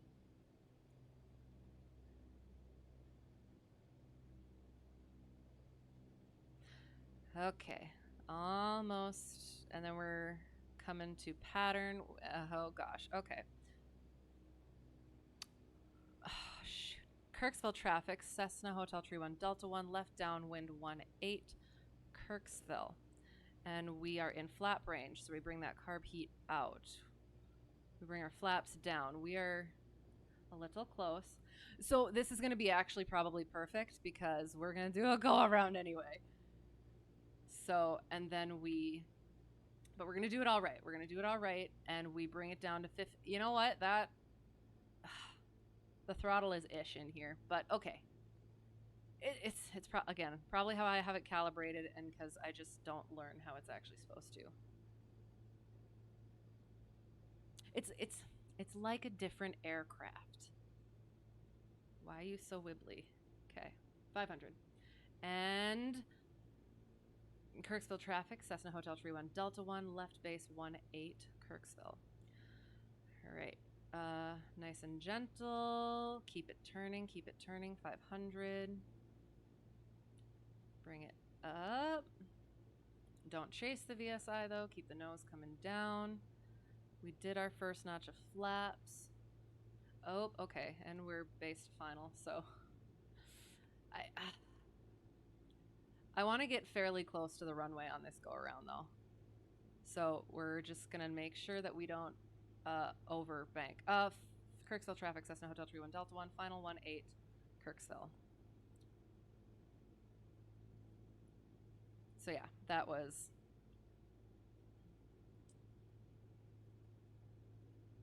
be an absolute gore. Yep, thank you, ForeFlight. And we would put our last notch of flaps in. And we're gonna do basically get it all the way, and then we're gonna go. Even though that should have been just a go around. Okay. I'm sorry. What? Oh my god. Go around. Going around because I'm on the wrong flipping runway. Oh my gosh. Bring those flaps out.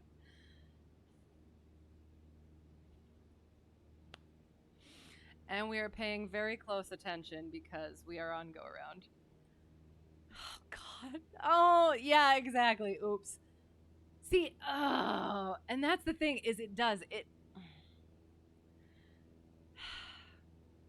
If I thought about it a little bit more, it's one of the I still have that, that beginner brain where the stuff you learn way at the beginning is the stuff that kind of sticks with you and you got to get out.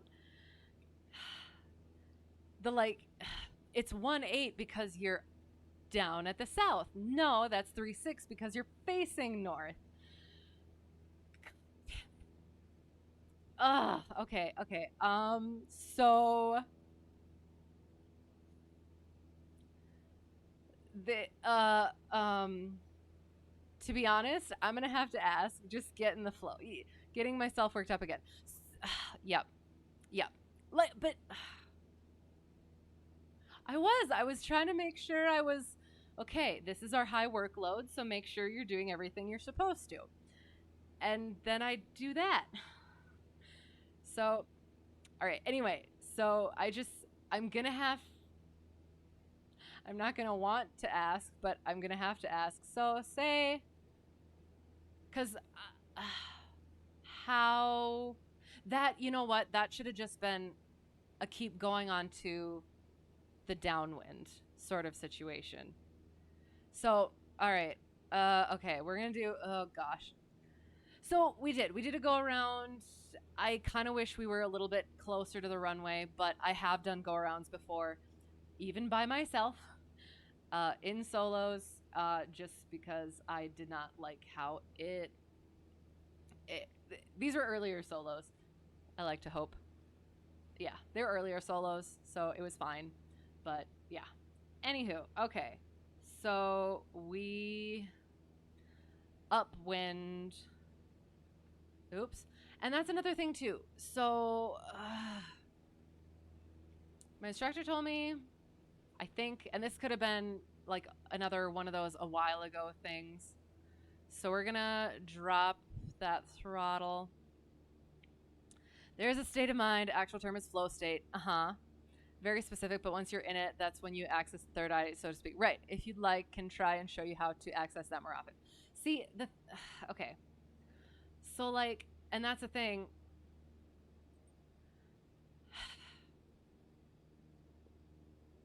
Because I actually had a situation where my usual flow actually did kind of get interrupted. And it was one of those things. So, like, are you meaning those times where, like, you can feel where there's something probably not quite right, and but like, like, you know how things are supposed to go? The trim. Um, and so you do it, and you get those, like, moments of, yeah. So I should have been, I should have been, I should have been looking at the airport, and I would have recognized the numbers and been like, tree 6, yeah, no, that's not correct. But yeah, so getting into that flow state, and so you know what you got to do, and you're doing it. And if anything goes potentially wrong, you can kind of like notice, click right away that, something's not quite right. Potentially. But also, yes. Yes is the short answer to that long, yeah, babble. Kirksville traffic, Cessna Hotel Tree 1, Delta 1, left crosswind 18, Kirksville. Long story short, flow state is when you're offloading your consciousness with your subconsciousness. Sure. Well, and oops, shoot. Okay, hang on. Okay, so Kirksville traffic, Cessna Hotel Tree 1, Delta 1, left downwind 18, Kirksville. I don't want to be that much. We're going to get on our downwind. Okay, and we're chilling, and we're chilling. And we're going to get back. So we do need to get down a little bit, which is fine. And we're going to do this road. But that's the thing is I had a flow thing recently that went awry. So I'm at the moment I'm a little bit less trustful of myself and my own subconscious and my recognizing of the things, because looking back, I can recognize where my mind was like, something's not quite right, and I just didn't pick up on that at the time. So checklists are life. Okay, I'm gonna quick land, and then I'm gonna read that, because that's another thing that I have to do is I do need to make sure that I am making sure I'm not allowing him, my DPE, to distract me.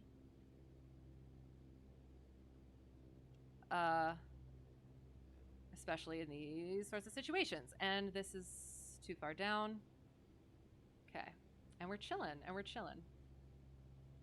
And we're getting a little bit, no, you know what? I think we're actually kind of okay. We have the 240 degree 5 knot crosswind, so it's not bad. And we'll just do our normal landing. And we'll bring it down to 1500. I just got to make sure I don't go too far. Okay.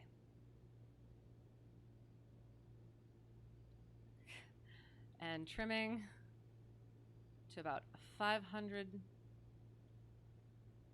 Oh my. Okay. Kirksville traffic, Cessna Hotel Tree 1, Delta 1, left base 18, Kirksville. And I'm actually correct this time. Don't go too far down. And we are getting a little bit lower than I would like at the moment. But we're gonna be good. We're gonna be okay. Keep that nose coming down though. Alright.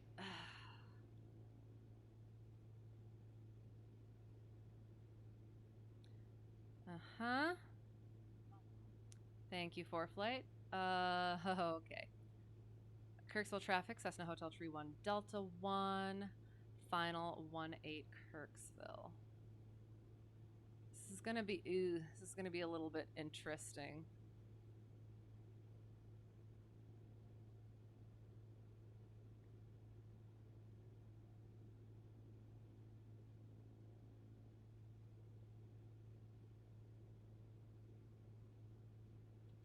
Get that notch of flaps in as we unload the wings. And we're gonna bring it to idle, get on that center line. Get on that center line, make it do what you want it to do.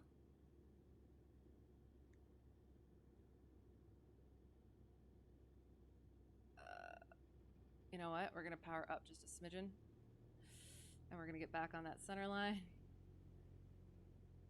We're gonna power up just a smidgen. And we're gonna get back on that center line. That would have been a proper go around.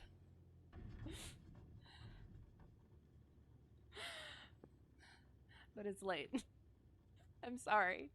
Okay, so now we're gonna keep on going. Find that taxiway, and we'll do our shutdown.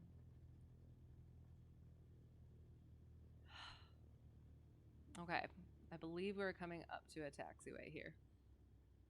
So we're gonna slow down a little bit, and there is no line, so we will just follow it. And my pedals are all the way under my table. Excellent, excellent, excellent. Makes it super easy to do this. All right, so we cross that threshold, or cross that threshold. Kirksville traffic, Cessna Hotel Tree 1 Delta 1, clear of runway 18, Kirksville. Then we clean up the airplane. We trim for takeoff, although I cannot tell what way is trimmed for takeoff. And then we go and we took off from 18, but I swear we were way down there. But, oh, because we had a taxi, of course. Okay, so we're good. We're going in here, and we're going to go park ourselves. And we're going to keep flying the plane all the way to tie down. Because Checkride is not over yet. We're not going to get relieved. And stop flying the airplane. Okay. I swear the T spots were over there. So we're gonna go that way. Also fuel, potentially? Okay. Alright, we're still flying it all the way to touchdown. I'll make sure I don't hit a fuel truck. And here's the T's. Okay. Where's the cute little fuel station that I can just drive up to? I love the cute little fuel station. Okay. All right. We're going to... I'm better at parking in the real plane too. Sorry, one sec. I'll get to you guys in a second. Again, I'm better at parking, and I would also have like a pushback option as well. I can push the plane. So we're just gonna be fine with that. Okay, so shutdown. We cleaned up the airplane. All that's good. Avionics off. Lights all off. Oops, lights all off. Avionics go off. Lean that mixture. Mags off. And off. But then we would also Hobbs time, control lock, chalk it, cover it, depending on how long debriefing is going to take. And yeah, I think that's it. I'll quick check the tie down or the tie down just to make sure I didn't mess anything up. And then I'll get back to that. I'm so sorry. I am. I'm trying to balance the whole workload thing and making sure I'm not getting distracted when you shouldn't be. Okay. Turn the lights on. Flaps, carb heat, excellent. All the lights. Did I turn pitot heat off? I'm pretty sure I did, but I don't know. Trim for takeoff. Avionics off. Full lean, mags, master. Fuel, don't do that. Lights, hops time, control lock, chocks, tie down, pitot cover. Good. Good. Good. And that's it. Oh, okay. All right. So, sorry. I'm going to take this off. All right. Subconsciousness far superior when it comes to processing capabilities, not so good for real-time decision making. Right. So things that can be automated. Right, but horrific term, but the best I got. Honestly, that's I have things about that too. Moves to the back of the brain so the front can focus on what's happening. Right. Yeah. But I want to find a story. I think that you would like this story. I want to say it's called Autopilot, and it's basically, I want to say it's a creepypasta, kind of. And it hit. Oh, and it is. Yeah. So I do get what you mean. How did I get the map on my screen? It is through OBS. So this is just my sky vector on just a web browser. I should get little nav map I should get that so that you can actually see where the plane is. I can see it on my ForeFlight, but yeah. So it's just on OBS, and I just put it there. Otherwise, I have my sky vector up here, and I have the map on my ForeFlight. If that's what your question was. And hi, by the way. Sorry, I missed the hi. Hi. Can push back in the sim. I do know that, and I don't know what the shortcut is either, because I haven't used it, and it's one of those things where it's those practical things. I need the actual ability to do the actual pushback. I don't know. It's one of those things. So that was a full Checkride attempt. I don't think it went horribly. But then again, I didn't have anybody asking me questions that I couldn't answer. And then I say stupid things. No, I probably said stupid things, but I think that I at least some of the issues that I had were calibration-y things. But yeah, I do. I try not to use this for the actual maneuver bits and my own gauging my own capability with that, because I'm a lot better in the plane. Please trust me when I say that. I wouldn't be this close to Checkride if I wasn't. I do. I have things to work on. But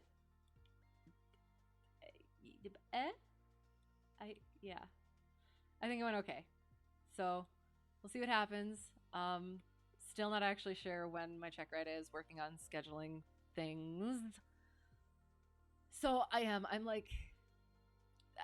the last time I had it scheduled, I gave a sort of a time frame, and that didn't work out. So I don't really want to do that again. I'm not saying when it actually is ever until after it happens.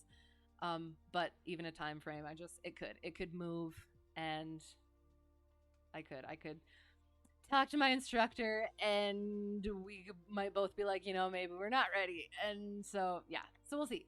It's at some point, potentially soon-ish. It's supposed to be soon-ish. and until such time, we'll keep on doing flying. So that was so yeah. So this was attempted mock check ride. I think we covered at least a good percentage of it. I want to see it done too. I want to have it done. The hype and the stress relief would be real. I am so excited. I'm so excited to have it done. But like again, I do for my own self. I can't get too excited. I need to just make sure I'm really, yeah, keeping on going at it.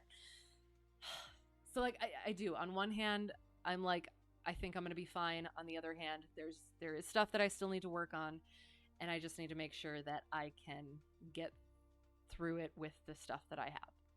So yeah, I'm excited to share that moment with you guys after it happens. So yeah. Anyway, okay. So that was that. Since I'm not flying, I won't keep you guys. So I don't know. Did you want to go somewhere? I'm not gonna. Oh, it's so late, and I'm gonna want to stick around. So like maybe. Oh, I don't know. Do I just let you guys go your separate ways? Is that okay if I don't send you to anybody? Because I don't want to get caught up because I need to I need to start sleeping more. Um. Uh, uh, don't even know anyone who's on. Okay, it is super late, so I'll let you guys go your separate ways.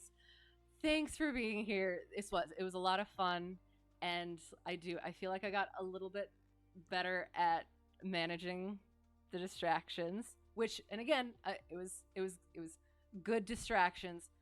Like I enjoyed the chatting about stuff and the help, and I need to be a lot better about managing my DPE's distractions, and also I think my CFI's distractions, because as pilot I need to be aware of those things, and I need to make sure that I'm still the one in control. So I really appreciate you guys being here. It was a lot of fun. And thank you for the help and company, and yeah. So see you next week or before that.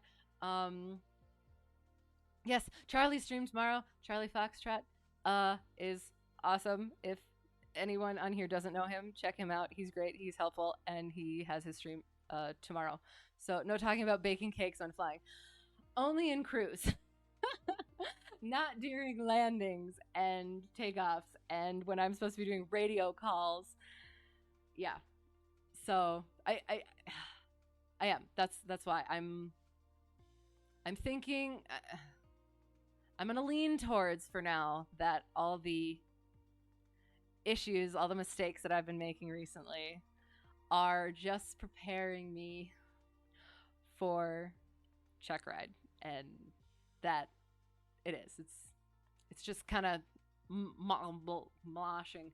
That's a word. Moshing them all together so that it's right there, and I make sure I don't do anything stupid on Checkride. I'll do all the stupid things now, get it all out of my system, and then I just do it properly. Then. So yeah. So yes. Until next time, I usually do Tuesdays, depending on how things go. I might adjust to a Thursday or whatever happens. I don't know. And until Checkride is over, it will be it will not be reading. It will be flying, and after Checkride, I'm gonna get back into the reading because I miss the fiction in my life. I need it, but right now I need to pass Checkride. So again, that's that. Until next time, have a great whatever it's gonna be for you. Brain is mush. Thanks for being here. Whoever got lost and found their way here or found their way back, it's been fun. It's been great. Hope to see you again soon. And until such time, if I forgot anything else, I'm sorry. But yes. Yeah. I think that's it. So again, thank you, and